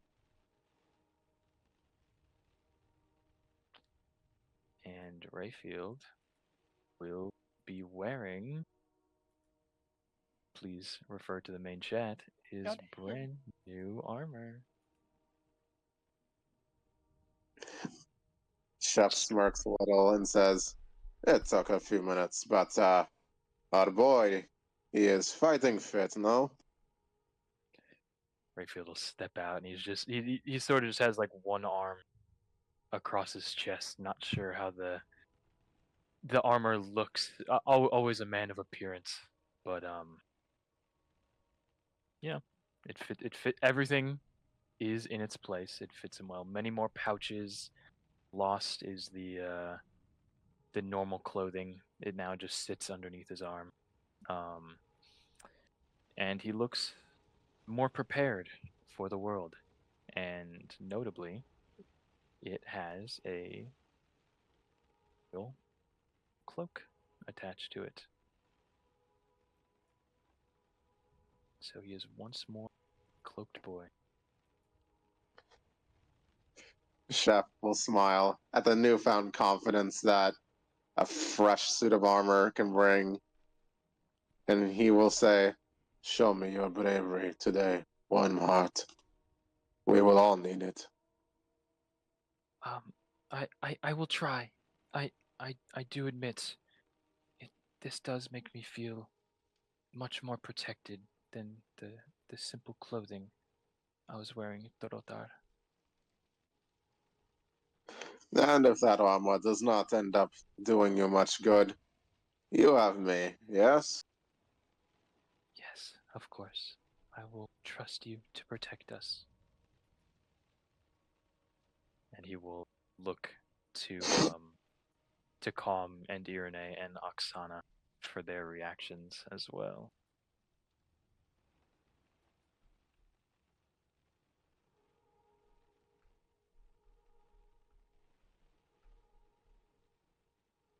Muted.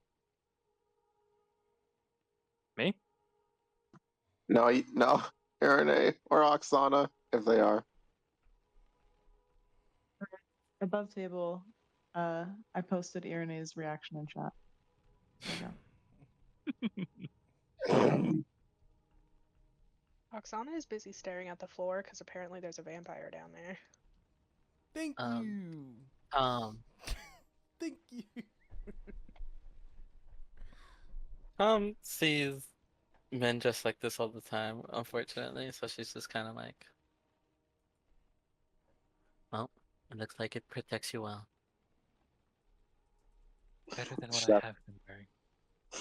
Chef looks back forward and says, Irene, Oksana, if you would, your light spells.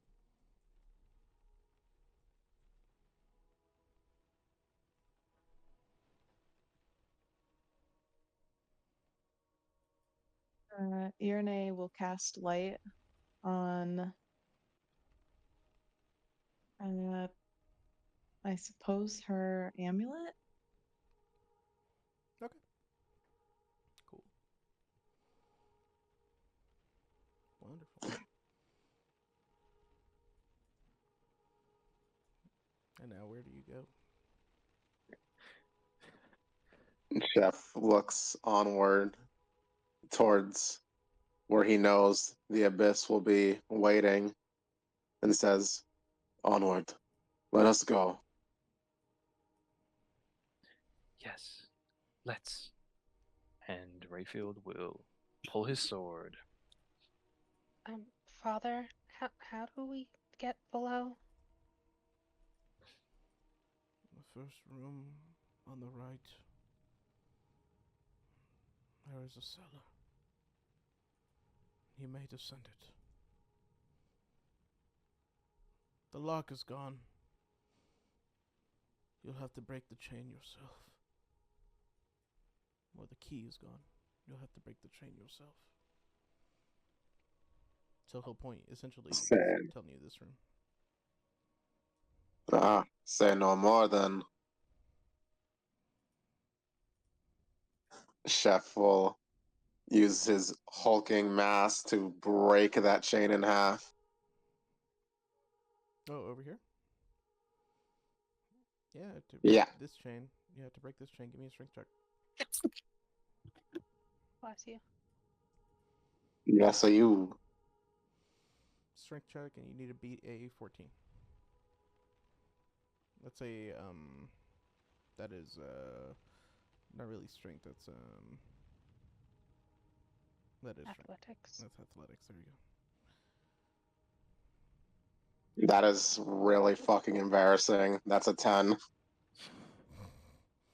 fine. Ask for help.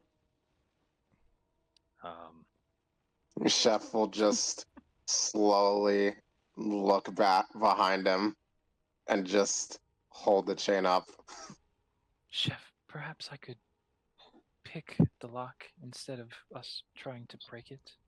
I believe I did grab it before I left the house. And he'll go into his new armor before realizing he left it in his clothes and pull out his thieves' tools. Chef will just stare and he'll let the chain go and let him do the work.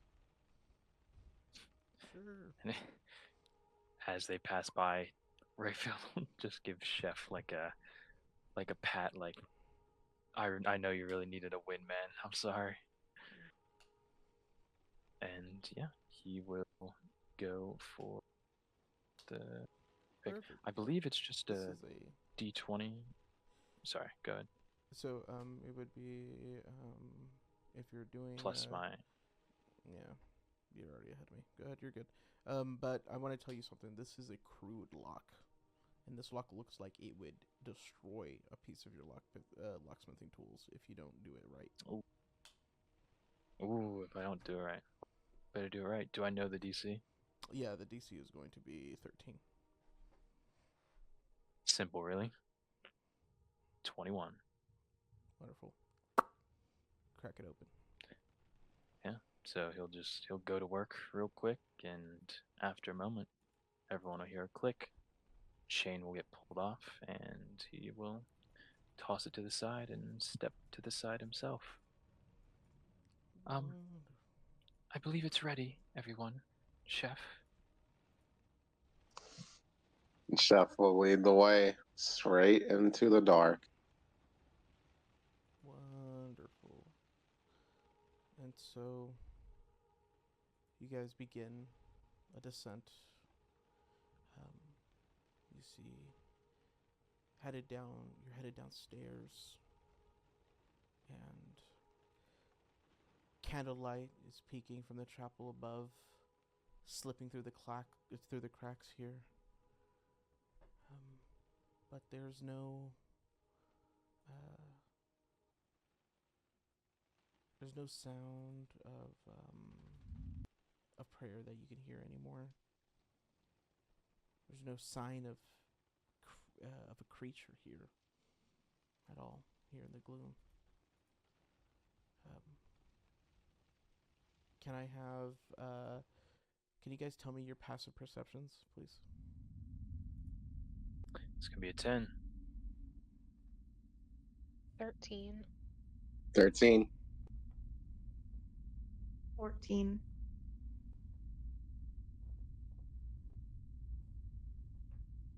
Calm? Yasmin.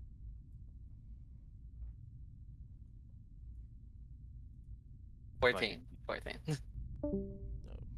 Okay. Awesome.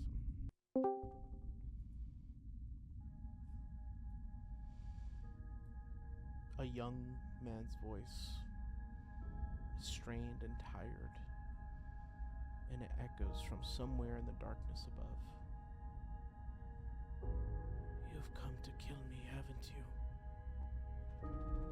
From the darkness of the crossbeams above, a figure unfurls itself like a moth from its cocoon, its hand gripping the roof as it brings itself down steadily in a ball at first, and then releases itself as it touches the ground. It comes into a faint light, maybe a faint light from Irene's necklace. The shadow resolves into the form of a young man, his youthful features strikingly reminiscent to Father Donovich, but his skin is pale. There's dirt and grime streaked across his face. His clothes are ripped and worn. His hair is unkempt and massive tangles and knots. His eyes are bloodshot and red. His gaze is meeting all of your eyes. You see a leather cord hanging around his neck. He swallows and licks his lips. Finally, that chain falls, and you see it's a blood-stained bronze sunburst. You see pointed fangs poke through. If you want to kill me, I won't stop you. But I just have one request first. And we will end our session there. Damn. Boy. Cliffhanger.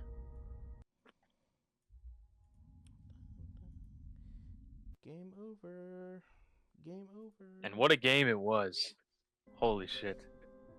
You Yeah.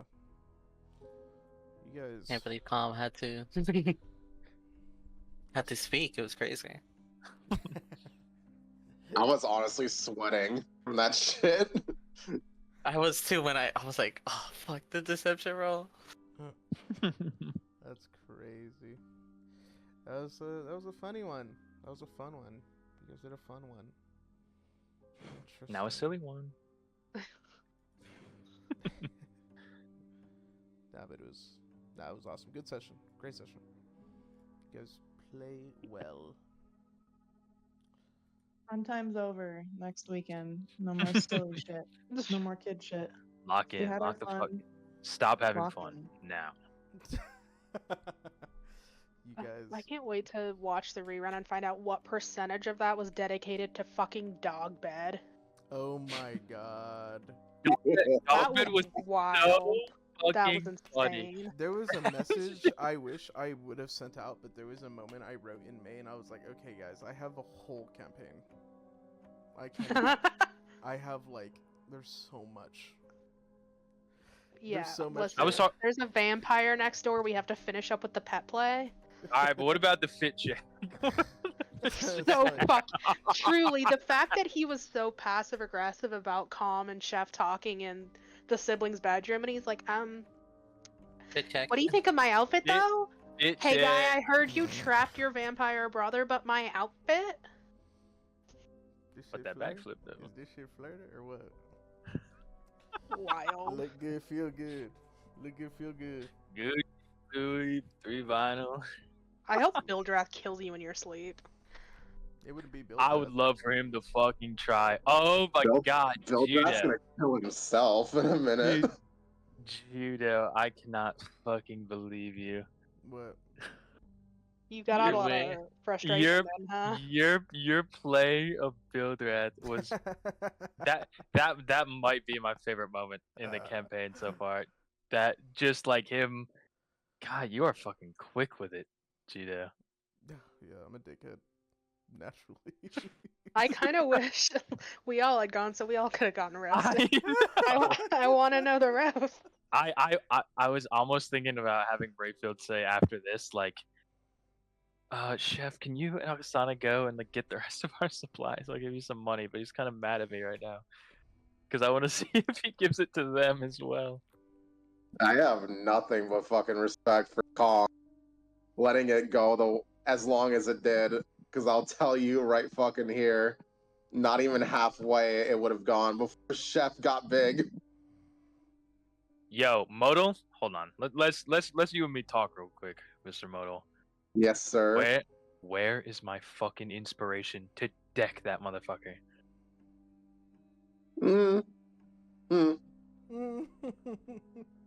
I should have done the recap. I thought Irene did it really good. It was like kind of like, oh, it's just a fucking kooky guy. It's just an old dude. You know what I mean? He like was a just a weirdo kooky guy. Well, it's like this village is just so sad and depressing. Like, she let this man have some fun. Like, I'll jump for him. I don't give a shit. You know the jump was. Like, jump was to find out that. When you said you guys know jump, the jump was to figure out if she was like stealing stuff, right? I just thought it was you like were making put your hands I up, really- like the song joke. Yeah, I thought that it was like oh, put your hands up. Okay, now jump for me. You know, like I thought it was like dance, a monkey, power thing. dance. Yeah, Yeah. like one hop this time. Oh, okay, alright. Yeah, it came across to me at least as like a power, like, oh, I can get you to put your hands up. Now jump. see what else I can do. So, you know. Whatever. Either way, it was Fucking like Bildrath. have his fun. Whatever. Yeah, the guy's. Fucking hilarious. He's got Rayfield. He's Probably my he's favorite Probably feeling emasculated, so just let him have a little bit of fun. Emasculated by Rayfield is crazy though. That's new lows, man. Rude. Yeah, I went for. It I'm- don't get much. And to be fair, I just want to put out there that the only thing Com did was get fair market price, and that's it. She did not actively try to steal from him. She was How do you like, feel "We're about what paying he what said this is worth." How do you feel about what he said at the end? Fuck, what do you say, I bro? was. That's why Com was like, we gotta get the fuck out of here. We have to go. If that accountant wants to audit us for fucking getting fair market value on actual on goods, you can fucking come for us. Yeah, CR20 monster, the fucking tax collector. But you see, Alright. Alright, you that see, as you understand now the position you put yourself in, that No, third's I gonna know. come. you That should have third's let gonna me. come back, and you gotta you shoulda explain let to me dude. be- It would have been worse if you slapped him. I just wanted to know. The most I did was swindle him into just fair market value again. Not even like not even low cost. Literally, what we should have paid for it. I will say, while that scene was super fun, oh my god, the fucking dog bed scene was hilarious. Oh my god. Dude. The dog bed scene was so fucking good.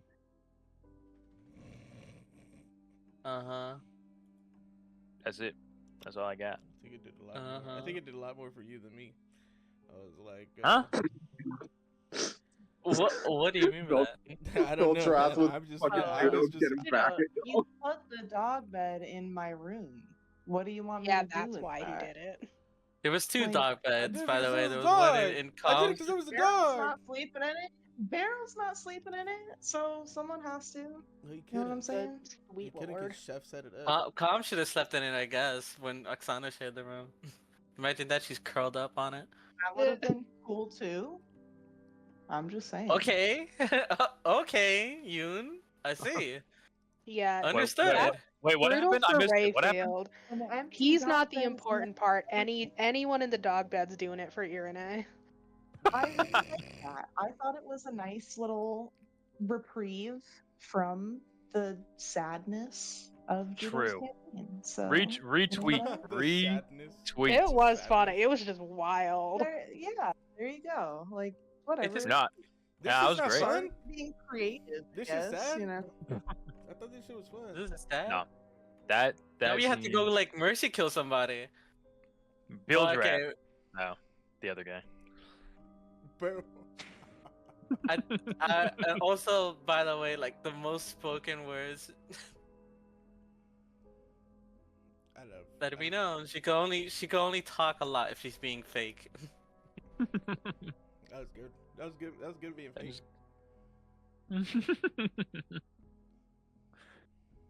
This She, session she, was. she has that 16 charisma for a reason. Okay, guys. Okay, guys. I was saying to Yasmin before the session, I was like, I think we're gonna get to the point where we're leaving at the end of the session. I think if we do that, we'll be on good pace. I told And them then- we have at least 3 more sessions. I'm the one that said that. Look it up. Go through our chat history. Look it up. 3 more sessions of what? In this town, at least. Yeah, at the start I was like, oh yeah, we're just gonna do a quick bit of shopping. We're gonna bury who needs burying. We're gonna talk to Irina, and we're gonna head out. We like barely got to the shopping. Yeah, that was crazy. The split. Fuck it, I'm The split up. I was like, I'm having fuck. fun.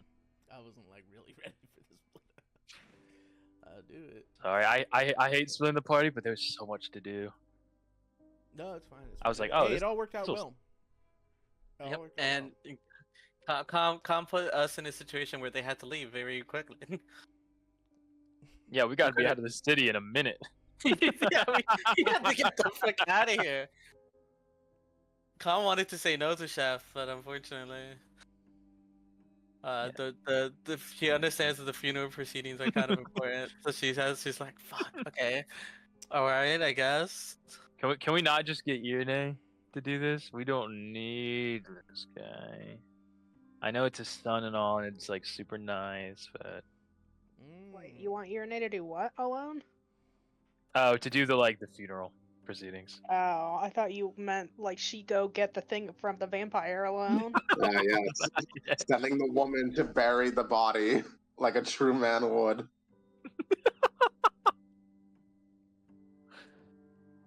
Go see what's down there.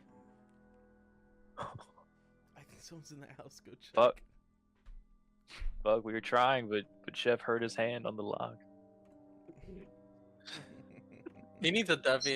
It's kind of Shepard, his crazy. hands it's kind of just wrapped the leather the- straps around your girly boy body. Alright, but the fit looks fire though. Let's not. Hold on, I'm posting it again. Wait, wrong thing. Uh-huh. Hold. Buddy. Okay, you don't need to post it that many times. Imagine I didn't let you get the armor. God, that would have been funny. Dude, I've been holding on to this art piece for like 3 weeks. And now That's Calm crazy. doesn't even have like any sort of metal on her. She's she's wearing hide armor. It's fucking hideous. Yeah, where's that breast? That breastplate would have cost us like $4 billion. I didn't want if he had it. I just wanted like a semblance of of metal. All right, tell me this, Yasmin. If he had the breastplate and he was like, "Yeah, $8 million, please," would you have found a way to get that breastplate? He might have died. Oh my god. Just go to the Unfortunate. next town we're trying to walk to. Okay, she she actually doesn't kill people. She just robs people. There's different things.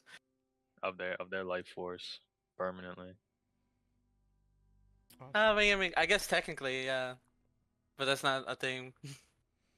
That was really good. We Build rather. talked about stuff. You guys had a really good. I really like the moment about the party and what they're gonna do together. That's always needed, so that's good. So that's good. Yeah, that at the table was super fun. Secret Oksana stuff. That's always great. I'm waiting on the edge of my seat for all the shit with Oksana to just explode in her face. I've been saying the same shit. All of It's the not cool gonna be shit. pretty when that happens. I mean, listen, Irene is trying so hard. Like, Irene was so scary. You were trying to pull it out of her. Came like, in the night like this isn't gonna go away. I'm like, I'm sorry. Crazy line. That's a crazy. Yeah, I line. was. Listen, this is the second time that she's pulled her, and she's not stupid. I mean, I'm sorry, but Oksana We don't have need a a very peer good poker pressure, face. You know what I'm saying? I feel like Chef is gonna be the first one to like discover Oksana's secret, but it's gonna be like the way like a kid is just like going into the kitchen in the middle of the night, like his parents performing human sacrifice or something.